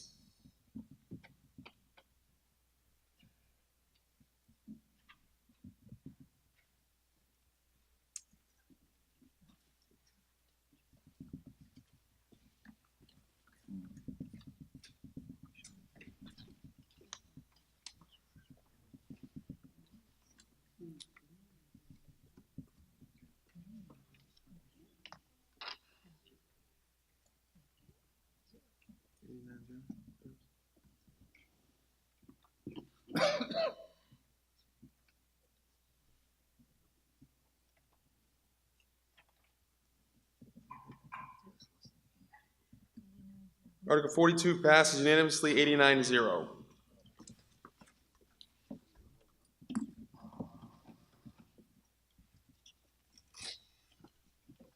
Ladies and gentlemen, next up, turn to page 27 of your book. It's Article 46. To see if the town votes to authorize the selectmen to enter into an agreement, the terms of which shall be determined by the selectmen to sell, convey, or otherwise dispose of all or part of the following described parcel.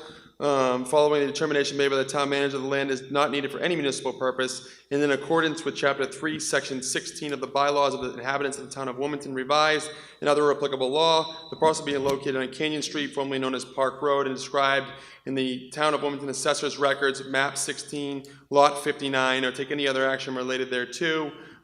Finance Committee recommends disapproval of this. Planning Board recommends disapproval of this. Ladies and gentlemen, the petitioner for Article 46 did submit a withdrawal of this motion to the town clerk. So if there is no motion from the floor of town meeting, I will accept that withdrawal as a consent to withdraw and therefore dispose of the article. Lady in back. Is it? Go ahead. Mr. Moderator, my name is Jean Marie Cole. My address is 68 Marion Street in Wilmington. I am the petitioner for Article 46. I would request. And is it your intention to make a motion on this article? It is. Go ahead. My motion is that I request to be allowed to bring this article forward with clarification. You mean you're going to bring a motion forward? You can't bring an article forward. You got to bring a motion forward. Motion forward. So you can state your motion. What my motion and my ask is specifically to authorize the town to, one moment, to authorize the selectmen to enter into an agreement for the terms of which shall be determined by the selectmen to sell, convey, or otherwise dispose of part of the parcel, specifically a 40-foot wide by approximately 119-foot long portion of such parcel, which would be abutting to my existing parcel on map 6, lot 1B, providing only frontage to Canyon Street. Following a determination to be made by the town manager, and then the rest would continue as originally submitted. Can you submit your motion in writing so I can have it?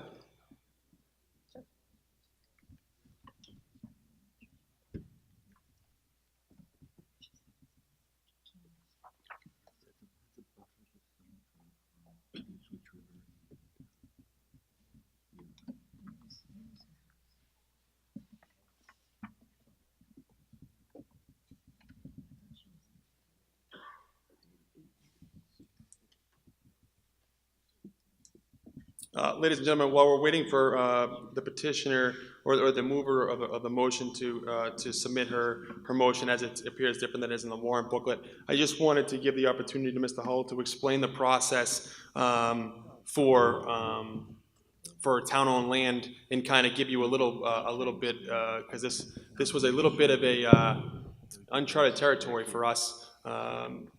In this type of a motion and article being brought forward. So I'll let Mr. Hull try to explain it the best we can here. So in the case of request to purchase town property, individuals first must start by submitting a petition article to have this considered at a town meeting.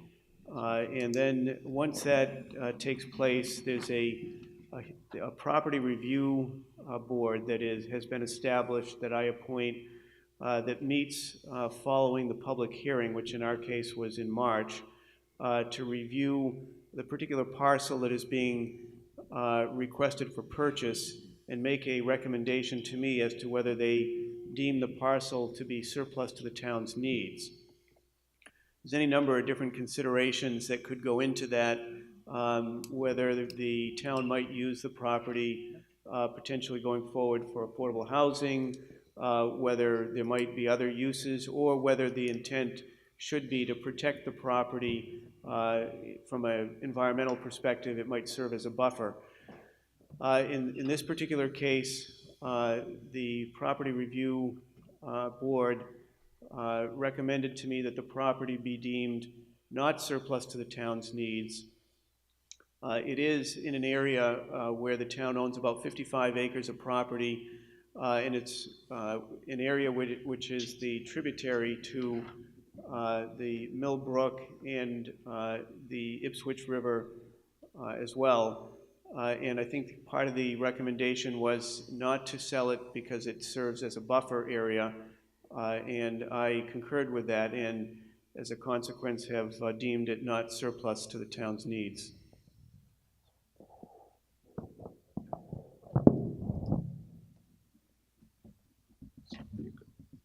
So again, Article 46, the motion that has been entered, it does not read as it does in the warrant booklet. And before I seek a second, I just want to make sure everyone's understood what is happening here. The petitioner does not seek to have the entire parcel or acquire the entire parcel. She only seeks, and this is what the motion shall hereafter read, a portion of the described parcel, specifically a 40-foot wide by approximately 119-foot long portion of said parcel, which is abutting to any existing parcel, map 6, lot 1B, providing frontage only to Canyon Street, correct? And is that correct, Mrs. Cole? Yes, that is correct. Frontage only, and it would have no impact on the land at all. I will accept that as the main motion. Do I have a second? Do I have a second on the motion on the floor? Motion's been made and seconded. All right, so I will allow discussion. Petition. Go ahead. So the discussion that I just wanted to have, Mr. Moderator, is that I do appreciate the time spent by the town manager, Mr. Hull, and the Property Review Board and the Finance Committee with my original request. I was a bit overwhelmed by the process. And it took me a week or two to really figure out what was my need for the frontage, and did I really need the whole lot in coming to that determination. I understand and I can appreciate the justification for leaving the current lot as it is, because it is upland to the town's property. The lot that I own is abutting to Canyon Street and currently doesn't have frontage. I'm pretty much landlocked by all town property. So this would afford me the ability to be able to access my property. Do we have further discussion? That lady in the back? Hello? Yep. Jackie Santini, 38 Glen Road. So just to kind of get some more clarification, the intent is to access your land from Canyon Street, to get access from Canyon Street, but right now the access that she has is through Marion? The petitioner? Microphone. It's not working. Oh, there we go. Yes, it would be to have frontage on Canyon Street. I do have a 30-foot right-of-way to Marion Street, but in order to be able to make use of my parcel of land, in order to be compliant with the bylaws of the town, I need frontage. So the intent is not to use it and not to change it or modify it, just to get the frontage, and that is eventual. I would need to go before the board, and I would need to get all the approvals and work with the planning board, et cetera. And just as a point of order, as Mr. Hull had explained, the passage of this article is still subject to, this needs to be revisited by the Property Review Board, and it has to be deemed surplus, which as of right now, the entire parcel has been deemed surplus, but when, in the original article. Not surplus, sorry. It's not surplus, so it has to go back to that board to again have a subsequent determination. Go ahead. Is it relevant right now to be voting on this article when we don't have that? Yes, this assembly has the authority to vote on the article, but it is eventually, in order for the property to be sold, it needs to be deemed surplus. So it would be a subsequent review of the property review committee. But yes, it is proper and appropriate for this assembly to vote on the article. However, it's no matter up or down, yes or no, it's still going to be subject to that same property review committee, which has already adjudged the property to be in total not surplus.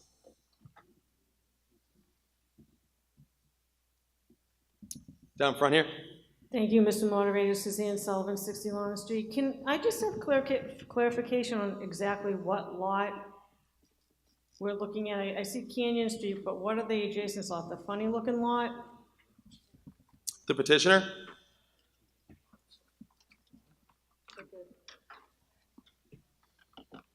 Can you point out?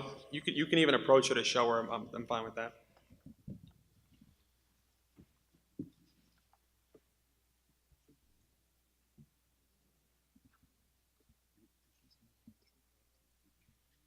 Further discussion in the back? Mary Giroux, 1212 Horseshoe Lane. I guess my question is, how large is the current lot? And if she only needs a 40-foot wide by 119-foot, or a 40-foot length, 119 feet, will this impact how Mr. Hull described it as a buffer because of the water and things in that area? Can somebody answer that for me? Mr. Hull? I've deemed the property not surplus because I'm looking to maintain this buffer from areas that are important to Millbrook and the Ipswich River. So I'm not sure that, I guess at the end of the day, if the town meeting authorizes this, it still becomes a question as to whether it, at some point in the future, is deemed surplus, but at this point in time, I've not deemed it to be surplus.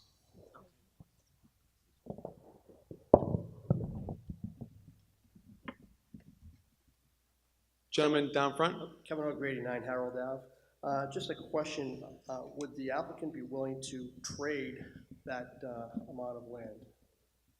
Just a thought. I think she can answer the question, but I think that's going to be outside with the scope of this article. I appreciate what you're trying to say, but I think it is outside the scope. You don't have to answer it. I'll let you answer it, but again, that can't be acted on by this meeting, and I think it's outside the scope. But I'll let her answer it. Phone's not working. Oh, there we go. So again, the intention of my original proposal was I have almost 7 acres of land. Much of it is wetland, and I am planning on donating it eventually once I figure out the use of the rest of the property and if I can actually build a house on it. However, at this time, nobody can make any commitments because we don't even know if the property is surplus. I'm just looking for permission to continue to follow up with the Property Review Board and the town manager at this point. I'm going to go to the town manager. I'll go to you, ma'am, in the back. Town manager first.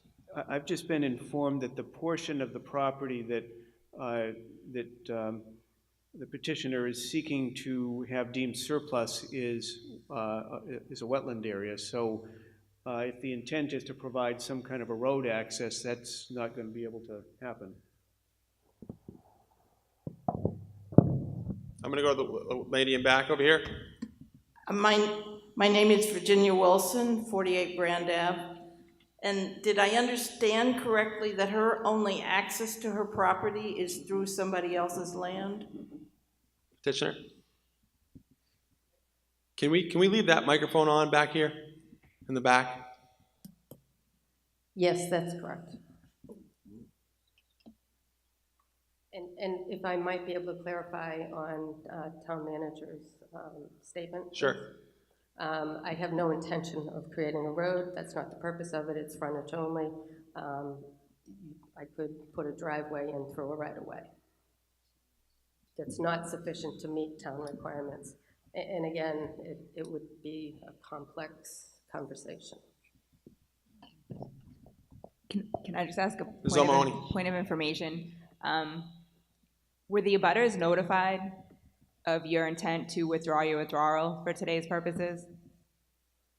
I'm assuming you filed the notice to withdraw this petition, and then you came today, and I'm just curious what notification you gave, because if I'm remembering correctly, at the March meeting, abutters were present with concerns about your plan. So did you give them notice that you planned on being here today? I would defer to the town in their process. She's actually asking if you gave notice. I personally did not notify anybody other than the town. Thank you. So basically and I can kind of give you a little background onto how this works. You could submit a motion to withdraw. It's still subject to the rules of procedure of the meeting. We never preclude anybody who even had submitted a motion to withdraw to come in here and present a motion. It's procedurally allowed. It's always it has never been the case. I've never seen it happen. But I'm not saying that it's procedurally incorrect. You're allowed until the meeting disposes of the article, whether by dissent or otherwise, or via no objection. The meeting's allowed to deal with whatever's on the warrant. So I would kind of counsel as that's the case. Further discussion?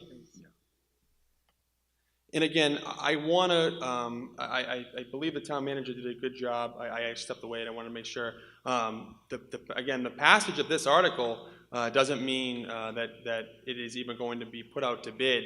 The town manager, who has already agreed that this parcel was not surplus, would again have to revisit it and then deem if just this portion of the larger parcel would be deemed not surplus. So by no means is any vote taken here going to be the be-all, end-all to whether it's going to be put up to bid for anyone to buy the town-owned land, if it were ever deemed to be surplus, because that determination has yet to be made, which is very uncommon and not common practice in Wilmington, which usually that determination is made before a town meeting. But this is an interesting case, the first impression, for as long as I've been here. And just to clarify and I guess complete the process, so to speak, in terms of these types of situations, when property is deemed surplus, and if town meeting goes forward and authorizes the sale, then there is a request for proposal that needs to be put together, that we put together, and the property goes out, is advertised. So there's no guarantee that necessarily the petitioner obtains the property. It goes out for competitive bid, just like any other asset that the town may want to dispose of. So just as an FYI. Down front. Joanne Schuker, 7 Cedar Street. What is the actual size of this lot? You mean the parcel in total? Yes. To which she seeks a portion of? No, the one that's all lined out here that I can see. Yeah, yes, but her revised motion, she's only seeking a portion of that. So the motion before the meeting here today is a portion of what you see lined out in your book. But what is the size of the actual lot, and what part of it has now been declared wetlands?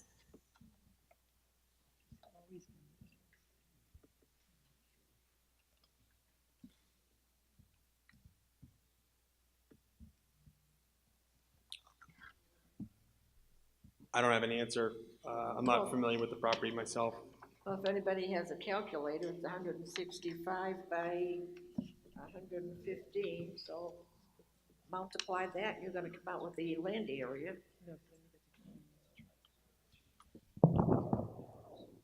The property is approximately 0.72 acres, 31,363 square feet. Okay, and what part of that is wetlands? You just said part of it is declared wetlands. Oh, I'm sorry. Right over here. She's going to answer your question. Okay. We don't have an exact number of how much of it is wetland. Our conservation agent went out to look at the parcel The wetlands do come up into the Canyon Street parcel. And if I had to like estimate, I would say maybe a third of it from the, from the end of Canyon into the parcel. And then there's kind of a slope, and then there's a little bit of upland closer to that other street that crosses there. So a good portion of it is wetland. A really good portion of that entire area is wetland. And the Ipswich River runs through it, and there's wetland, there's floodplain, there's riverfront area. There's a lot of resource areas in that area, so a lot of regulations, a lot of protected resource areas. Further discussion? Again, we're voting on Article 46 to see if the town will vote to sell the specified piece of town-owned land if and when it would be deemed surplus, which again, in a usual article that had followed, that had come before this body as it usually did, that decision would be made, and it had been made relative to the entire parcel. However, when someone seeks only a portion thereof, it needs to be made again. So again, that was a decision that has been made after the meeting, regardless of if this were to pass. So on Article 46, Finance Committee recommends disapproval. On Article 46, again, it's not as it reads in your book. It's instead of composed of all of the following described parcel, it's specifically a 40-foot wide by approximately 100-foot 19 long portion of the parcel, which is abutting the petitioner's existing parcel, map 6, lot 1B. If you are in favor, I want to make sure everyone understands what we're voting on. No more questions relative to the same. If you are in favor of the passage of Article 46, say aye. If you're opposed, say no. No. It's voted down. Article 46 is voted down.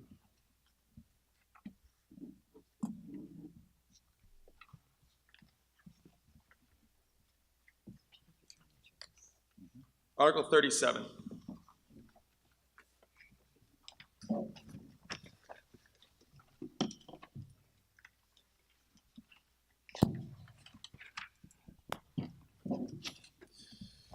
Article 37, to see if the town will vote to accept the provisions of Massachusetts General Laws, Chapter 44, Section 53F and 3/4 for the purpose of establishing a separate revenue account to be known as the PEG Access and Cable-Related Special Revenue Fund, into which shall be deposited funds received in connections with the cable television franchise agreements between the town and Comcast Corporation, Comcast and Verizon Communications Verizon.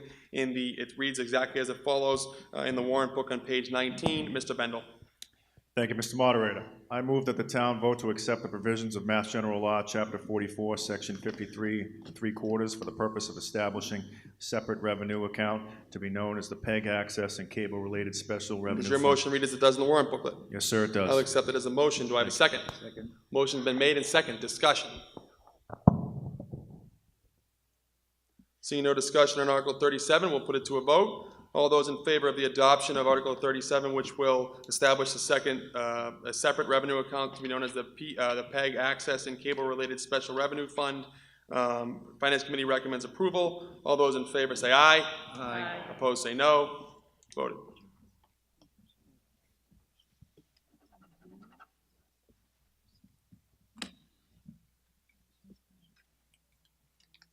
Article 43.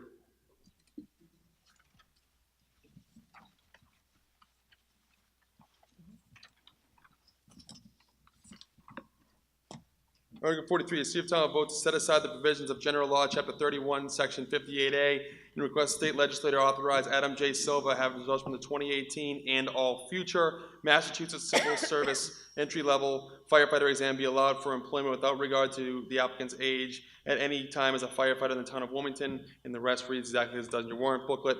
I look for a motion. Motion, sir, what's your motion? Say again? What's your motion? As reads. You just gotta at least start reading it and I'll accept it. Okay, all right, I'm sorry, forgot that part of the book. Let's see here, I'm here to see if the town of Wilmington will vote to set aside the. Does your motion read as it does in Yes, this it warrant does. booklet? All right, I'll accept that as a main motion. Do I have a second? Motion's been made and seconded. Discussion. Basically, I'm just looking to have the opportunity to be one of your firefighters, the way that the civil service works right now. I'm too old at 38, and I'd like to have you please vote in my favor to have that rule set aside so I can serve you the best I can. Further discussion? All those in favor, that being the case? Go ahead, ma'am. Sorry, just to clarify, Barb Bodwin, 11 Chestnut Street, just to clarify, does this change the rule going forward, or does it in this specific case? Just to this specific petitioner. Further discussion? Go ahead. Mic up. There we go. Hi. So I was here last year to do it. There was some, Mr. Robertson can probably explain a little bit further about the process of where I was. It was voted in my favor last year. There was some language left out from here to where it needed to be explained. I think we're back on board with the process. So we're moving forward with the last yay. So just to kind of cover myself, I'm looking forward. Another one, please. Done.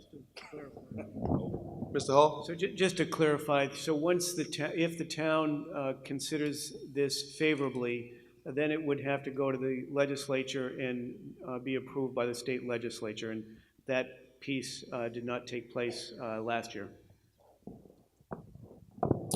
Further discussion, and while I'm here, I'd be remiss that he's been here. I think you got here when I got here. Our state representative, Dave Robertson, is in attendance today, which we really appreciate. Thanks, Dave.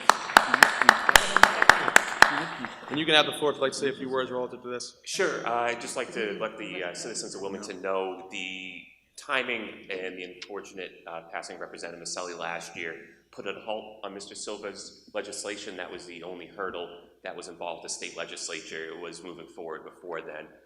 However, like I said, due to unfortunate circumstances, that's why it was held up. It's fairly routine and it's locked and loaded and ready to go on the state level following your affirmation. I spoke to Mr. Silva. Us legislators are heavily encouraged to speak about the skill set and the personality and the mentality of the folks that you're doing as kind of a vetting process, and I can speak to his characteristics and wholly and positively. So I stand ready if you choose to do so, and I believe Adam would be a good addition to your group. Thank you very much, Representative. Further comment? Jackie Santini, 38 Groen Road. A question.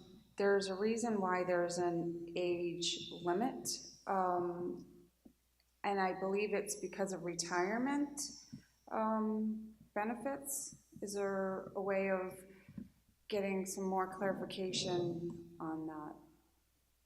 And how would it affect the town? The civil service has established the age limit. I believe it's 32, and I can't speak to what the rationale was as to why that age limit was set, but that is the current status. Silva?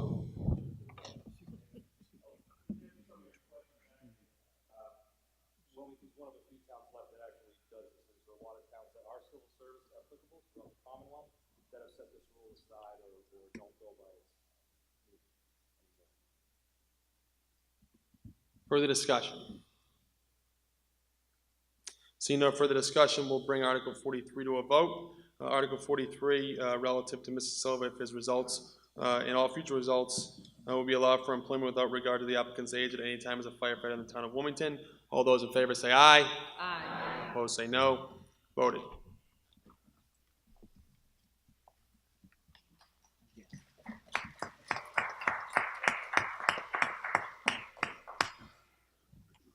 Article 45, see if the town vote to amend the zoning bylaws and associated zoning map of the town of Wilmington as follows. Take any other action related thereto.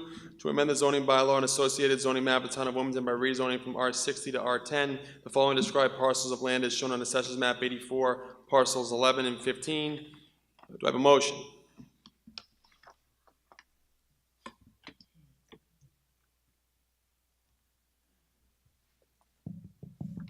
Sir? Yeah, Charles Fleming, 17 Warren Street. I had sent some articles so that they could be projected. Just let us know what you want up here and we'll put it up there. Which slides do you want to put up and we'll put them up? Well, I had sent a bunch of them. Yep, we need it, but you got to tell us which ones you want in order and we'll put them up there.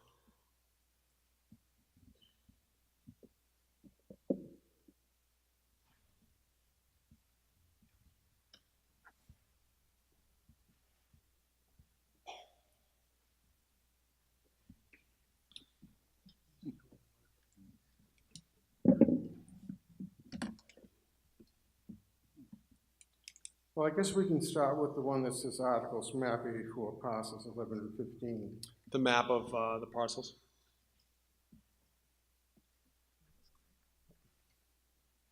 Yeah, all right. This one? Yeah, that's the one there. Okay. I'm 17 Royal Street, as you can see, and I'm a long, narrow piece of land that But actually, Mr. Fleming, before we get started, I'm sorry. I actually have to accept your motion, so you have to read it into the record. I need to get a second. Oh, I have to read, oh, okay.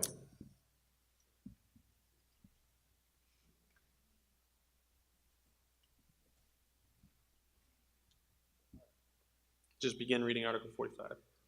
Can you put it back on the screen again, then, please? Okay.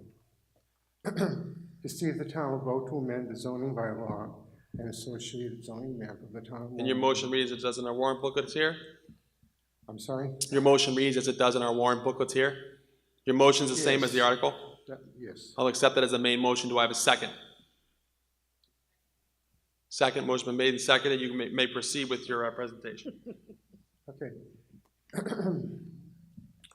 Well, that piece of land you see that says 17 Royal Street map lot 11 is the piece of property that we're talking about for me. But across from me, there's also another lot that says, I think, lot number 11, I'm not sure, I think that's what it is. Lot number 14, rather. That is also a lot that's up for consideration on this. And that is my neighbor here that's going to be actually talking about it also, okay? And but I'm talking about my lot first. This is a lot of land that has been in my family since about 1935. And it's been under continuous ownership of a member of the family since then. Now, if you can go to the one that shows the zoning map of Wilmington, if you can do that. The overall zoning map? Yep. Right that's, there? That's the one there, yep. Now, you can see I have up on the upper left-hand corner, about halfway through, you'll see C round circles. There are 3 round circles. That is the R60 zone that I live in. And you'll see 3 areas there that I circled out within that area. And within that area, those circled areas are 10 zones that have been approved by the town over a number of years that are within the R60 zone. Okay. Now, if you could just flip through some of those pages, and, okay, keep on going. You can tell them when to stop. That one there, yep. All right. Okay. All right, now if you can look again at 17 Royal Street, the piece of land that I was talking about, bordering Curvis, you'll see that in 1935, when we purchased the land, they were all individual lots, all individually numbered, and they were all individually assessed an amount of land, such as 10,000 square feet or 2,000 square feet or whatever they were. All right, just flip to another page now if you can. Okay, now, that map there again highlights the original planning of Pine Plains development in 1909. And our piece of land was part of that development. Now, as you can see, that whole area was part of a huge development that was planned, and that whole development at one time was owned by Mary R. Bond, who was one of the Bond family that owned Bond Bread. Okay, now if you can flip to the next one, please. What I've done is I've found some houses in the area there that are close to me, and Bernstein Road is one of the newer developments that, and They're all R60 zone, but you can see up in the upper right-hand corners that one lot is 0.25 acres and the other lot is 0.35 acre. Flip again. Again, here's some other lots in the area. 0.13 acre on Bernstein Road, and they're all in the R60. Cobalt Street, 0.36 acre. Go ahead, flip again. Okay, here's some other homes in the area. Cobalt Street again. They're all small lots. Every one of them are well below R60 zoning. And you can read to see how big they are in the upper right-hand corner. Flip again, please. Another 2 lots, all in the R60 zoning. One is 0.24, one is 0.14. Flip again. All right, some more houses. You can see what their acreage is, and they're all R60 zoned. Flip again. Same thing again. Same acreage, small lots, R60 zone. Flip again. Same now. Okay, now this is the street that I live on. You'll notice a small house there, 0.37, I think it is. And then the house on the bottom right, that's my house with almost 48,000 square feet. All right, flip one more time. Okay, again, another small lot, all R60 zone in my area with small lots. Flip again, please. All right, same thing again. R60 zoning, 0.25 acre. Flip again. All right, so last one. what I want to prove to you here is that although I'm requesting an R10 in an R60 zone, that it's not an unusual happening, and that over the years it has happened frequently. And I only picked out a small number of lots. There are many, many more. And where our family has owned the land for such a long time, I just think that it would be nice that I could do what I want to do with this lot. I want to build a house for myself, and the reason I chose R10 is because the land is long and narrow, and I couldn't do it on R20 because of its narrowness. So I could fit an 80-foot circle in there, but I couldn't fit a 100-foot circle. And the cost of the road development, because that road is Curtis Street is 500 feet long. And I don't know if anybody knows what the cost of road development is, but it's very, very high. So if I sell my house, it wouldn't be enough to build another house and do the road development also. So it's possible that I might have to add another lot to that. So I'll have a lot for my house, and I'll have to maybe probably add another lot so I can sell it to pay for the cost of the road. Now, you know, the house I live in is a very nice house, but the way it was built isn't conducive to somebody getting to be my age. I'm a year short of 70, and I don't have the best legs. My bathroom is 5 by 7. If I were to try to build another bathroom, I'd have to put 2 bathrooms on 1 floor. My staircases in the house are too narrow to put a chair system in that would run up the side because it's much too narrow. I checked it out already and it can't be done. And in order to put another bathroom in, I would have to eliminate a bedroom. So that means I would be affecting the cost of my house, not being able to put a second floor bathroom in because I can't get a chair rail up there.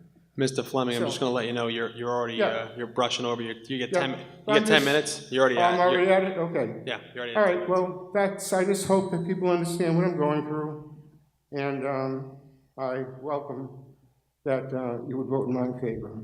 I'm looking. And Then I got the other guy here that wants to talk too. Okay. Okay? Thank you very much. I'll look for further discussion. Hi, I'm Lisa Marsubian. I live at 14 Royal Street with my husband Doug, and we're the other parcel included on the article.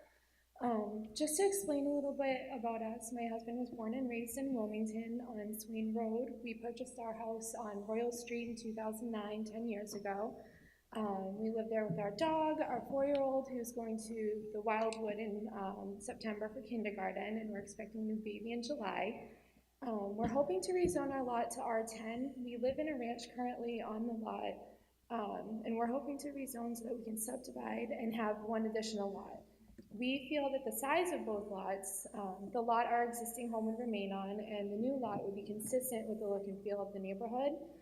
We're hoping for R10 because we would have the street frontage required, but it would also allow for two 30,000 square foot conforming lots where our house is now and an additional lot. We also have land behind our Wilmington land in Tewksbury, which is, you can see on the map, map 84. It's not, it's actually not showing on there, but in the booklet it shows in the, where we're 14, and that's lined out. In the booklet it shows the gray section. It's labeled 73 County Road behind. So that would be part of what would be included. So we feel that including that land, both lots would be of a good size and consistent with the rest of the street.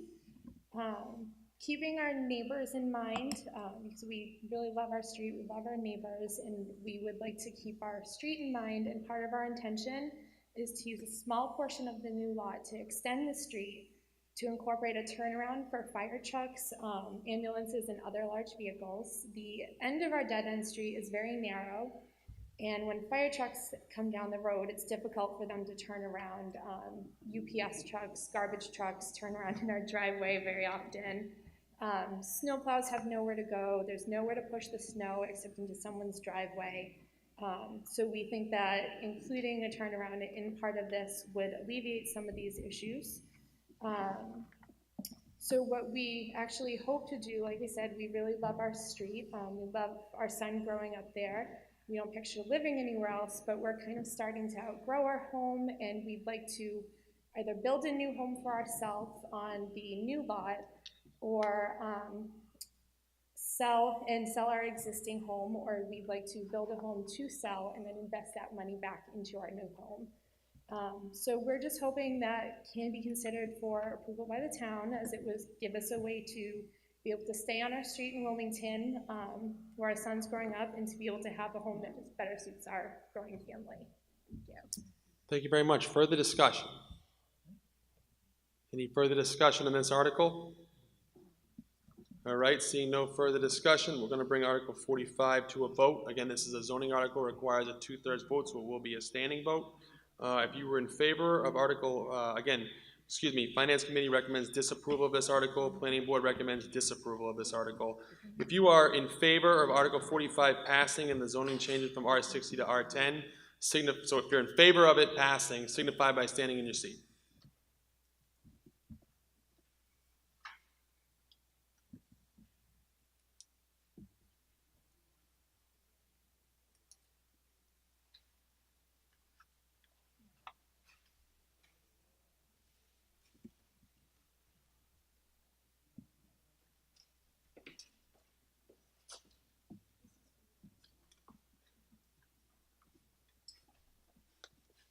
Tell them no way.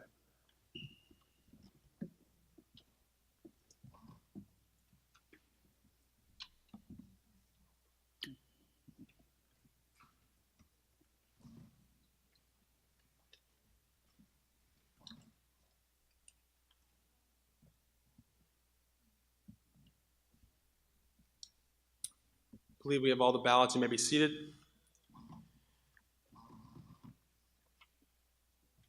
So you may be seated. In the next, if you are against Article 45 passing, signify by raising in your seats.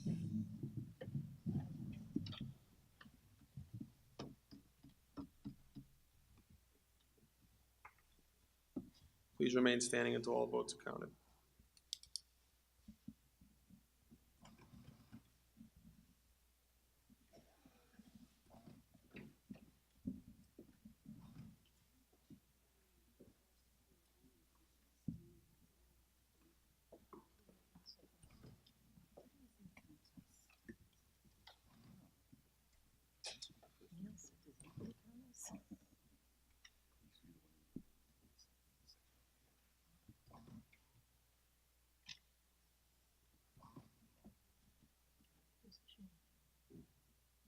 Wait, hold on, we have Linda coming too.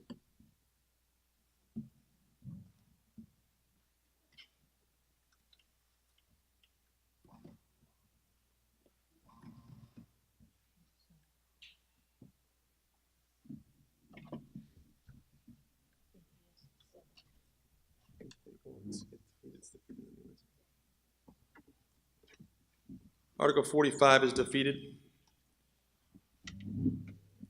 Yes, we're 17. Yes, 17, no, 46. Move on to the next article. Article 35.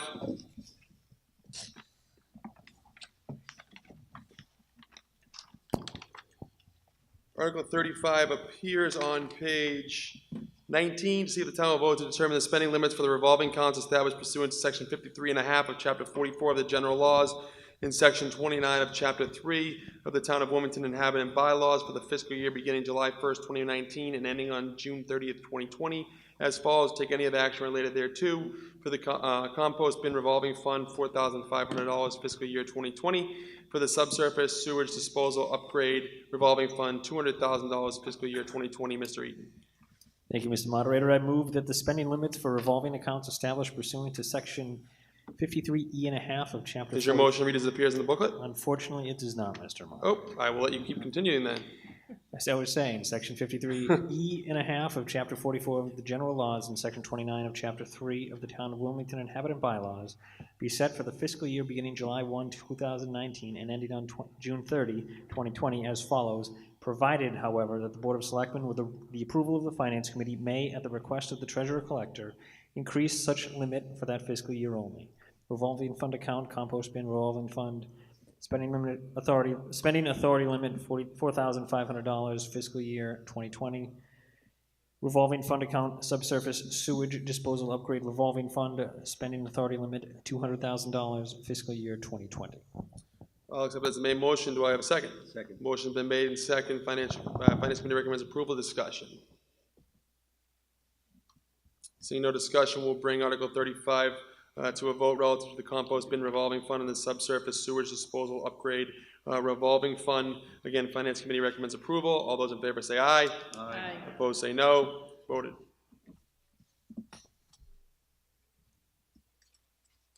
Article 41.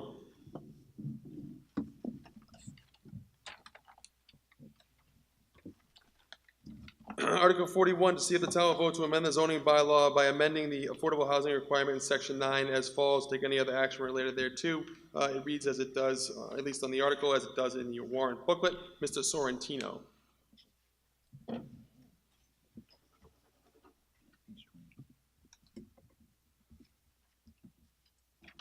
I move that the zoning bylaw be amended by amending an affordable housing requirement in section 9 as follows. Does it read as it does in the warrant booklet? Yes, it does. I'll accept it as the main motion. Do I have a second? Second. Motion has been made and second. Discussion. Want to give us a brief overview of what it is? Yes. This article, currently in our over 55 housing district, we have an affordable housing requirement of 10%. However, that 10% requirement is in the density section. So this article takes that requirement out of the density section, puts it in the affordable housing section where it belongs, and it increases it from 10% to 15% to match the inclusionary bylaw. Further discussion? Seeing no further discussion, we'll bring Article 41 to a vote. Again, this is another zoning bylaw. It needs to be counted by a standing vote to be submitted. All those in favor of Article 41 passing signify by raising your seats.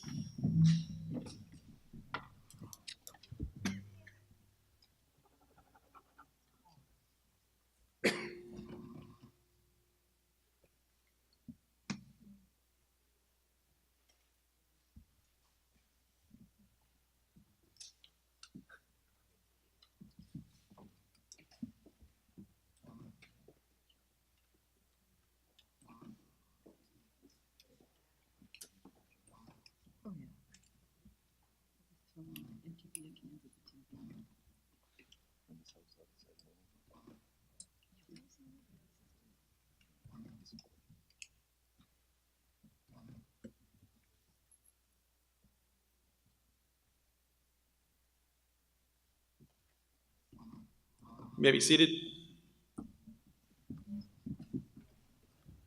All those opposed to Article 41 signify by rising in your seats.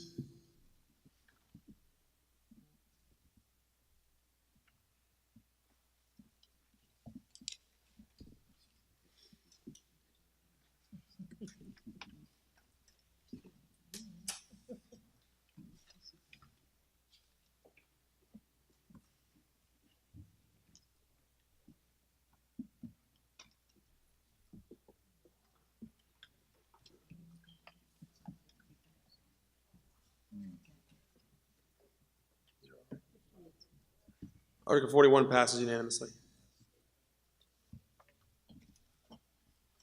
Article 40, see if the town will vote to amend the zoning bylaw by deleting section 9.8.5 through section 9.8.5.3 in its entirety and replacing it with a new section 9.8.5 as follows. It's local preference. It's right down there, exactly as appears in the warrant booklet. Do I have a motion? Mr. Moderator, I move that the zoning bylaw be amended by deleting section 9.8.5 through section 9.8.5.3 in its entirety, replacing it with a new section 9.8.5 as follows. Does your motion read as in the warrant booklet? Yes, it does. I will accept it as the main motion. Do I have a second? Second. Motion has been made and seconded. Discussion. Riley, you want to give us a brief overview on what Article 40 is and what it's seeking to accomplish? Yes. This article has to do with our over 55 housing district as well. Currently, there's a requirement that the affordable units, there be a local preference for those affordable units. And it gets into a little bit of detail in our bylaw. Those details don't exactly match up with what the state requires. So what we're proposing is to refer back to the state requirements when we talk about the local preference, and also repeat that, you know, the maximum number of local preference units be provided. But those details refer back to the state requirements.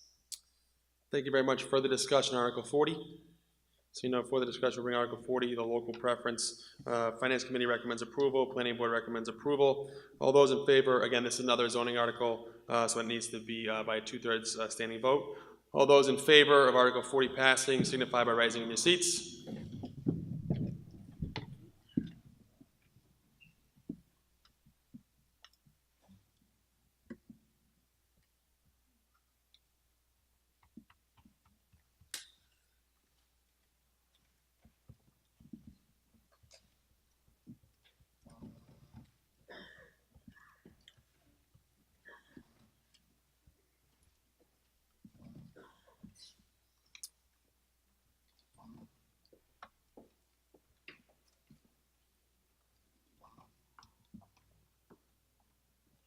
You may be seated.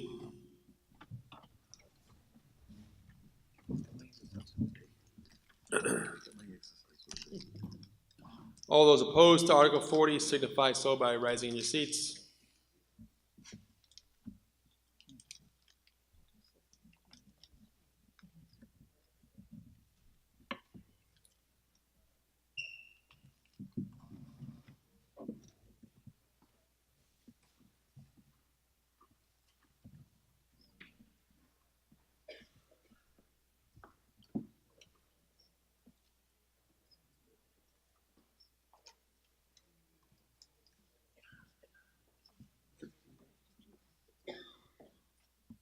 Article 40 passes 52-0.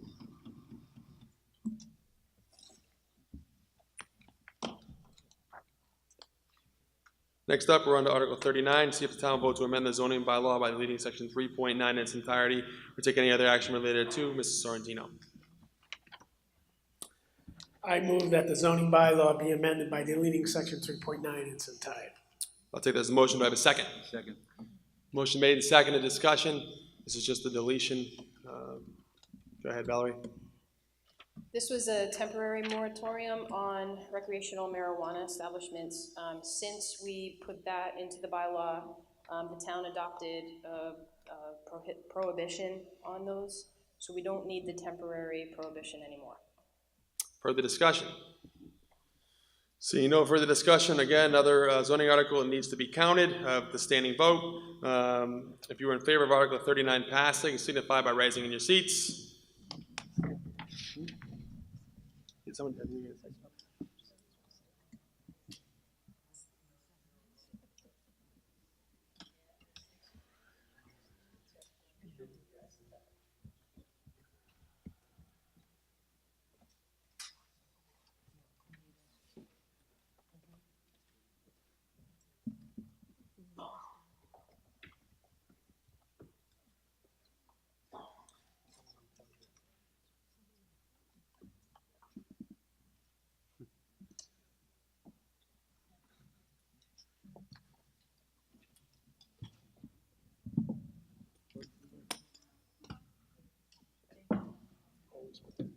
You may be seated.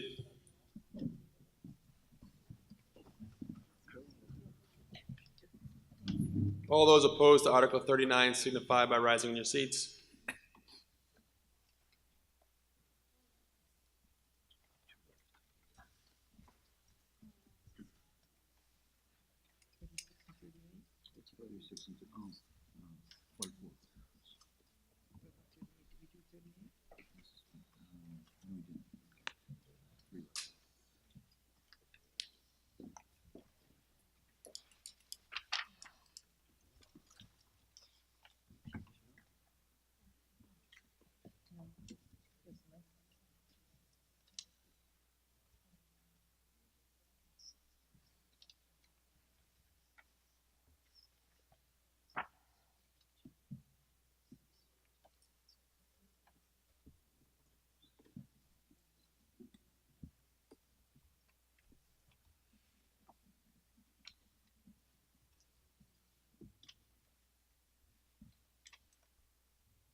Motion passes 60-0.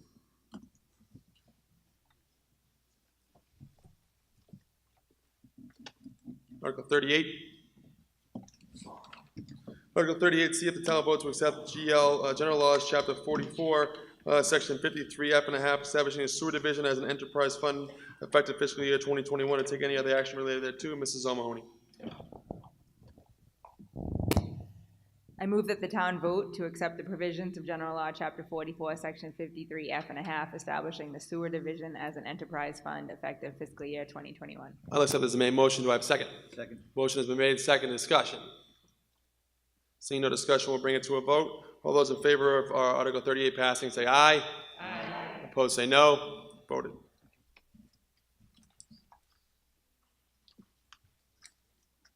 Article 36. See if the town votes to appropriate the sum of $4,051.80 or other such amount of town meeting may approve from the Transportation Infrastructure Receipts Reserve Account for the purpose of roadway surface crack sealing. Take any other action related thereto. Mr. Kyra. Mr. Moderator, I move that the town vote to appropriate the sum of $4,051.80 or such other amount as town meeting may approve from the Transportation Infrastructure Receipts Reserve Account for the purpose of roadway surface crack sealing. I'll take the main motion. Do I have a second? Second. I have a motion and a second. Finance Committee recommends approval. Discussion. Seeing no discussion therein, I'm going to bring Article 36 for a vote. All those in favor of Article 36 say aye. Aye. Opposed say no. Voted. Article 44, which is on page 26, it's the last article on the docket here today. To see if the town will vote to amend the zoning bylaw and associated zoning map of the town of Wilmington by voting to rezone from R60 to R10, the following described parcel of land, and take any other action related thereto. And then it appears there, it is 54 McDonald Road and then 47 McDonald Road. Finance Committee has recommended disapproval. Planning Board has recommended disapproval. Do I have a motion? Is there a motion relative to Article 44? I'll entertain a motion to pass over. Motion to pass over. I have a motion to pass over. Do I have a second? Second. Motion to pass over has been made and seconded. In discussion? All those in favor, we're going to bring Article 44 to a vote on a motion to pass over. All those in favor say aye. Aye. Opposed say no. Voted. And before I entertain a motion to adjourn, I just want to let everyone know that the plastic ban, bag ban goes into effect tomorrow, as it was an action of last year's town meeting. And I also, I would be remiss if I didn't take a moment to point out that we were deciding some pretty important things here today in front of a room of empty seats. Which is a very discouraging, as a moderator, it's very discouraging thing to see. And we do have this town meeting review committee that we will be forming to kind of find ways to come up with how to drive attendance at town meeting. But you folks that are here are obviously people with the vested interest of being here. You took time out of your day, which I appreciate. I know the town officials appreciate, and I hope your neighbors appreciate that we just did the work of $119 million budget with I guess you could say we had a quorum at one point of 150, but I don't think we ever went above that. So a town with a population like ours, we'd hope we could get something going here. So you should go out, you should leave the meeting and tell your friends and your neighbors and your relatives about, why don't you come to town meeting? Why aren't you here? Why don't you take a couple hours? I mean, you don't have to come to the whole thing. I understand it's a long day, but what are the reasons why you don't come? And then you bring it forth to us, especially as the town meeting review committee, when that's formed, because we can take those into consideration to try to drive up attendance. Because I mean, it's really an interesting thought to think that so few decide for so many, and it's interesting. We'll put it that way. But before I entertain a motion to dismiss or a motion to adjourn, I will entertain Ms. Shukas up front. Thank you. When I go home and people say, how did the town meeting go? I tell them, if you're really interested, go. Don't answer their questions. If they care enough about us spending their money, then get your butt down here.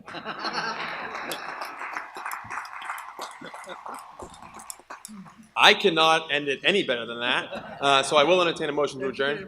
I have a motion to adjourn the table. Do I have a second? Second. Motion been made and second. All in favor say aye. Aye. Opposed say no. Voted. Good job.